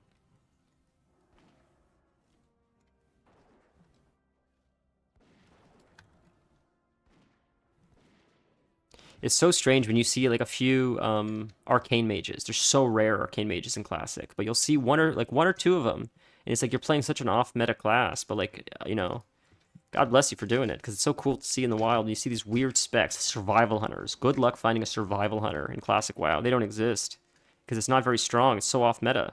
But when you see one, it's like, man, it's sick. It's like you're a unicorn.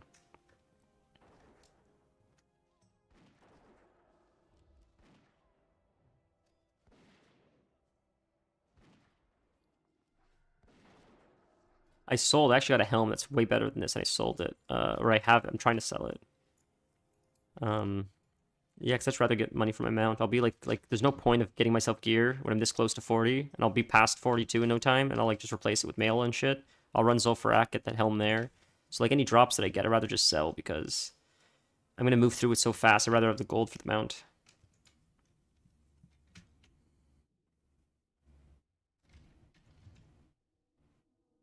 Dead Mines is the OG way.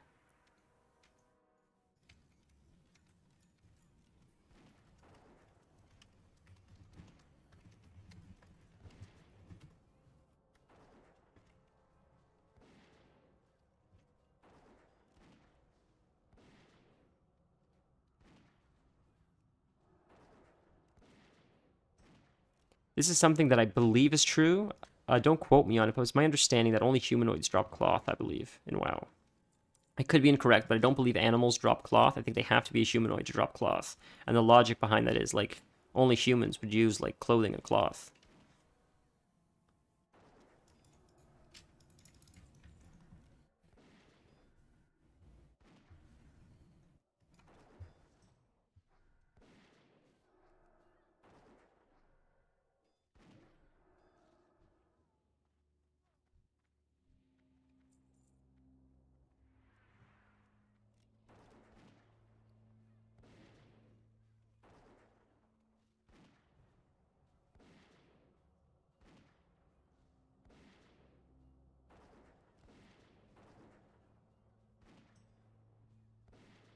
This fucking warrior, man! Jesus Christ, man. This guy almost died so... The healer is carrying us right now. Halfway to 37? Yeah, I would imagine that. Well, grind it. You're just grinding. That's why you're getting levels in here. Problem is, you're not making much gold as a result, so you're not going to have... Yeah, I see that, but, like... You'd be making more gold questing than running this, I think. Unless you get very lucky with drops. I think you can hear me, right, Bukale? You can hear me?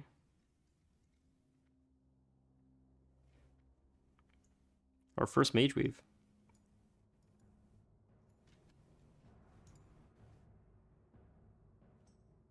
Can I see target of target? That's under options, probably interface, right? We type in target of target. Show target target. Show target of target. So I do have it, so I guess he's just not targeting anyone. Yeah, there, I can see it. I can see they're targeting now. Okay, it does work. Okay, cool. As long as I know. I just didn't know if he would be targeting Herod yet, but I guess he's not. Like, oh man, I guess you can move when you are spinning though, right? You can move, you just can't attack or defend yourself.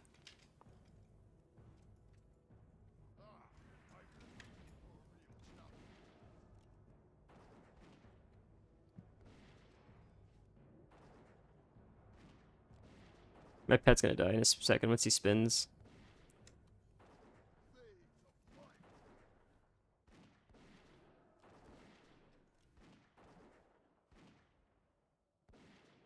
He's immune to the poison, but you can still hit him.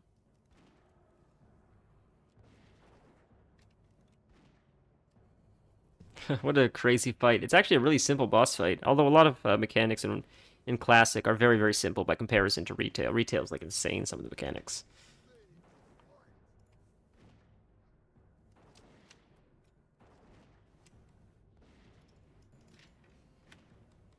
Come on, buddy. There, it's ended. Okay.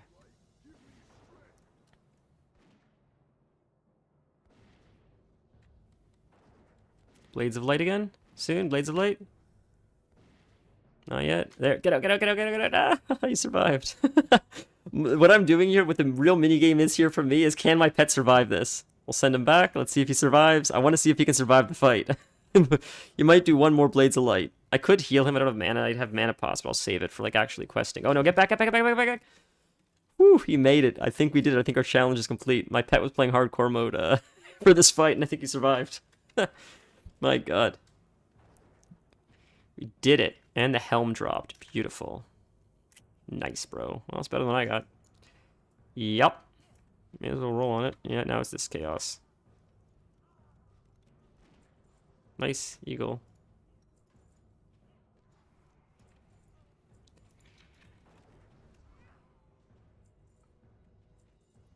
One last thing.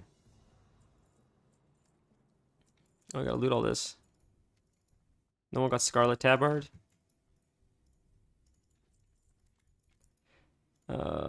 Guess not.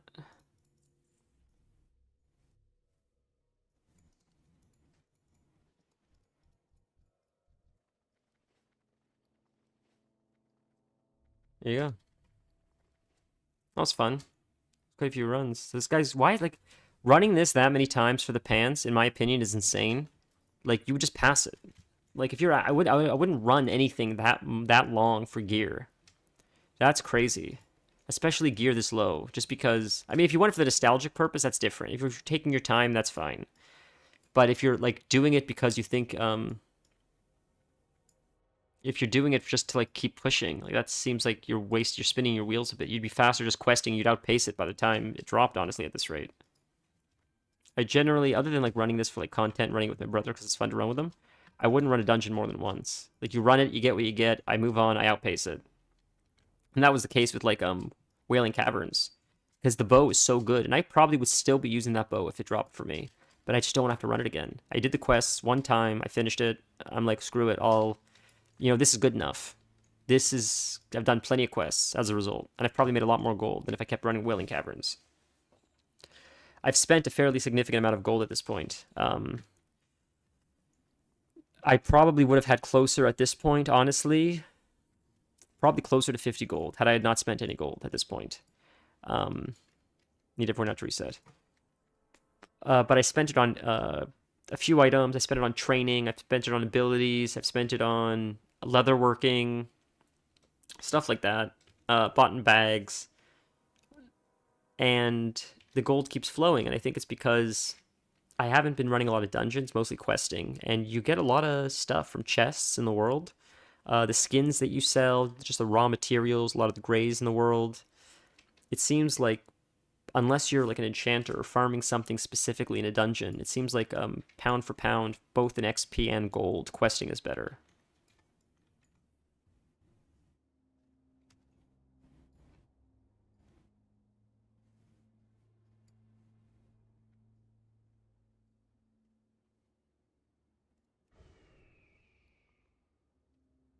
Cool. Well, this looks sick. I mean, can you see the helm though? This looks stupid with the troll, probably. Probably. Did I not get the helm? Was my fucking inventory full? Did we reset it and I didn't get the helm?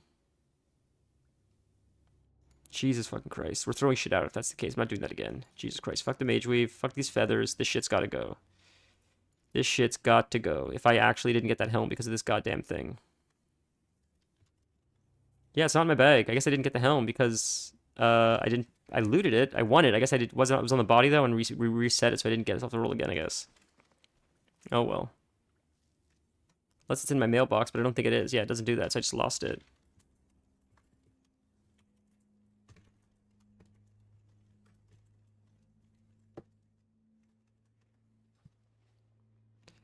Yeah, like I don't need this meat. This meat is like useless. Fuck off.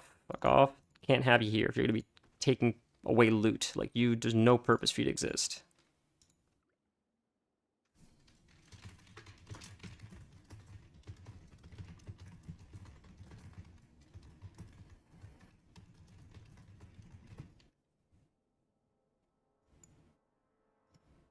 At least we got space now. If we're waiting a minute, I'm gonna go pee really quick.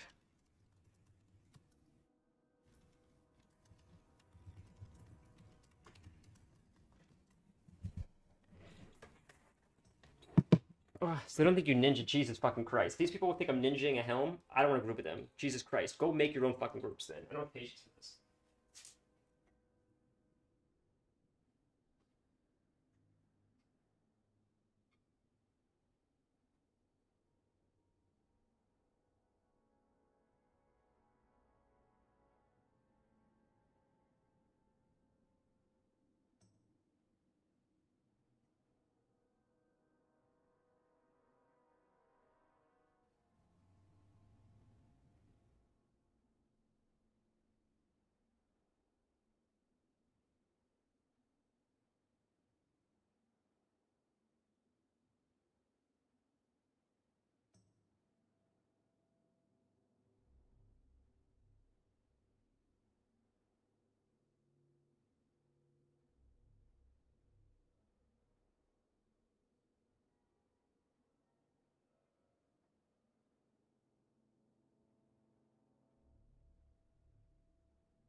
Ugh.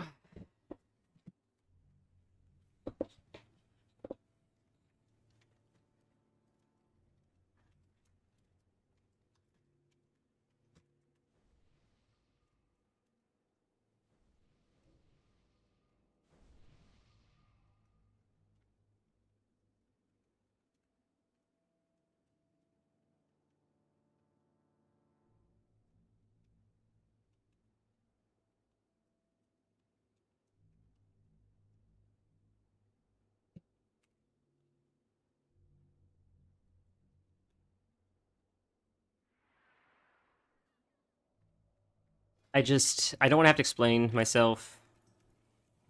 Fuck it. If you think I'm ninjing, who gives a fucking shit? Jesus Christ. It's just leave.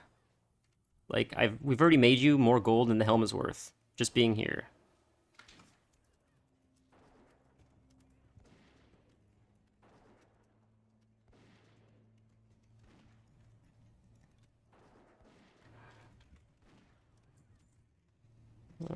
Okay, either or. That's my mentality, like straight up. Like if you would have preferred the shard, I'm happy to leave. Like I just can't play that game of like, guys, I'm not ninjing, okay? It's a principle thing.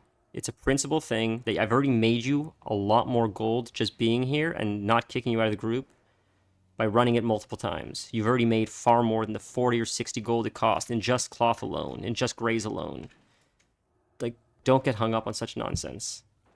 And me having to justify that me rolling on it is me not ninjing, is me entertaining the idea that people like that exist in the world. And I can't even entertain it because then I'm giving it like merit, and I can't do that. I know I'm going really deep in the weeds here, but it's just like, no, not happening. It's like when someone, it's essentially the same logic as like when someone accuses someone of something like insane, which is not necessarily true. The person then defends it instead of having the accuser, prove it. But as soon as you go on the defense of something that's not true, you validate it. So you just got to keep your mouth shut and just move on. If someone wants to prove something, that's for them to prove, but you'd never defend something that you're not guilty of unless you are guilty of it. That's it. That's just my mentality.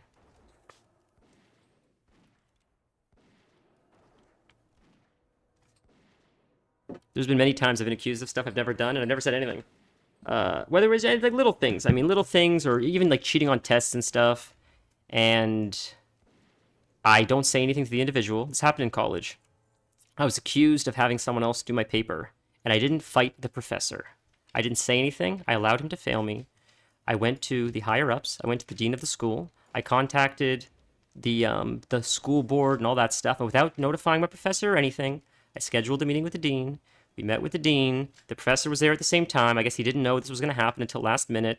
And I said, if this person already doesn't believe me, and I can't convince him to believe me, he already accused me of something without even asking. So that's not someone I even care to convince. So I'll go to the person that pays this person's paychecks and explain the situation and let this person try to understand that this individual can either prove that I've cheated, but it's not for me to have to deny it. It's for them to have to prove it. The burden of truth is on them. And they didn't have the truth, so they had to live with the burden of trying to provide truth that didn't exist. And I ended up passing the class as a result. It was very uncomfortable, but it was a very important lesson in my life where, like, it's better to just keep your mouth shut sometimes and just handle it appropriately and let the systems in play do their job, because that's what they're there for. And justice prevailed, rightfully so. Because the person is no longer a professor for reasons unrelated to that, but reasons that if you knew why, they're disgusting, which I'm sure you can put two together. But that's not surprising. That's who this individual was. That's what, and this is, I'm not, it wasn't, when this situation happened to me, it wasn't like an isolated situation. This person has a reputation for being difficult, and I think that was just sort of one of the final straws after a very long, history of similar kinds of actions with other students over many years. But it was just a very important lesson that I never forgot, which is like, keep your mouth shut, just show up, do your part, do what's right, follow like the laws and follow the system as it's intended, and it should work out in your favor. And it seems to be the case often when people are like accused of things and they go through the legal process. They don't handle it on Twitter. They go through the legal process. They let the lawyers handle it, the investigators handle it, the district attorney handle it, and often it does play in their favor. It may take a while and possibly ruins the reputation because of Twitter and stuff, but in the end, still, at least they have their finances and what matters most, which is they're not doing jail time.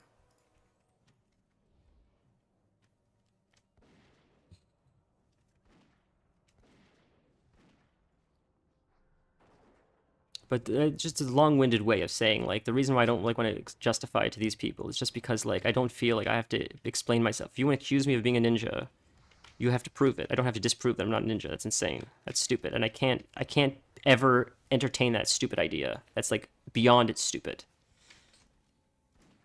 It's like dog brain thinking.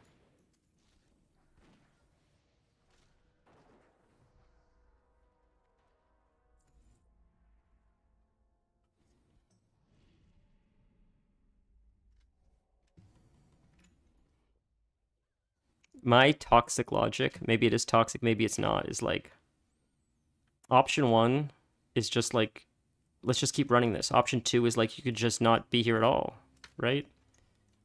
So we're having fun. Let's just have fun.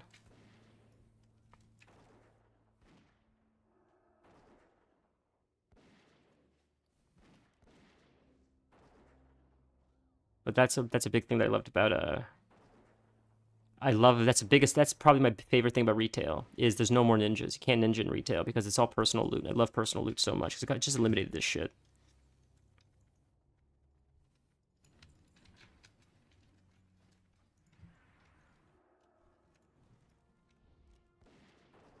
But there was something nice about getting your friends geared. I like that's what sucks is like it'd be cool if like there was an option. I think there is now to turn on Master Looter. If you make the group. If you're an LFG, I don't think you can turn on Master Looter, but I think if you run with your friends, you can turn on Master Looter, but I could be incorrect. But it's got to be like 20% of your group or 20% of your guild or something like that. I thought I could be incorrect, but I'm not entirely certain. Ooh, that's actually more agility, but I got the other one, so I don't need to read that. It's fine. The bracers, are they better though? They give you attack power if you have a 2 set, and I do have the 1, so that will be my 2 set, which gives you defense though. No, it's not that good. Undead, not very good. Not very good. Okay, not good at all.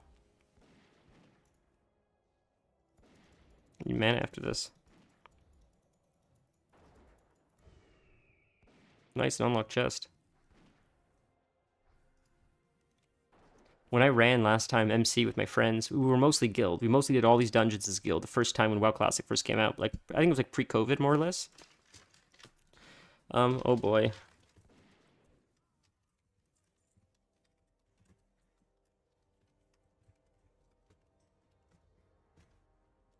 Let a ninja the chest too. But oh, did I get the agility cloak? Sick. Maybe I'll use that one instead of the monkey one. Maybe I'll sell the monkey one and use the agility one instead. Of the boar. That's awesome. And we got a large knapsack. That's sick, dude. 12 slaughter. That's sick. Yeah, we'll get the 12 slaughter. We can leave the rest. I don't really need the rest. Throw out this for that. Care, but same gear twice. I guess I'll question it.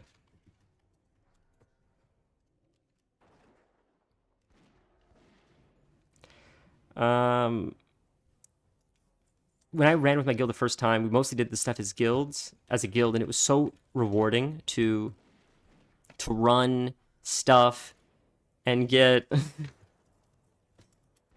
and to get stuff that we know they needed. Like the Dire Maul, I'll give you an example. I was a hunter leader of the group, and I was like, I sort of wrote like a best in slot list for everybody of what they need to get. And I didn't figure it out on my own. Like there were guides online. I just put it together and said, guys, here's the list and where you get the stuff. So I just put it in Discord, and all the hunters then reached out to me. They were like, hey, can we like set up groups to run this stuff because I need it. So I was making groups to get all the their hunter gear. There's only like 4 of us in the Molten Core group, but it was so much fun for all of us to group together, make groups of like 2 or 3 hunters at a time, and just clearing dungeons with like, it's like 3 hunters, a healer, and a tank, and we're all running it. And like 2 out of 3 of us already have the gear, but we know this one person needs the gear for MC because it's pre-bis. So we would just run it, and when it would drop, we'd all be excited for them. And like that culture is the opposite of like the ninja culture, and that's what I love. That's what I, it's the abundance culture. It's the, hey, I got it this time, you'll get it next time, and guess what? We're gonna run it in a second, so you get to get it. So everybody gets to get it. So you don't have to worry that you didn't get it this time or that someone needed on it by mistake. We'll just run it again, and then you'll get it. It's no problem. There's time and loot for everyone, and as long as you're patient. And as long as you don't call people names or say things like ninja, then we'll get you the gear too. And you'll get the same gear, the same epics, the same quests, the same epic mounts. People, like, it's crazy how fast guildies are willing to give you gold if you're willing to help them and stuff. How fast people just make you stuff for free because it helps the raid. It's so different than, like, the pug experience, I guess. It's so... what's the word I'm looking for? Not charming. It's so heartwarming. I don't know. It really it restored my faith in humanity. As silly as that sounds, it's a stupid game. Like, who cares? Why would that? It's the idea that people are so selfless. That's what it is for me. Um, and that's why I love classic, because that selflessness exists. It seems a lot more in classic from my experience than retail. Um, when you find a good guild, you have to find a good community, but then that exists, and you have this connection that I think is lost in retail. Because you need to grind it a little bit harder in classic. So when you guys are grinding like Hydraxis Lord reputation together for like 4 hours a day, you start to bond a little more. Inside jokes, shit like that. And that's, I think, what keeps making me come back to WoW. Every time I come back, I seem to make new friends. And they're often friends that you then take out of WoW. And, you chat with on Discord or play other games with. And I only seem to experience it in Classic. I don't know. It's magical. I love it.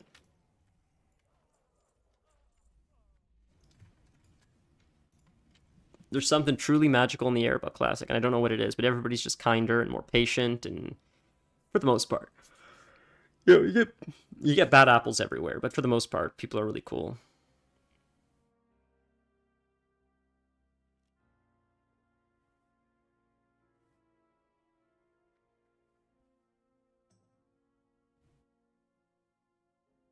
But also, I try to keep the sanctity of that mentality, and that's also why I'm really like,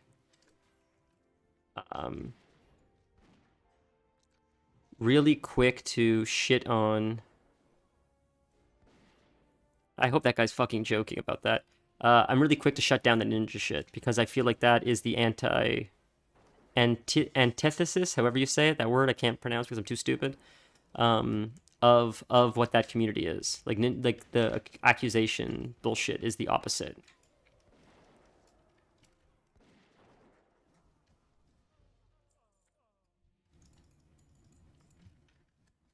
And people are too quick to use the word ninja too. That's another thing. Like, no one knows what a ninja actually. A ninja is someone that puts together a raid group, and then when the loot drops, they take all of it, including all the stuff that they can't use, just to sell it. That's a ninja. Rolling on something that's less ideal for you is not a ninja.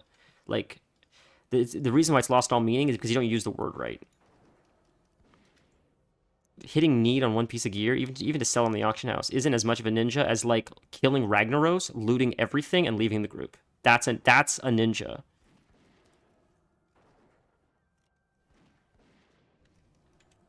And it's happened many times. I've seen people steal the Eye of Rag. I've seen people steal the Thunder Fury. It's crazy shit, man. It sucks.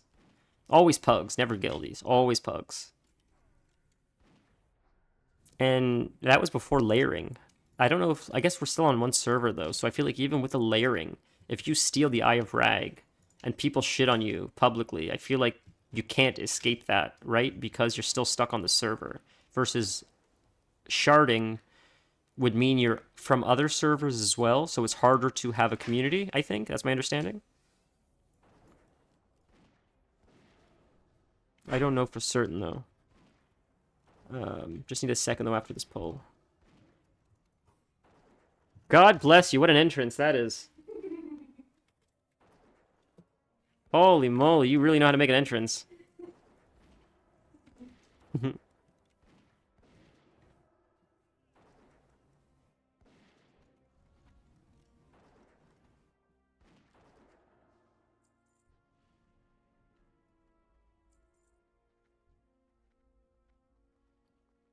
Okay, okay. So I'll be right back 1 sec while I drink.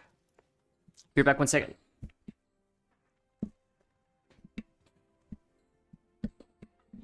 Okay, like this maybe?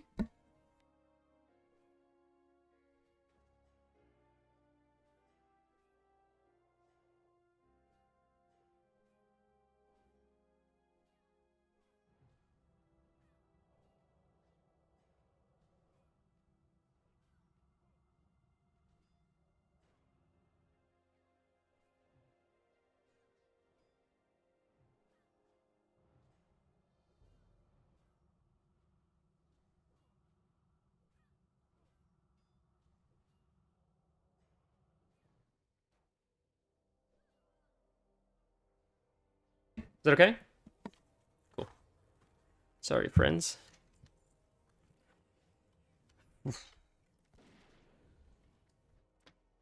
Dire Maul runs were a lot of fun. Pre-Bis is almost more fun than actually raiding, because like that's when you're running groups of 5 usually, and you're getting all your friends the gear to the raid, and it's almost like Christmas Eve. Because Christmas, is, in my opinion, is never exciting as Christmas Eve, because it's the anticipation that makes it so exciting. The night before, you can't sleep, you're so excited. Once you're there, it's exciting, but it's never as exciting as like the anticipation, in my opinion. And I just love the pre-Bis farm. It's just it's always like late nights, like pizza nights, weekends, running with friends, running Blackrock depths over and over to get that one piece that you need, because it'll just give you the extra edge when you first get into Molten Core. There's nothing like it.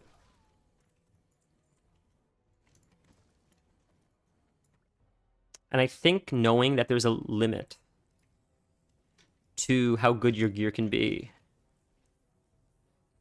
maybe it's what makes it more exciting, because in retail, there's like the limit like barely exists. And what I mean by that is like, yeah, you get like the best gear for right now, and it's awesome for like 2 months, and then you replace it again. The scale moves so fast that like, what's the point? Like, and that's sort of why I'm tired of Mythic Plus. Like, what am I even grinding for? To get the best gear so so it crushes it, and then I can do dailies and replace it in 2 months. At least if nothing came out for like a year, and I was able to be best in slot gear for a year, and I am just dominating and decimating everything forever for a year. I feel like an animal. Maybe I'd be more incentivized, but like the seasons happen so fast. Gear gets replaced so fast. Best in slot goes out of vogue so crazy fast. It like lost all value to me. The seasons were too short, and I think that's what it is. It's not enough of a carrot on a stick, I guess. I don't know. I'll tell you how much like that bothers me. Rock Dalar is like best in slot for such a short period of time that I'm so stoked to finally get it.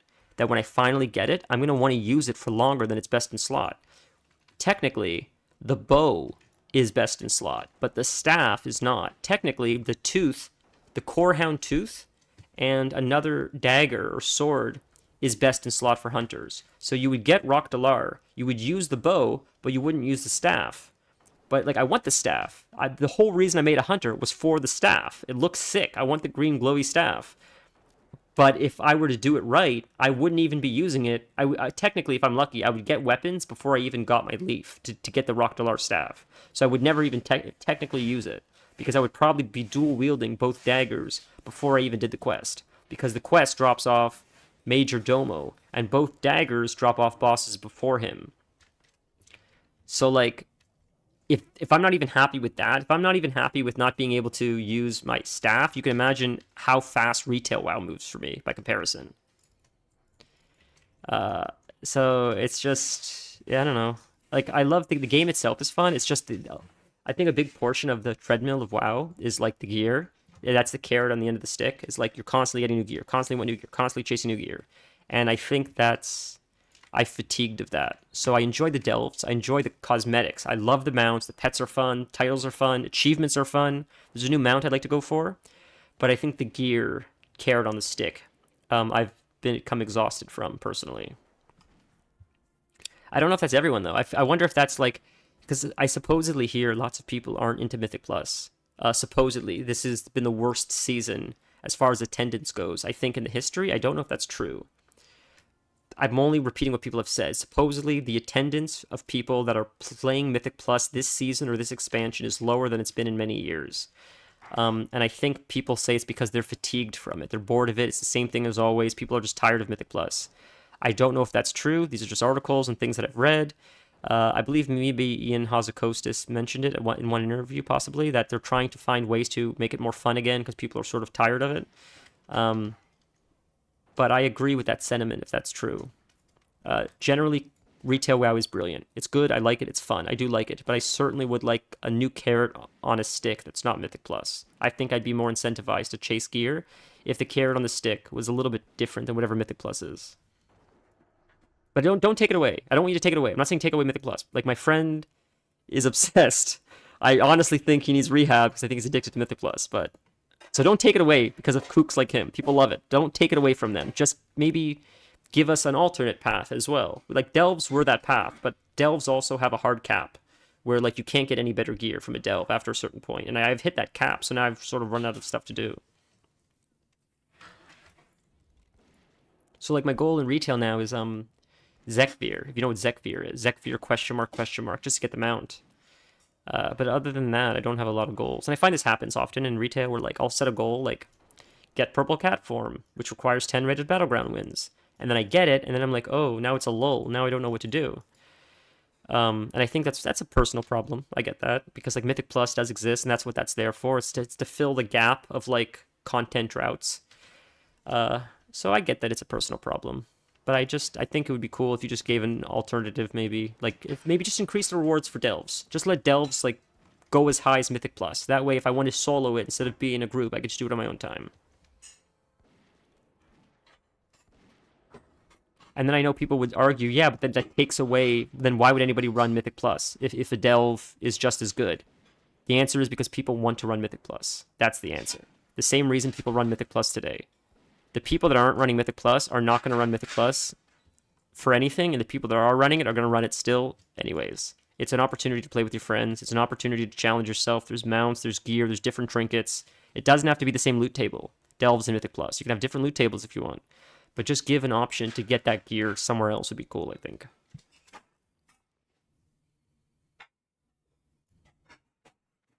I sort of thought that's what Mythic Plus was going to be at the start, honestly, truth be told. I thought that at first it would be a opportunity to sort of have a linear path to gearing for players that maybe can't commit to a raid. But other than the Vault reward, which is a heroic piece, I think it caps out at, like, normal raid tier, I think, if I remember correctly. It's been a little bit since I've run it, so...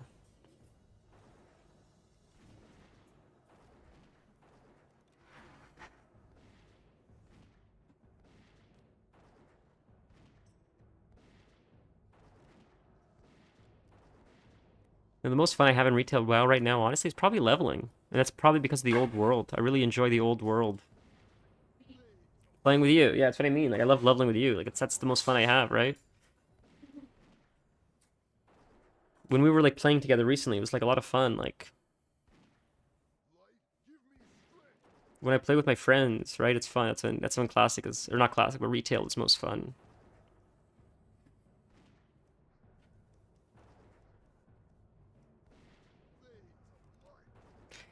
Another thing about Mythic Plus is, like, it feels a lot sweatier than raids do. I don't know why that is. Raids just feel less sweaty than Mythic Plus. It could just be a community thing.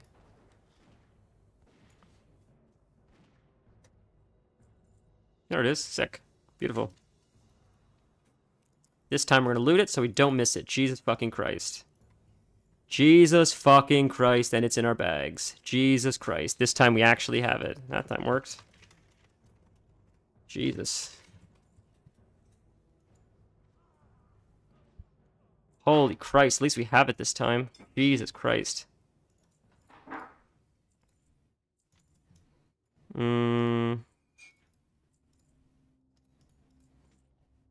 That gray sword sells for 25 gold. That's half what the helm sells for.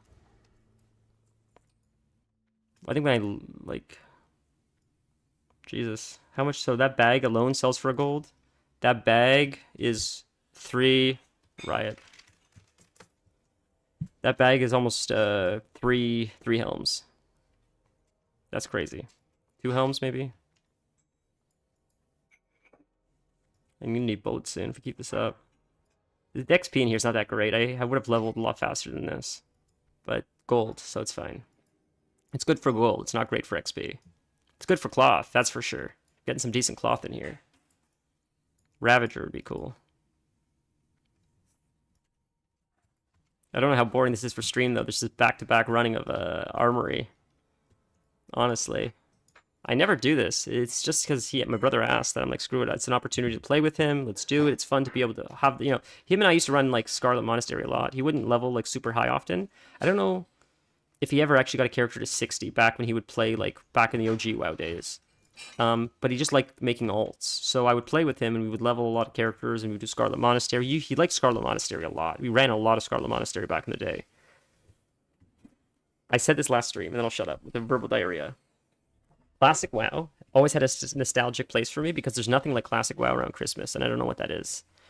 And partially that's because him and I would, it'd be like Hanukkah, because we're Jews, because we're Jews. And, you know, everybody would be off for Christmas. We wouldn't have anywhere to go. We wouldn't like have much to do. A lot of our friends, some celebrated Christmas, some didn't. But like, if we weren't at someone's house for Christmas and it was just another day for us, we were off school. We were off school for like a week. We didn't know what to do. We'd play WoW. Lots of people were on WoW. You know, we didn't have Christmas plans, so we were just playing like the whole holiday week, and it was a lot of fun. It was like so much fun to just like get lost in Azeroth. It's cold outside. You know, in Canada, it's like -30 outside. You can't go anywhere. It hurts to go to the grocery store. So it's fun to be able to like relive that with them a little bit now. You know, running these older dungeons with them now after all these years, like old times.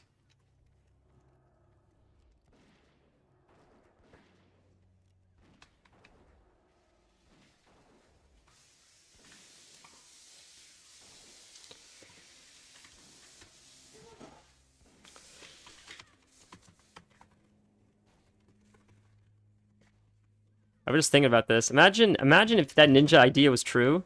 That means that you pass on everything except for one helm. That is the worst ninja in the world. That is the worst ninja. You could have ninja'd the chest. Holy fuck, there were so many opportunities to make more gold. They've not been running this for 5 hours. There's no way they've been running this for 5 hours. How long have I been streaming, dude? I've been streaming for almost 5 hours. But there's no way he's been on that line that long.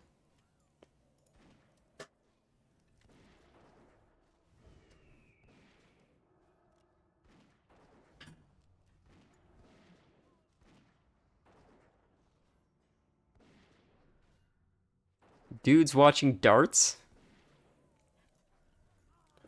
Jeez. I always would see stuff like that on television. There's like darts and pool, and like, dude, like who's watching this stuff? Like who are these people?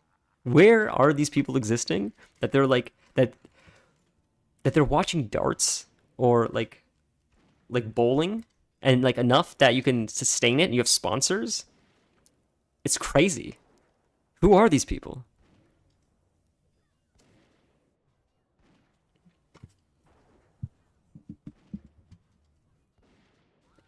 Every time you'll go to like a hotel in like the middle of nowhere, in like Wyoming, there'll be like darts or bowling or pool on TV. It's like, who's paying these people enough money to have sponsors to like let it play like 24/7? You have announcers. It's a stadium.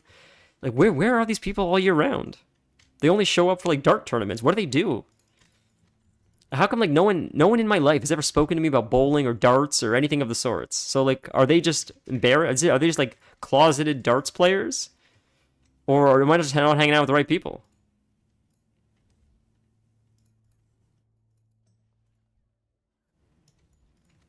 Get rid of that.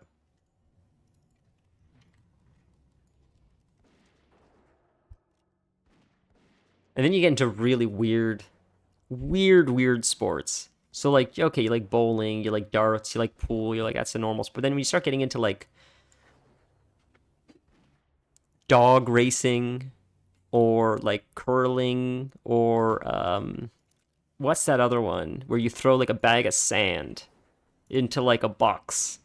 Like who are those people? Like those people are so like niche that like even the pool people are like, those people are weirdos, huh? Those are like the real niche sports, right? Like the croquet. Like where are the croquet fans at? Who are they? Those are the people that the bowling fans are like, hey, there's a croquet fans over there. We should probably cross the street. We don't want no trouble. Right? I don't know. You've probably alienated my audience because I feel like all my audience likes croquet, and now I've told them that they're weird, so they don't like me anymore.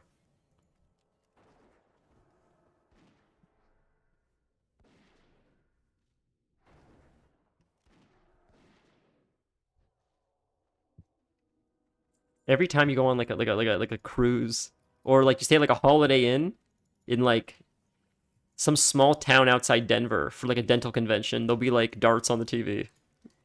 And I wonder if like I wonder if it exists outside of that hotel. I wonder if the dart game actually even exists, or if there even is a professional darts tournament, or if these channels solely exist for hotels in the middle of nowhere. What if it's a whole psyop? What if these sports don't even exist, and they're just reruns shot in a studio? They shot like 4 episodes, and like you don't watch it anyway, so you just see it and you think it's new every time. And it's just a conspiracy, just to make you think that more channels exist than really do. And darts don't even exist. You can't even find a dartboard if you go to the store. It doesn't even exist. It's psyop made by the government to trick you to thinking that sports that don't exist actually exist. I think that's possible, right?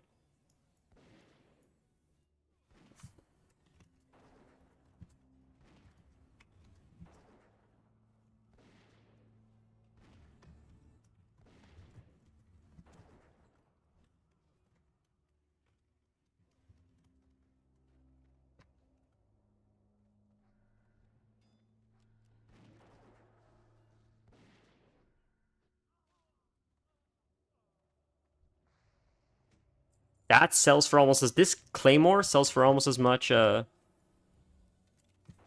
ish.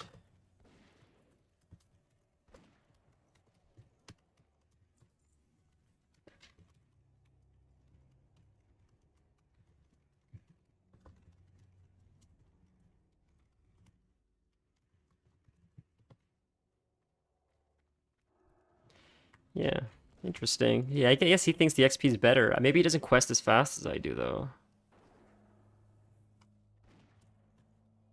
Yeah, he's been here for hours. Like that doesn't seem very good to me. I think maybe I quest faster than him, or he just I don't know. I feel like I quest faster than him. Maybe that's what it is. Not that like I think it's more like he just, AFKs a lot in between questing, and I generally like am a degen. We're all like sit down and like finish a zone in a few hours. So maybe that's why I find that questing XP is better. And compared to him, he'll do one quest, he'll get up for 20 minutes, he'll sit back down, do another quest, sit down for 20 minutes. That would explain why dungeons are providing him with more XP, because it's constant and he's not getting up and it's just continuous. Maybe dungeon is more XP, but it appears from my anecdotal experience right now that I believe I was moving faster with the questing originally. Can I give him the stamina? There, I just want to get rid of that. Going to need bullets soon, and going to need more water soon.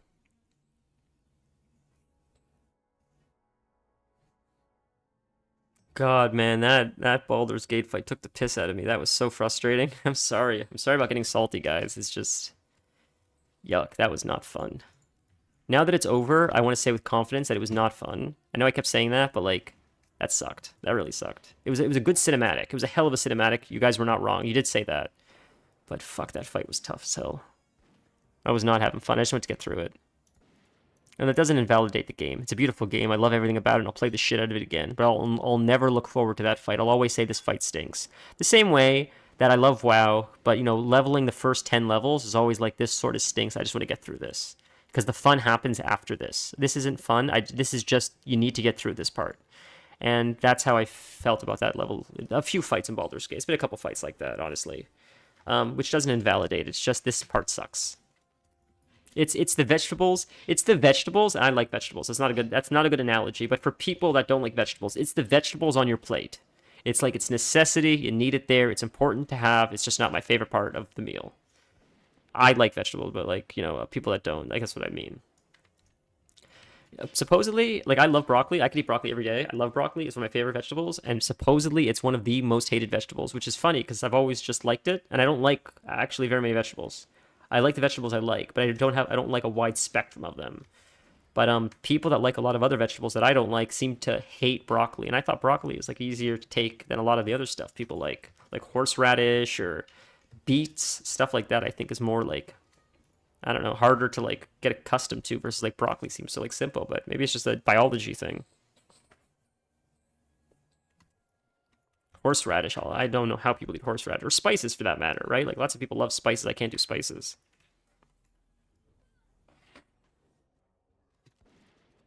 Although wasabi hits different. That's what's interesting, is I don't normally like spice, like chili peppers and stuff. But for whatever reason, wasabi's okay. I don't mind wasabi that much. Isn't that weird? It could be the type of spice. I don't know where wasabi comes from. I thought it was soy, but I don't know why it's spicy. I don't know what's in it that makes it spicy if it's just soybean. That's what I don't understand. It's a quick Google search would tell me, but I don't know.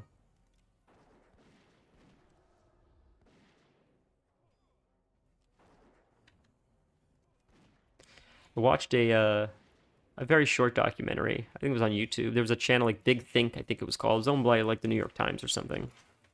And it's an interesting YouTube channel.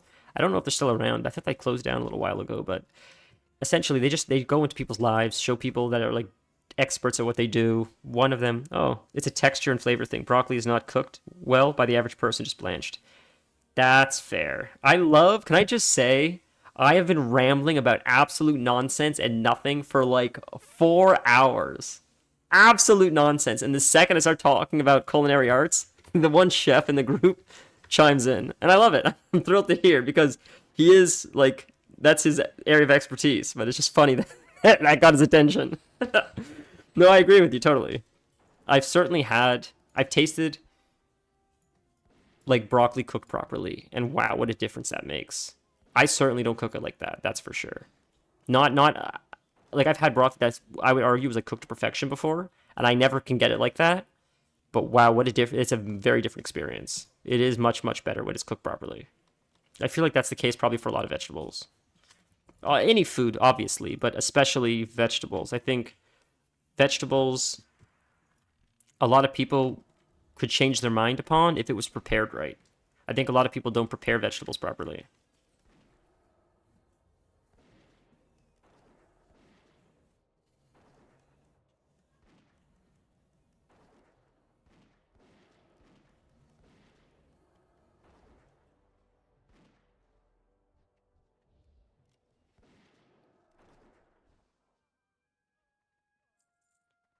Auctions for 53. That's nice. God, I guess we're not high enough for ugh, that sucks for Cathedral, because the Cathedral would have finished our quest. We can get quite a good reward for the Cathedral. Roasted veggies with salt and pepper is best veggies, or stewed with meat. Stewed with meat sounds really good. Wow. But I've never actually had it baked. I usually only You said baked. Yeah, roasted. I never had them roasted. Sorry. Maybe I've had them roasted once or twice, but I don't cook them roasted myself. I usually just boil it. It's just easier. Like steam it or whatever. It's just quick usually. Like when I cook for myself, not even for the fiance. Usually when if like she's like at work or she's not home to wait for the weekend, whatever, and I have to cook for myself, I'll generally try to cook like fairly healthy. It'll be like salmon and rice and vegetables, but it's like super autistic and plain. Like, I'm not doing anything fancy. It's like the most autistic looking meal you've ever seen. Plain, no salt, no pepper. Plain as plain can be. And I'm happy with that. But, I don't know where I was going with that. It's just, when I cook with her, it's very different. So that's why I don't do fancy stuff like you described, like, roasting it. That's high class shit, man. That's like fancy. If you turn like basic food now into something like classy. And when I do it, I mostly do it for sustenance. But I absolutely respect the art of, especially as I got older. The older I got, the more I started respecting the art of food. Because it is very much an art. And it's very hard to do. It's probably one of the harder arts to do is food. Because it's very difficult to judge art. Because it's subjective. But food is one of the easiest arts to judge. Because it's not as subjective as you'd like to think. Because, yeah, you can say, like, flavor's subjective, but, like, sort of. I think we all agree that, like, rubbing alcohol tastes like chemicals, right? And, like, feces does not taste good. So I think there's some degree of, what's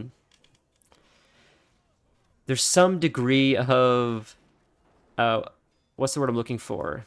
Absolutes maybe in the art of cooking. You can't say that. You can't say in the abstract painting that there's like a degree of right or wrong. Well, you're wrong for having that opinion. It's but you can have a wrong opinion about cooking. If you're eating raw chicken that's going to give you salmonella, you could say that's wrong. You've prepared that wrong. That is not correct. It's not a matter of opinion, right? Like you're going to get sick. Like that's science. So it's just interesting. It's one of the few only things that you can sort of like hold to like a certain standard, because otherwise art is too abstract. I like roasting because it's easy. Just small potatoes, just got carrots, throw both on a flat pan, rub oil on them, salt, pepper. Wow, that's what you meant by it. I didn't realize that's how you did it. See, I'm so ignorant to this stuff, but that's really simple and it's really fancy looking. It looks, when you do that, you have the herbs on it, you got the oil on it, it's baked, it comes out, it looks so classy. You put that on a plate for someone, you're cooking for someone, and you present it like that, they think you know what you're doing, right? Like that makes you, like that wins you some brownie points. Especially if you get the multicolored potatoes. You got the purples, you got the yellows, you got the browns. Now you got a little bit of a rainbow on the plate. You add a little bit of greenery here or there, a little bit of herb on it. You look like you're Gordon Ramsay, you know. You impress everybody at the dinner table. And he didn't even do that much work. I didn't know that. I thought it was way more work than he described. They will eat raw chicken called sashimi. That's fair. But also sashimi is like prepared, or it was alive right before, right? So it's like safe. That's why they're able to do that, I think, because they're not like doing what we're doing, where we're like storing it for like 6 months, right? That's my understanding. It's like they kill it like more or less like that day. It was killed like a few hours ago, so it's like super fresh, and that's why you're able to eat it raw, because like there was no time for the bacteria to grow on it. I think that like it's very common, I think, with like tuna, right, as well. I think. That's crazy though. Eating raw chicken is crazy. Just texture-wise, even. I mean, like. Not even like a safety perspective, just like the texture of raw chicken. That must be so tough to eat. Because chicken gets a lot softer when it cooks, I think.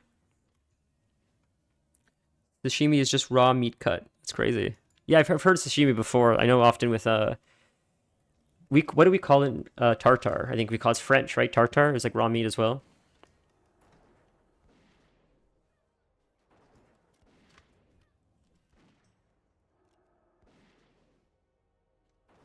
God, it's gotta be gross though. Like I feel like the texture of raw meat is just gross.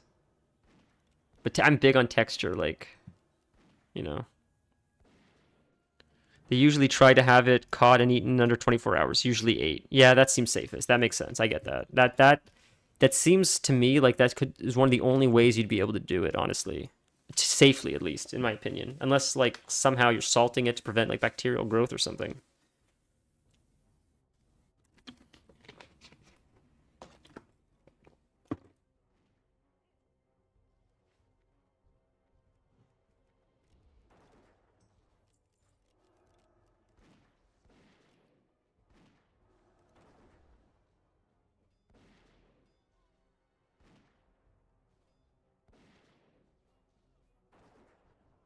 Japan looks like a beautiful place. Flash freeze. Oh. And then you can thaw it and eat it? If you flash freeze something, you can thaw and eat it?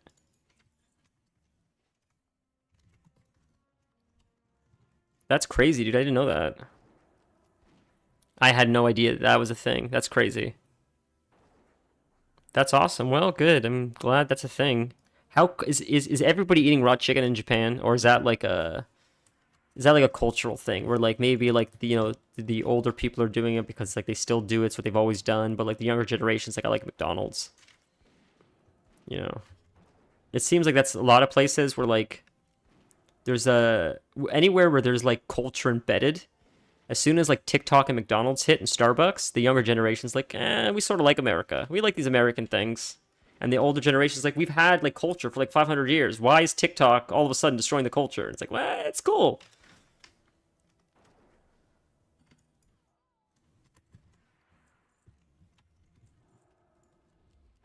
Yeah, that's a thing. Okay, fair.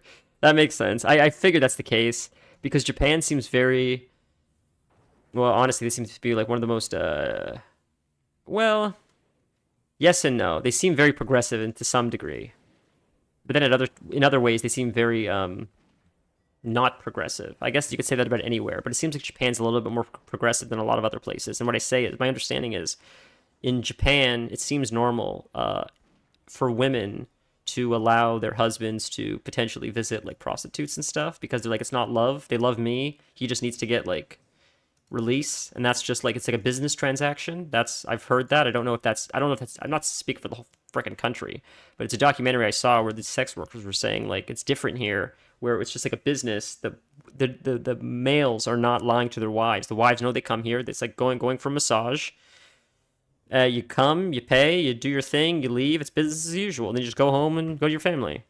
And they said like culturally it's different there than it is here. It's like more widely accepted there, and I thought that was like, wow, it's very progressive.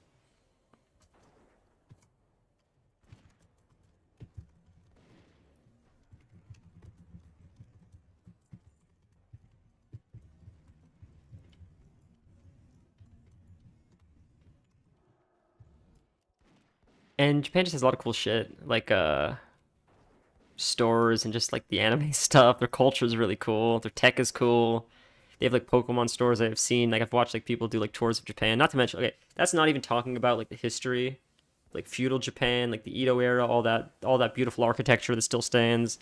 That's what I'm most fascinated in, honestly. But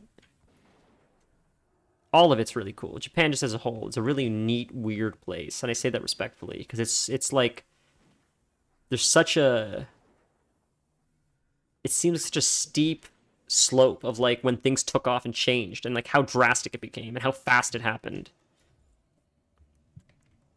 versus other places. It seems like other places had a bit of a slow change, a slow transition to modern times. It seems like Japan like ran with it and accepted it early on and like because for a long time they were the innovators, I think, of a lot of technology. So it seems like culturally they just accepted it before a lot of other places which have been more resistant to tech for a long time. Now I think you don't have a choice. You have to accept it. Good luck not accepting tech. But it seems like Japan, for a long time, was the forefront of technology. The U.S. pushed them. Was it the U.S.?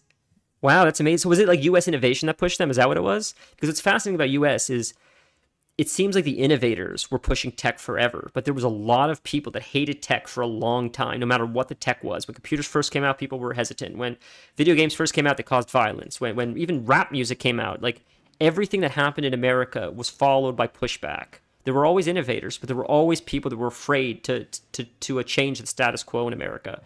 And is that the same thing in Japan? Because from my perspective, it didn't. Let me rephrase. Of course, the old generation of Japan is like, we don't like this. We like the status quo. But the younger generation or the technological leaders of Japan, were they always like forward thinkers, or did they change after they saw what America was doing? They're like, we need to compete with America.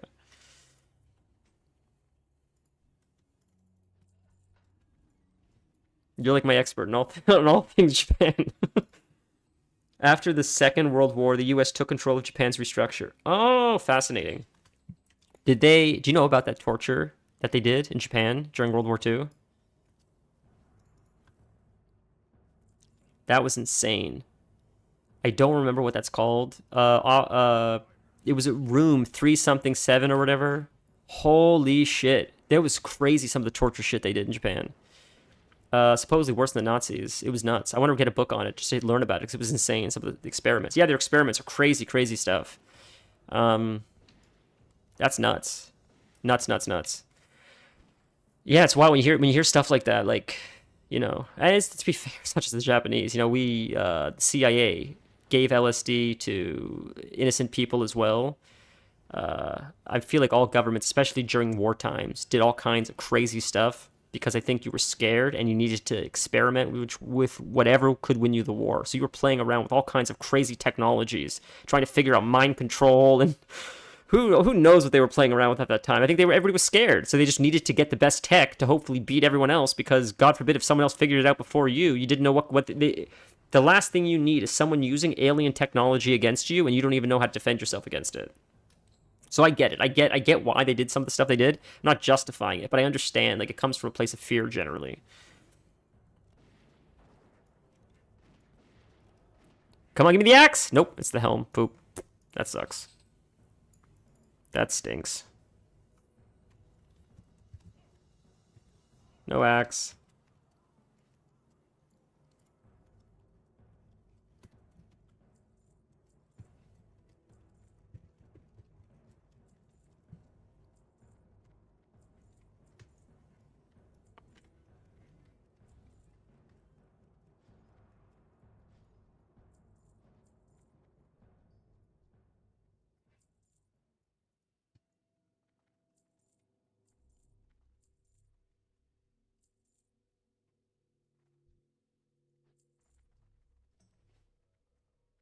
Do we?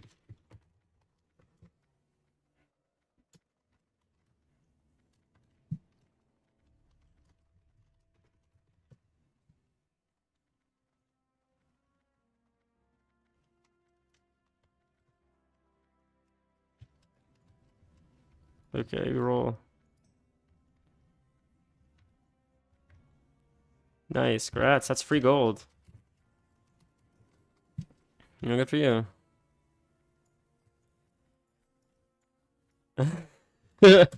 It's funny as fuck. I remember that's Homer. Homer Simpson says that. What did Homer Simpson do? He's doing something. That's a practice. That's practice. Oh, I remember what it was. Marge broke her leg, so Lisa was having to take care of the house. So Lisa said, instead of telling everybody to do chores, how about we make it fair? I'll write down a bunch of chores in a hat. We'll pick something from the hat. Whatever we pick, we have to do. So Homer picks something. He says, all right, I'll pick something. He picks this, do dishes. He says, oh, look, I got do dishes. So that means I have to do the dishes. And that would count if that wasn't a practice. Then he puts it back in, pulls another one. Laundry. That would count if that wasn't a practice. Practice, practice, practice, practice. Oh, feed fish. That's something I could do. Bart goes, I'll supervise. So that's what this reminded me of. That's a practice. Whenever people reference stuff like that, I wonder, like, are you referencing Simpsons, or are you just like say people just say that that's a practice? Because my point of reference, like, that's a Simpsons reference.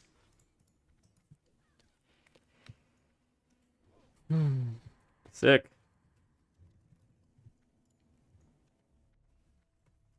Sick, guys. Well, awesome possum.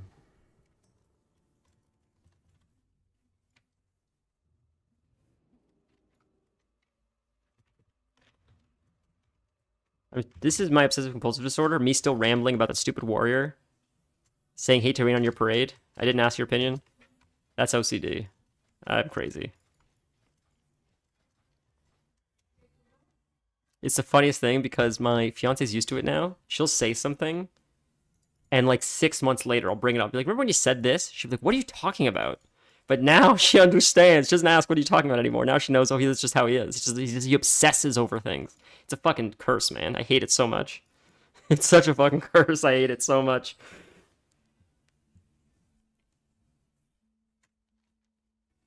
Okay. I guess we should go back to Stranglethorn then. I guess at this point we'll sell some of this stuff, send stuff to our bank, then do Stranglethorn. So, this is where I don't know. So this is more agility. And it's more armor. It's 24 armor. That's 25 armor. No, that's the wrong one. 26 armor. That's 6 agility.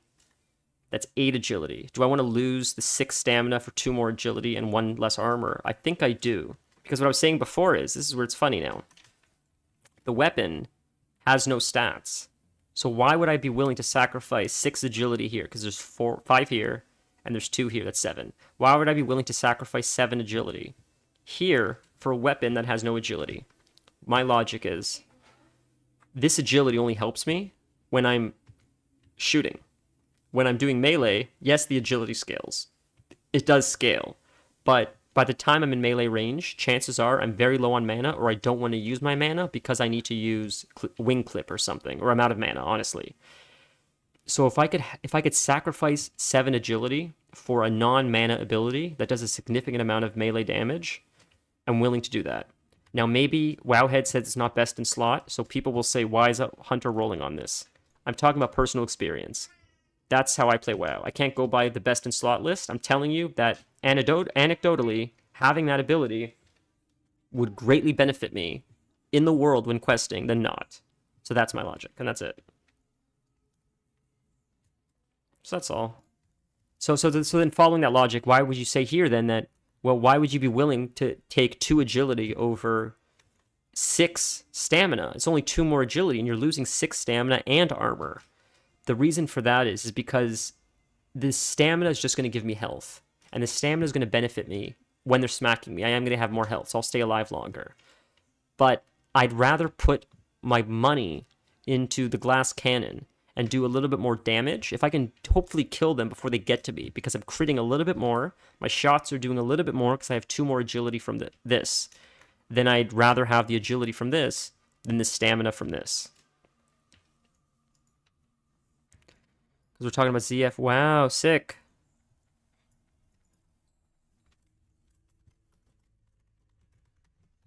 That's so kind. This is exactly what I'm talking about. This is exactly what I'm referring to.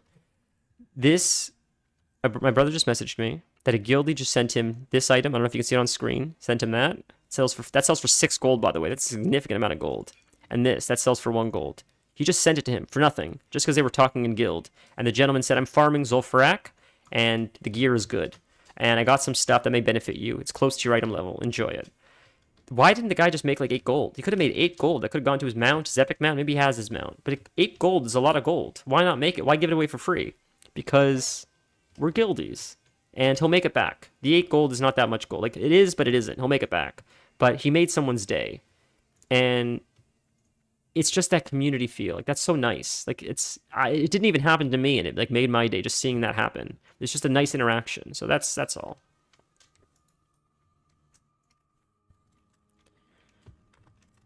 Okay.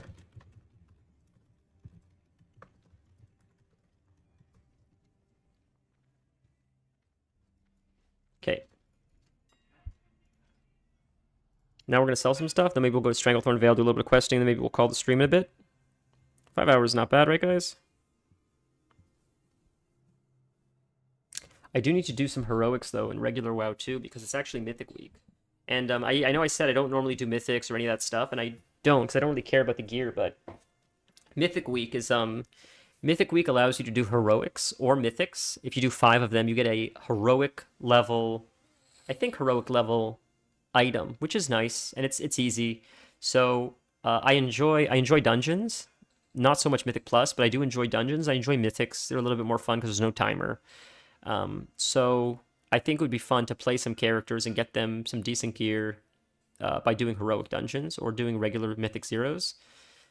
Again, I don't have any plan to even really use that gear for anything. I think it's just more the journey that I really enjoy more than anything. It's nice to get a carrot at the end of the stick when you run 5 dungeons, but the truth is, it's mostly just the opportunity to just run dungeons. It's fun. That's insane. That is insane that dropped. I'm happy with that. I'm happy to sell it for that. Dude, 2 gold for that? Are you kidding? Are you kidding me? That's worth selling for 2 gold. I'd rather sell that for 2 gold, and I'd rather use this one instead. I know what I said about the agility, but I'd rather have 2 gold.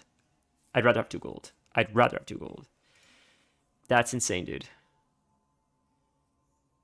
I feel like it would sell for more too. If this guy, I'm gonna keep this here because if this one sells, I could charge more for this, and someone will buy it. This guy's underselling this. This would sell for a lot more, I bet. Okay.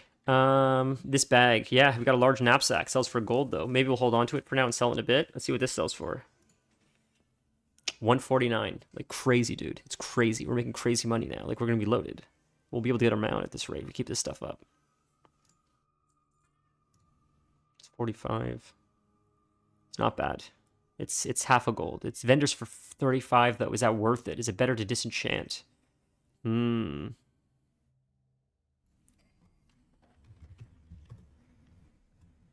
have 3.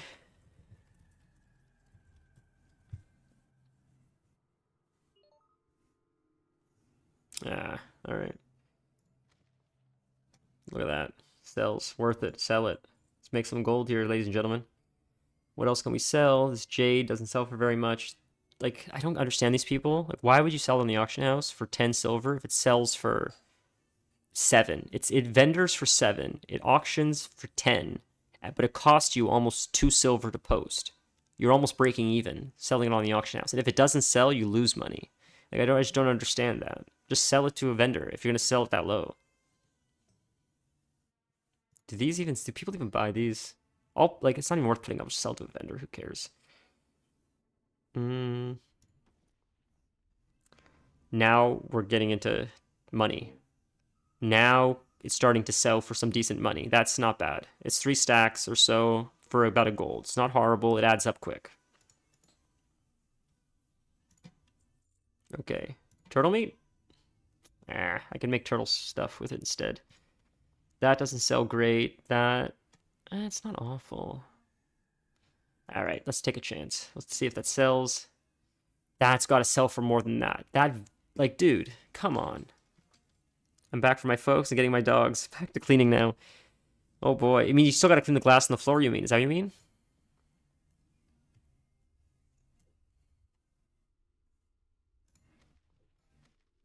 Okay, so we got those. So we'll leave this stuff in here. We'll put this mail in our bank until we hit 40, but this will be sick to use. First off, crit is crit. Crit is crit. It does look silly on a troll, though. Darn. But these look sick. I love that. That's such an iconic look, so I'm happy to have it. Iconic. Okay. We'll just toss these. I don't have any wool here, yeah. Alright, we have some stuff to sell, but I think I can use yet. Alright, we'll put some stuff in here. We'll hold on. Oh, we can use the monkey now. We can use the monkey. So we'll use the monkey. We'll sell the agility, but we'll put the agility in here for now. We'll use this. We'll sell this one. That's sick. Yep, got rid of it. Worth it. It's so weird how it says I get more agility from this. That's not true. It's broken. That's so strange. So you can't trust that. Clearly. I guess we'll disenchant the Scarlet Wrist Guards if they don't sell for very much. And that doesn't sell for a whole lot either. I can probably turn it into a shard and sell it for more, honestly. Okay. I'll have to send the stuff to my alt to sell. And then I guess we'll make our way to Stranglethorn. There's got to be a mailbox around here, though, right? Where's the mailbox? There, it's on the other side.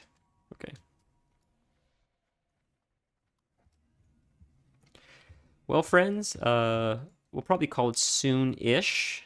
If you guys are watching and you haven't joined yet, we do have a Discord. I know you guys are probably part of a lot of Discord, so it's annoying to ask you to join another one, but we don't ping you or post you. It's mostly just to say, like, hey, I'm going live on days that I wouldn't normally go live, or just to, like, say, hey, we're going live earlier today. Stuff like that, mostly. Sometimes, like, I'm usually scheduled to go around, like, 3, but, like, today we started at, like, 1-ish, I think, because I wanted to have a little bit more time to play. So that's mostly the purpose of the Discord. Like, other than, like, memes and, like, pictures of, like, pets, it's just, like, to update you about schedule. And then also, as the community grows, we'll start coordinating events through the Discord. So we'll be like, hey, guys, let's do, like, Old War. It's time walking Old War this week. So does, like, 6 p.m. Eastern on a Saturday work for everyone? And then that's a place that everybody could say, it works for me, doesn't work for me, works for me. We can sort of coordinate a time that works for everyone. That's mainly the purpose of the Discord. If you want to join, links should always be in the bio or something. I just once in a while mention it because I've actually had a few people drop in that didn't even know it existed because I didn't mention it. So that's why I started mentioning it. They told me, like, you got to start saying it more, so I'm saying it more. All right. Yeah, this elevator, man, is death sentence. So many people in hardcore WoW. It's crazy.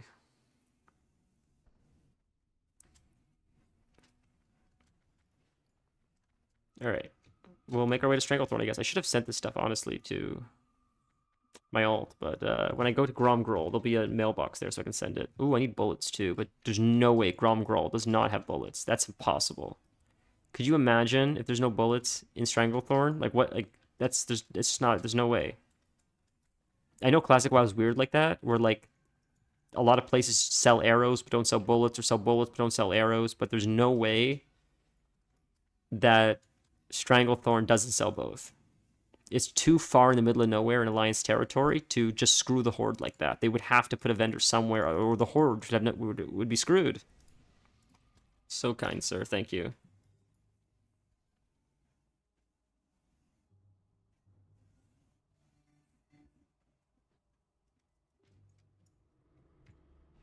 Sick.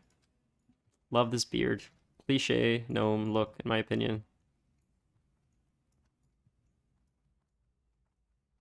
I tried to do Dead Mines one time on this character, and I got killed by Murlocs on the way there, swimming in the water, and then the guy quit. The group quit, and that was it. Yeah. I can't believe I'm halfway to a mount. That's insane. It's beyond insane. Holy shit. Not halfway. 5 levels, I mean, from a mount. It's crazy. That happened so fast. As you can see, we're not even close to affording it, but hopefully that'll change now with these quests. With the skins, the quests, the greens we got. I got a BOE today. A sick BOE shoulders I got from a chest. that supposedly sells for like 20 to 17 gold, which is like, that's almost a quarter of the amount right there, right? Like, that's crazy. Like, 25 would be a quarter, I guess, technically, so. Or 30, I guess, technically, because I think I said it's 90. No, that'd be 1/3. 30 would be 1/3. Rex would be 30, 30, 30 would be 90.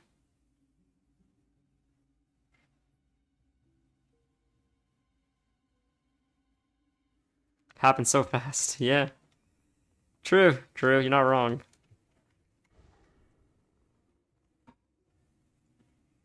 Although, to be fair, I wouldn't have a title of my sex tape because you gotta have it to make one.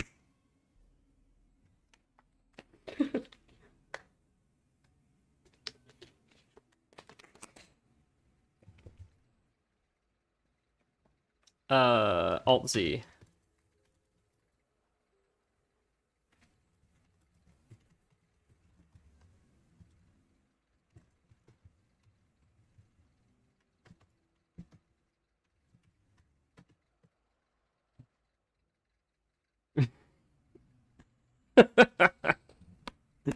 Get in, get out, take no prisoners. That's a great name. Oh, Jesus.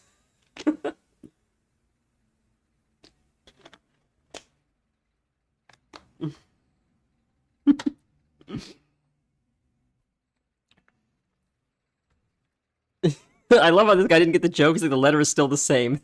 You dude, that's the joke.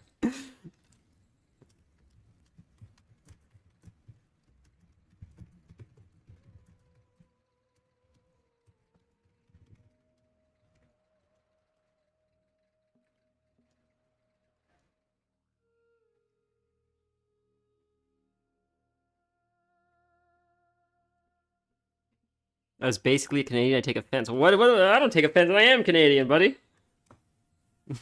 Who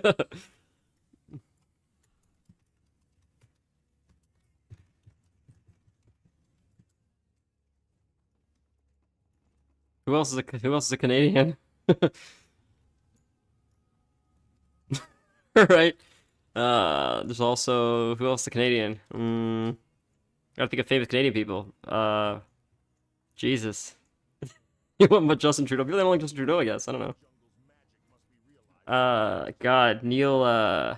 What's his name? Justin likes Neil Young is Canadian. Leonard Cohen, I think, is from Toronto, right? I think he's from Toronto.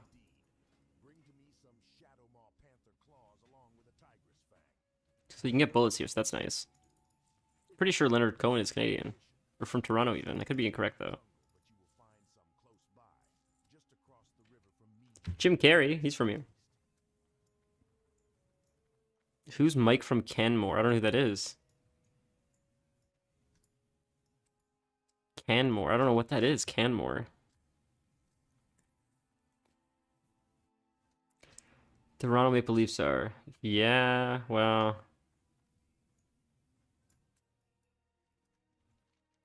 Toronto Maple Leafs, what's so fascinating about them is they can't win a game to save their life, and the fans are so loyal to them still. It's so nice. I forgot to send stuff, so I'm going to quickly send this to my bank, just so I can clear my bags before I quest. This is going to be a cluster. My bags are going to fill fast, so I got to empty my bags as much as possible. It's wonderful. I know you're, like, busy, but it's wonderful to see you, Kelth, even if it's for a little bit, even on here. Just any opportunity to see you is greatly welcomed. I walk right past. That's a weird position for mailbox. Usually it's right by the inn. We'll just send it to my mage. I don't even have a bank. I'm just sending everything to my mage because I haven't played my mage in a bit. I guess we'll send the cloth. I can send it back. We'll loot more cloth. I don't need it right now. Like, it would be beneficial if I should have put the helm away too. All right, forget it. Yeah, this stuff's expiring. It's expiring. I'm going to keep putting it up there because you never know when it'll sell, so. It's sort of like... It's the balancing act, I guess, of running the AH, where, like, you post stuff. If I post something for 2 gold, and it costs 20 silver to post, and it doesn't sell, how many times do I have to post it before I lose what it sells for? Right? And you can do the math in your head, obviously. But, like, my point is... it's something that I think a lot of people lose track of. So I think if you can keep that in mind, you can generally always tell what's worth selling, what's worth DEing. Usually if something only sells for gold or less, I'll give it 1 or 2 attempts. If I try to sell it for a gold or 2 and it doesn't sell, it's like, screw it, I don't care. I'll just disenchant it. The mats probably sell for close to enough, if not more, honestly. And that's sort of my methodology. There's probably a better way to do it. Like Finance Bros probably broke it down. Like I promise you there's a Finance Bro that's playing World of Warcraft, especially Classic, because that's just like how they are. The guy's just coked up to the gills on like Vyvanse or Adderall, listening to like Rush, right? Because Neil Peart is the greatest fucking drummer of all time, and he's just calculating the auction. He's just running the auction house like Patrick Bateman in American Psycho. He's just scrolling through all the cloth, saying, "Look at all that cloth. God, it's thick display. It's soft numbers." Coming up at a maximum of 5 silver, I could buy all of that and sell it for double and make a profit in under 24 hours. That's just someone's Patrick Batemaning the whole auction house right now, I promise you. That's, yes, I didn't take anything else, whatever that was before. So that's dirty, right? Yeah, thick spider silk. I actually did buy some of that, if you're still in here at Bukale, because I couldn't sell it. I couldn't, I had to use it for, leatherworking, rather. It was expensive to buy. I had to buy it out of the auction house. Expensive as hell.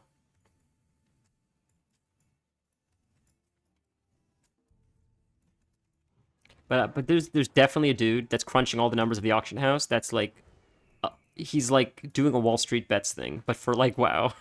And he's just like, I'm going to tank this auction house. This auction house is mine. I'm going to own the cloth market for the next 6 months. And he probably will. And then I'll make a video on like YouTube saying like, how I made 750,000 gold in 30 minutes. And it's like, farm this mob for the next like 6 days. And if you're lucky and your grandmother doesn't die in between, then you may make a gold. That's like every gold guide on WoW. It's like, I've made 1,000,000 gold. And you watch the video and it's like, farm this mob. It has a 0.1% chance to drop something, and if it drops, you have a 0.1% chance to sell it. But if it sells for a lot. It may not sell for 6, 10 months, or ever, but if it sells, you'll make a lot of money, if it drops. It's a lot of ifs. But that's not what the video is called. It's not called, you'll make a 700 million billion gold if. It's just, it's clickbait, right? Bait and switch. And then those same dudes are like, buy my gold guide, buy my gold guide. It's like, dude, you bait and switched me in the YouTube video. Why would you not bait and switch me with the actual product you want me to buy?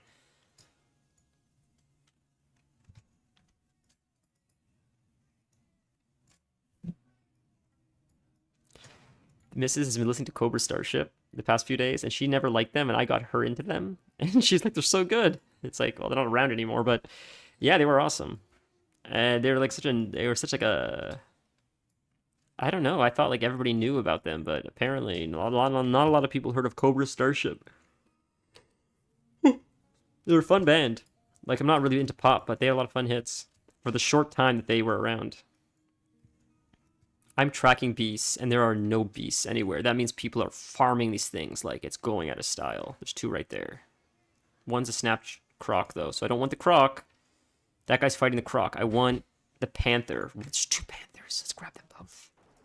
We did it, boys. We got 2 panthers. Look at that. Let's turn our growl back on. Nice. That's helpful. Getting 2 panthers.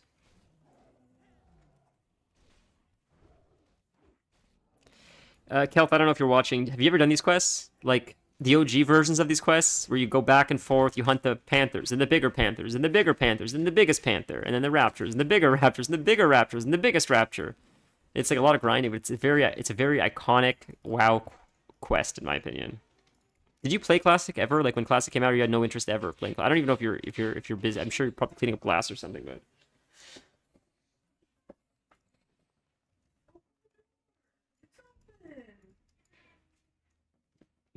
Cat wants spaghetti. She keeps going in, coming out, going in, going. This is what she does all day long. I thought there was a quest for river crocs, but I guess maybe you get it later. I guess we don't have it yet. Manipulator. Oh, manipulator. That's more or less when you. Okay, fair. Manipulator. For those sold. 3 gold. See, he wanted to disenchant that. I'm like, don't disenchant it, dude. I'm glad he didn't disenchant it. 3 free gold. We used to run in Mists of Pandaria. I probably told the story on stream before. You used to run in Mists of Pandaria with a gentleman that was from the south. And in Mists of Pandaria, one of the raids is Siege of Orgrimmar. And in Siege of Orgrimmar, one of the bosses is called the Calaxi. And the Calaxi are a race of bug humanoids that are essentially in love with the old gods. So they're villains. And they all have different names. One of them is the Poisoned Mind. One of them is the Sleeper. One of them is like, they all have crazy names like that. So one of them is the Manipulator. And the Manipulator is one of the most difficult enemies in that boss encounter. When you fight these mobs, they come down one at a time and you fight them in packs of 3. I believe there's 9 total. So when you start the fight, the first 3 come down, and as you kill one of the 3, one more replaces that first one's place. Every time you kill them, all their health resets, so you can only kill one at a time, constantly going through the gauntlet until you eliminate all 9 of them total. When we would do the fight, we would wait, we would essentially have the fight on lock. It was so easy, we crushed it. The only time we struggled was with the Manipulator. So whenever the Manipulator came out, we would all try to hyper-focus the Manipulator, because he would mind control us and one-shot you with a one-shot mechanic. So TX Hunter, I didn't want to say his name, but he said it. TX Hunter would call him the Manipulator. He wouldn't say Manipulator, he'd say Manipulator. I don't know why, I don't know if that's where he's from. I don't know if it's an accent thing, but it just used to make us laugh. So it's a running joke now.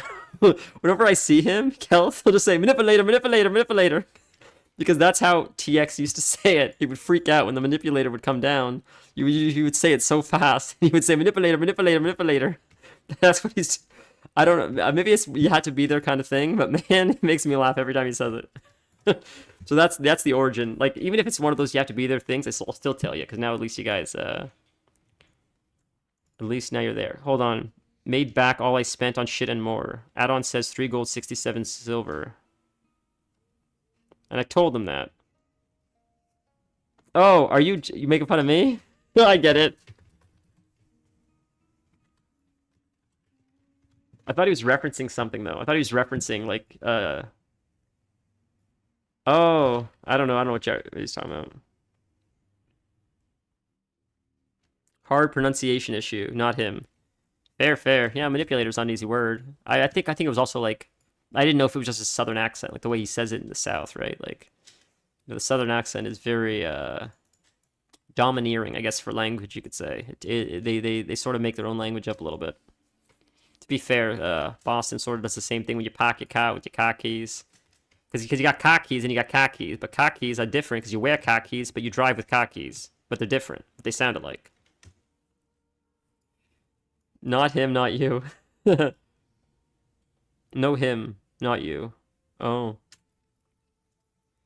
Wait. Is he up? No. I keep finding things on my map that look like they're the animals I need to kill, but they're pets. They're hunter pets. So I keep backtracking like an idiot. I gotta wait for them to spawn. They just pick it up when you can.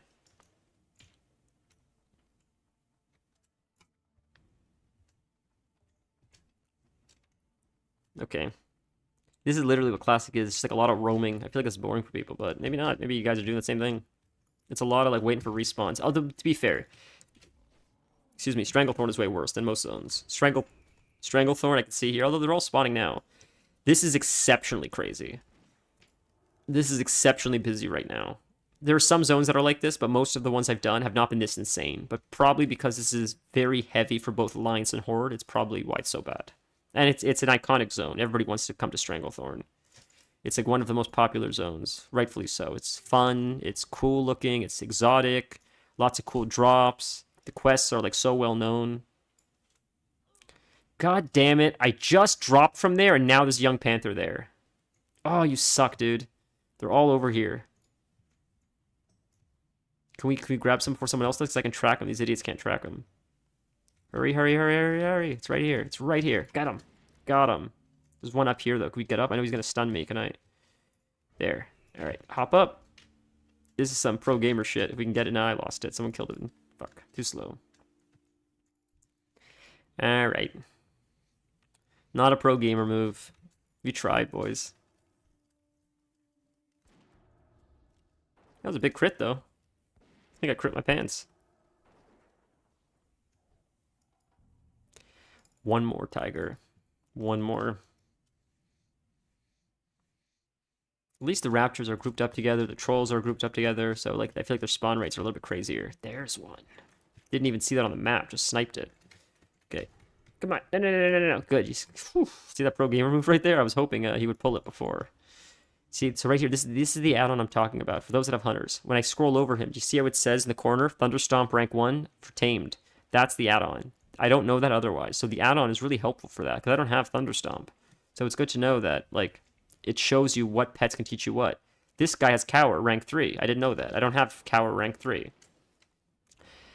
I believe Stranglethorn Veil is the first place you can get Dash, which is hugely important for pets. If you don't know what Dash is like your sprint. Like Druids have sprint or Rogues have sprint.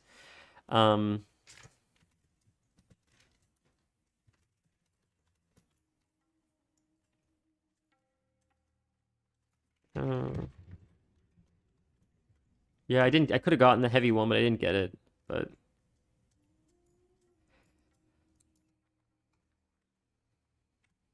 well, check first. Don't just say don't worry.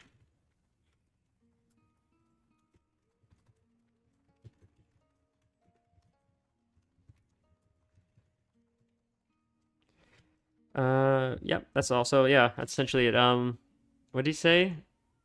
Haven't even do my age shit much. Right. Yeah, so I sprint. I was talking about sprint. I think the first place you can get sprint is here. And sprint is it's the move when you send your pet and he like shoots off like a rocket. That's sprint. For those that may not have hunters. I feel like people that have hunters know exactly what sprint is, but if you didn't, maybe you wouldn't know what it is. Really, really helpful for getting your pet to catch up to things or to get it to reach the enemy before the enemy reaches you. And you can't learn it, I think, until you come here, because I think it's one of these guys. It's not the tigers, clearly, because he'd have it. So I think it's the higher level tigers or the higher level panthers. I think after this quest, you start fighting adult panthers, not young panthers, and I think they have sprint or stealth. One has sprint, I think one has stealth. A lot of those really important pet skills only come into existence around level 30, 35-ish. That's just hunter shit that I feel like most people don't know or care about.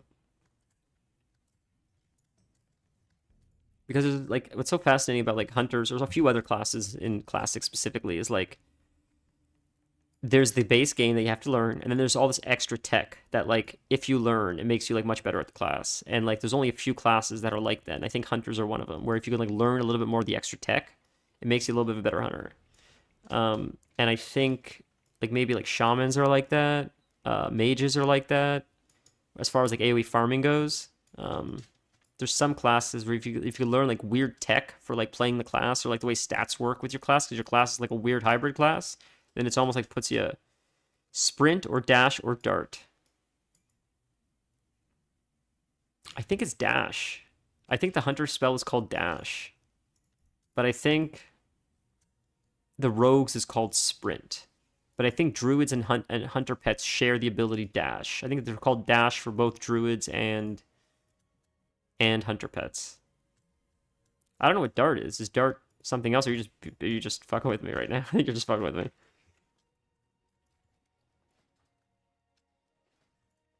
Dart is what that guy was watching on TV, which I don't believe is a real sport.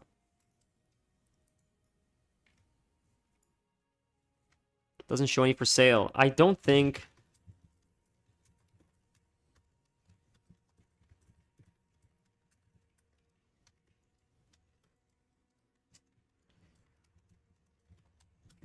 Ooh, just spawned. Love it, baby. I could be wrong. I know there's a quest where you have to like help people that are dying, like triage or something, and that's your quest. That's pass. That's to pass to. Oh, okay. Oh, okay. There, I'll have to look. 1 sec. So heavy silk bandages. I thought they would be there, but Heavy silk bandage. Arathi Highlands, Dustwallow Marsh. Comments. If you're farming silk wool, you can skip. I went to the Horde, got owned. Nope. Okay.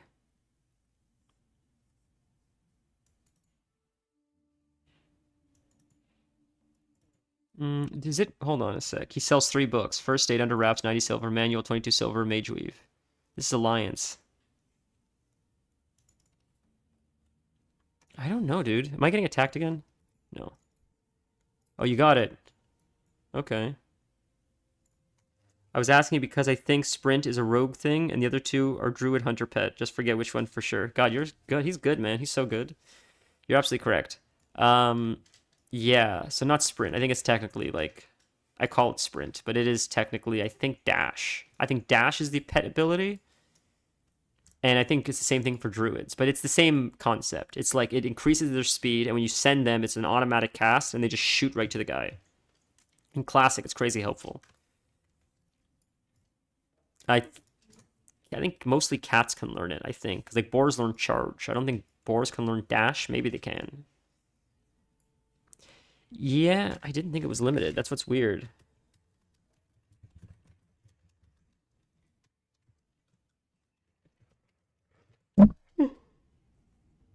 Pounce. Pounce is... I know what Pounce is. Pounce is my 3 spell. That's when you... It's like Shred, right? That's Pounce? No, Pounce is... Stealth. No. Pounce. What the fuck is Pounce? Prowl. I think Prowl is the stealth for ferals, right? Is it Prowl? And then Shred is the stun. Fuck, what is Pounce then? Pounce sounds familiar.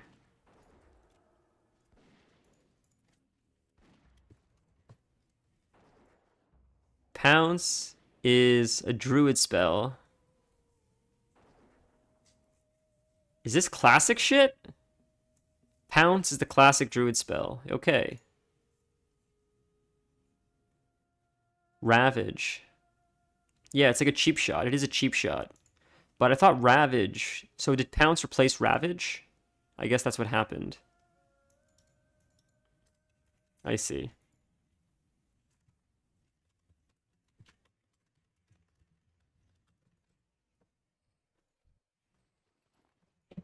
He was looking for the wrong NPC, that's why he couldn't find it. Jesus.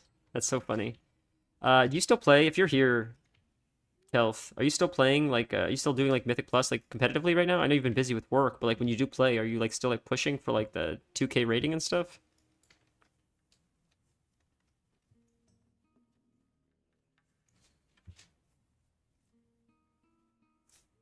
We need one more Panther. He's right there, but someone's fighting him. Poop. Is that a Panther? River, Croc, Poop.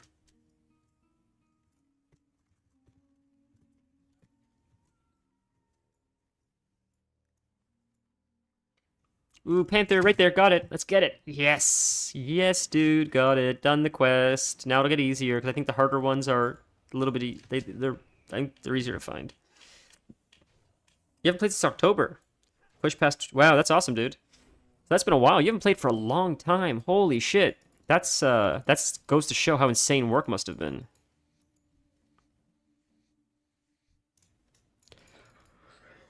I didn't know what you meant. God, see, I'm starting to get tired now. I gotta start either having coffee or...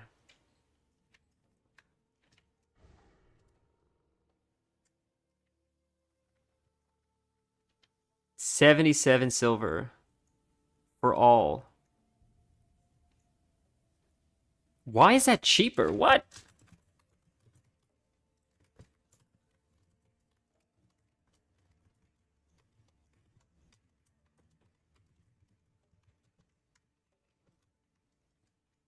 That's nuts.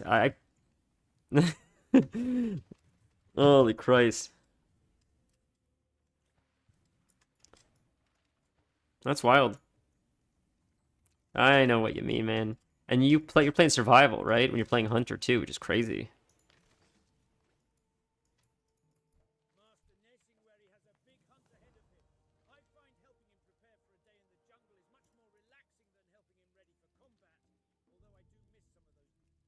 Hello. skills with the mature cats now. Kill 10 Stranglethorn tigers this time out. Killed 10 of them. This AI, Aaron, I don't know if you can see the screen at all or hear this, but do you hear this like AI reading the quest text? Like, I'm shocked that WoW hasn't implemented this. This is an add-on that does this. Like, this should be for every quest. Every quest should be narrated, and even have AI do it. Like, I don't put it past Blizzard to hire AI for. Like, they're gonna do it. You know they're gonna do it. You know Blizzard is going to hire AI for voice work or other stuff, or it is. Talking heads is a thing, but it's not for every quest. This classic does it for every quest. Almost every quest. It's awesome. It's so annoying. Yeah, the talking head thing happens when you go into for like world quests and stuff. But there's so much. This is my biggest gripe with Classic, in my opinion. Not Classic, with retail for this expansion specifically, is they put a lot of emphasis on the story this time. A lot of character development, a lot of deep stories, very meaningful, emotional stories. And a lot of the time when there's dialogue between two characters, like Valyria and Turellian or any of those guys, a good 60% of the time it's not like narrated. You just have to read it. And I was shocked by that, because sometimes it is, and then a lot of it isn't. And I was shocked at how many quests where they're speaking, not even just reading it, but actual conversations with two NPCs, and they didn't record it. And I'm like, that's such a missed opportunity when you're focusing so much on that. I have an add-on to turn them off because they're glitchy and repeat spam shit. Yes, they do. I agree. I agree with that. I'd rather the same quest. I'd rather the same world quest not repeat itself to me every 3 days, and instead of that, have the individual quests have quest that reads it to me. And I could shut it off if I want, but like, I'm only doing those quests often once. The world quests I'm probably doing multiple times a day on multiple characters, multiple times a week. So I don't need those read to me as much. Plus, it's also like 2 sentences, the world quest, versus like some of the conversations, like Dangrin or whatever his name is, has with that like girl that looks like the octopus, like Dr. Octopus. Some of those conversations are so deep. Those should have been narrated. Like, why are you not hiring actors for this? This is deep stuff. It's good writing. Like, give it the respect it deserves, is my point. Siege of Boralus. Also, repeat in dungeons. I spam for. Yeah, that's another one. That's annoying. Yeah, I get that. The dungeon. They give, like, voice to, like, dungeons. Like, who's listening to what's being said in a dungeon? Because you're moving so fast in Mythic Plus. Everybody's dying. You're trying to keep up. No one's listening to that. Put that in the game. Put it in the world when you can listen, not in a dungeon when you're running at breakneck speed to get to the end. I never played Resident Evil before Resident Evil 8. Resident Evil 8 was the first one I played, and it was so weird to me, dude. It was so weird to hear the voice acting. It was so bad. I don't know why it's so cheesy, but only. Okay. Only. It's funny that you say that. Only the main characters, the villains, Lady Dimitrescu, Heisenberg, Jack from Resident Evil 7, their acting was amazing. The monsters, they had good professional voice actors. But Leon and Chris Redfield and who did I play in this new one? What was his name? Whatever his name, Ethan. They say shit like, and it's almost like they're trying to be corny. It's not even like they hired bad actors. It's like they hired someone. Like, can you read it again but more stiff? Like, can you instead of saying it with so much emotion, can you read it like, oh no, my hand? And like they kept doing it until they got it so stiff. And it's like, why is that? Why are they doing that? Why is that so intentional? It's so weird. It's such a Resident Evil thing, supposedly. Supposedly people say that Resident Evil is really cheesy with the dialogue, and I never understood why they're intentionally trying to do that.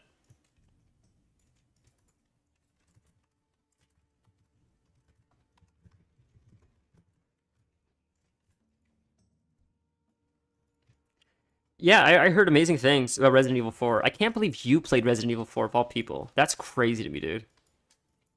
Because you don't like horror games from what I remember. So the fact that you played it, and I was under the impression that Resident Evil 4 was a scarier one, too.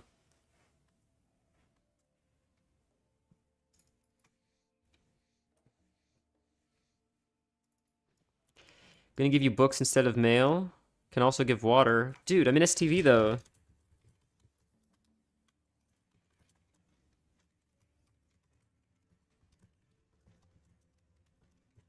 It is what a service this is, man. Holy shit, how much do I tip this guy? My Uber Eats driver just came out to STV to give me food and water.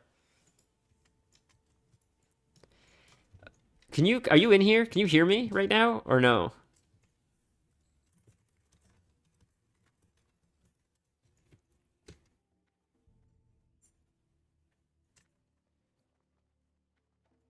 Probably maybe turn up the stream. Oh, it's Mage Weave one. Sick, dude. Oh, he's making me water. I probably wouldn't have played it myself, but Serge and Rob had it. It coaxed me to get it. It was decent multiplayer. Oh. Oh, I see, I see.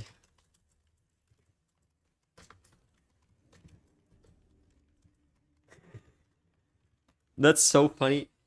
Man. Okay, he can't hear me right now, but he is not helping the narrative that mages are not Uber Eats. He literally met me where I was questing to bring me water and first aid books. Okay? He literally did Uber Eats in the game. He's not helping mages right now. He's giving mages a bad name because all the mages are going to be pissed that he's doing what everybody asks of mages to do. Oh. STD though. Let me fix that for you.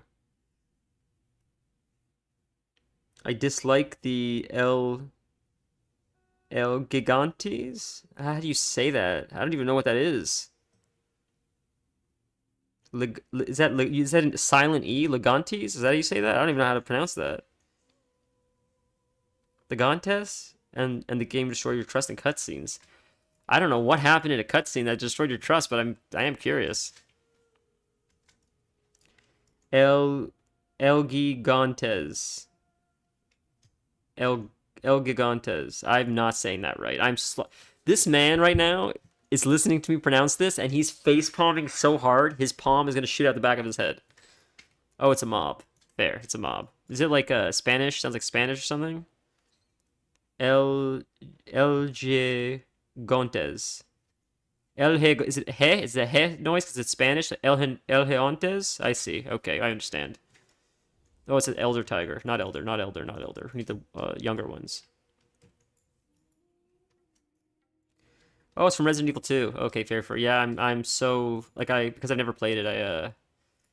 I only really know of Rose and Ethan, and my understanding of Rose and Ethan is soft. I see. Yeah, well, I'm ignorant, man. What do you want from me?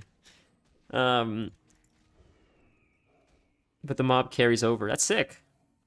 I only know so Ethan and Rose are sort of like a new storyline in Resident Evil, and that started in Resident Evil 7 and carried on to Resident Evil 8. And they meet up with Chris Redfield. Spoiler alert. Ignorant faux show. You know how ignorant I am. Come on. If no one else does, just keep watching the stream, you'll find out fairly quick. But no, you're right. Chris Redfield does show, okay, spoilers for Resident Evil 7. The game has been out for a very long time. And you guys, I imagine probably the majority of people that are watching right now probably watched me play it.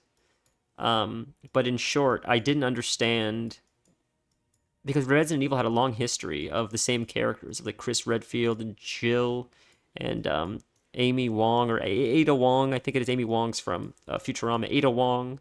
I know the names. I don't know the characters. Wesker, I know. I just know the characters. They had a long history of the same characters. So then when Resident Evil 7 came out, it's like, why? Who's Ethan? Who's Mia? Who are these people? And I didn't know why they would take a risk writing new characters when they have such established lore. But spoiler alert for the 7. Mia, you learn... Spoiler alert, I can't say that enough. You learn Mia works for Umbrella, and she was an agent, and she worked for Umbrella, and she lied to Ethan, and Ethan didn't know that she was an Umbrella agent. And that's the connection that Mia and Ethan have to Umbrella and Chris and all those guys. And I thought that was a clever tie-in, because I thought you were throwing away so much history. They have such a long, successful history of characters in Resident Evil. It's a big risk to introduce new characters. but I thought it was a clever tie-in to show that they were actually part of the universe the whole time. You just didn't know them yet. I thought that was good. It's more down this way, the older Panthers.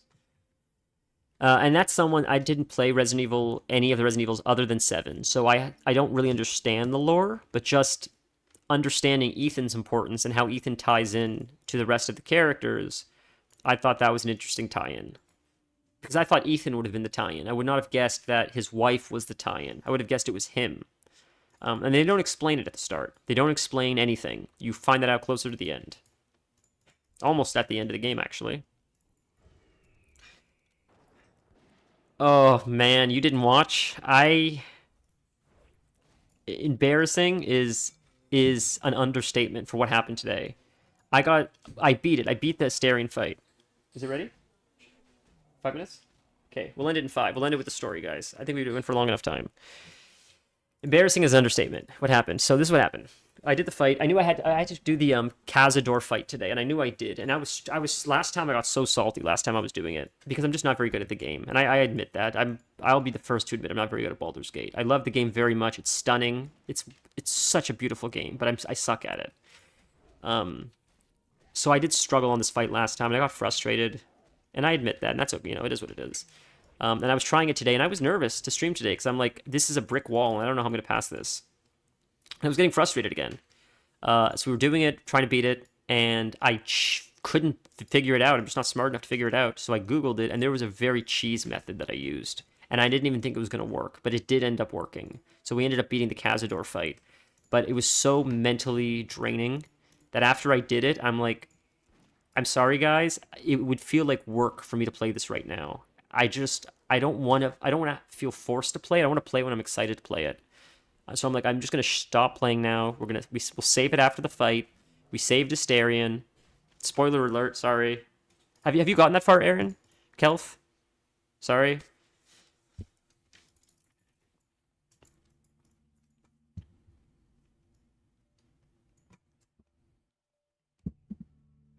So, spoilers for Baldur's Gate 3, in short. Astarion went through something very stressful. I kept failing the choices, and my friend looked up how you could make choices to have the ending that I wanted. So I kept failing it, and eventually I got the ending that I wanted. Almost done with Act 2. Okay. So I made choices that gave me the result that I wanted, but after so much trial and error, I was so mentally drained that I'm like, to keep playing this game would not be fun for me right now. It's a lot of work to like think and do the fights, and I want to come back when I'm excited to do it. So I said, like, guys, I need to play like WoW right now. Like, if we're gonna stream, I just don't want to make it feel like work. So that's what happened. That's a long-winded way to say it, but that's sort of what happened. So I didn't beat it. I stopped after that fight. We're gonna pick it up like tomorrow or the following day. I just needed a break.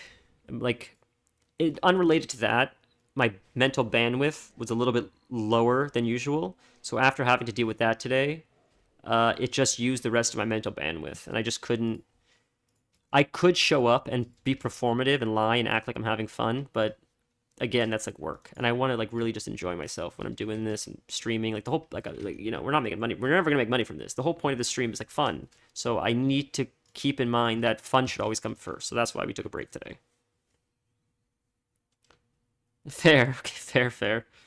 Yeah. But it's still fun for you to experience it yourself. Like, I agree with you, though. I get what you're saying. That's why I think the fairest way to do the spoiler thing is say, like, look, I'm about to talk about something that might spoil it for you. If you don't want to listen, tune out. I think that's the most appropriate way to do it. Because it's been out for a while, so, like, I'll give you the option to not listen if you don't want. I won't just spring it on you, but I do want to talk about it. So I think, like, that's, like, a happy medium, but I love the game so much. As frustrated as I get with it, I like the fact that I still keep coming back means I really love it.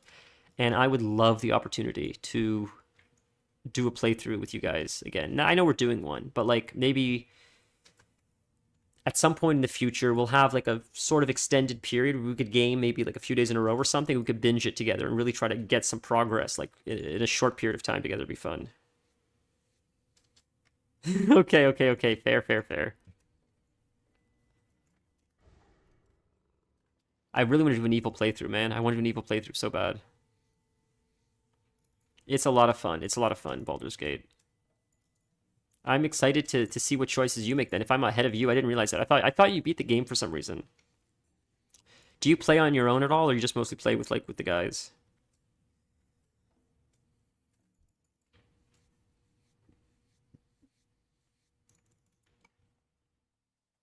Okay, guys. But we have pretty much gone for almost 6 hours. I think that's an okay stream. In spite of like us changing the plans a little bit, I think it was okay. I'm sort of happy with it. I hope you guys were happy with it as well. Played mostly with you and Just. That's fair. It's very much a time sink. I can see that. I could only imagine how long it would take you to beat a campaign if you played on your own time while still playing WoW, while still like working the schedule that you work. I imagine it would take a very long time because Baldur's Gate not a game you can play for like 10 minutes at a time. When you sit down, you have to at least give it like an hour at least to like do anything remotely valuable. So it's a huge commitment, that game. As far as games go, Baldur's Gate is probably one of the biggest commitments in my opinion. Other than like raiding and WoW, that's a big time sink, Baldur's Gate. But friends, we'll kill this last tiger, and I think we should call it just because dinner's gonna be ready soon. The beautiful fiance has been kind enough to cook me dinner today. Normally I do it, but this is like, she was kind and said like, stream tonight. I'll handle it tonight. So that was very kind of her. So that's why we were able to go a little bit longer today, which I'm very, very, very fortunate and grateful for. But last, if you're on YouTube, like, subscribe. If you're on Twitch, follow, whatever. We have a Discord. You're welcome to join. Anyone's welcome to join. It's mostly pics of my cat and just my stream schedule, as well as like a few memes here and there. But that's it. But thank you guys for being here. We've been going for like 6 hours. That's fun. That was a lot of fun. I think we had a good time. I hope you guys had as much fun as I had, except for that one fight with Cazador and Astarion. But other than that, and puns. Yes, as long as Kel'Thuzar is there, there'll be more puns than you know what to do with. Honestly, and seriously, that gives me life. It honestly gives me life. Sincerely. But you guys are the best. Have a fabulous night, and I will let you guys know when the next stream is. It's definitely Tuesday. I have to find out about the schedule tomorrow, because it seems like something changed very last minute, and I might have some time off tomorrow, but we'll see. I don't know yet. I'll have to keep in touch, and that's what joining the Discord is good for. Because if you do a bonus stream tomorrow, I'll let the Discord know, hey, we're doing a bonus stream tomorrow before Tuesday, which is our stream schedule. So that's mainly the reason for joining. That's it, though. But have a wonderful night. If I don't see you guys before Tuesday, I will see you guys Tuesday for more Baldur's Gate. Maybe a little bit of WoW after, Baldur's Gate first. And, be safe. Have fun. Be safe. Looking forward to Christmas. Be cool to each other. Don't ninja stuff. I'll leave it. I'm out. See you guys soon.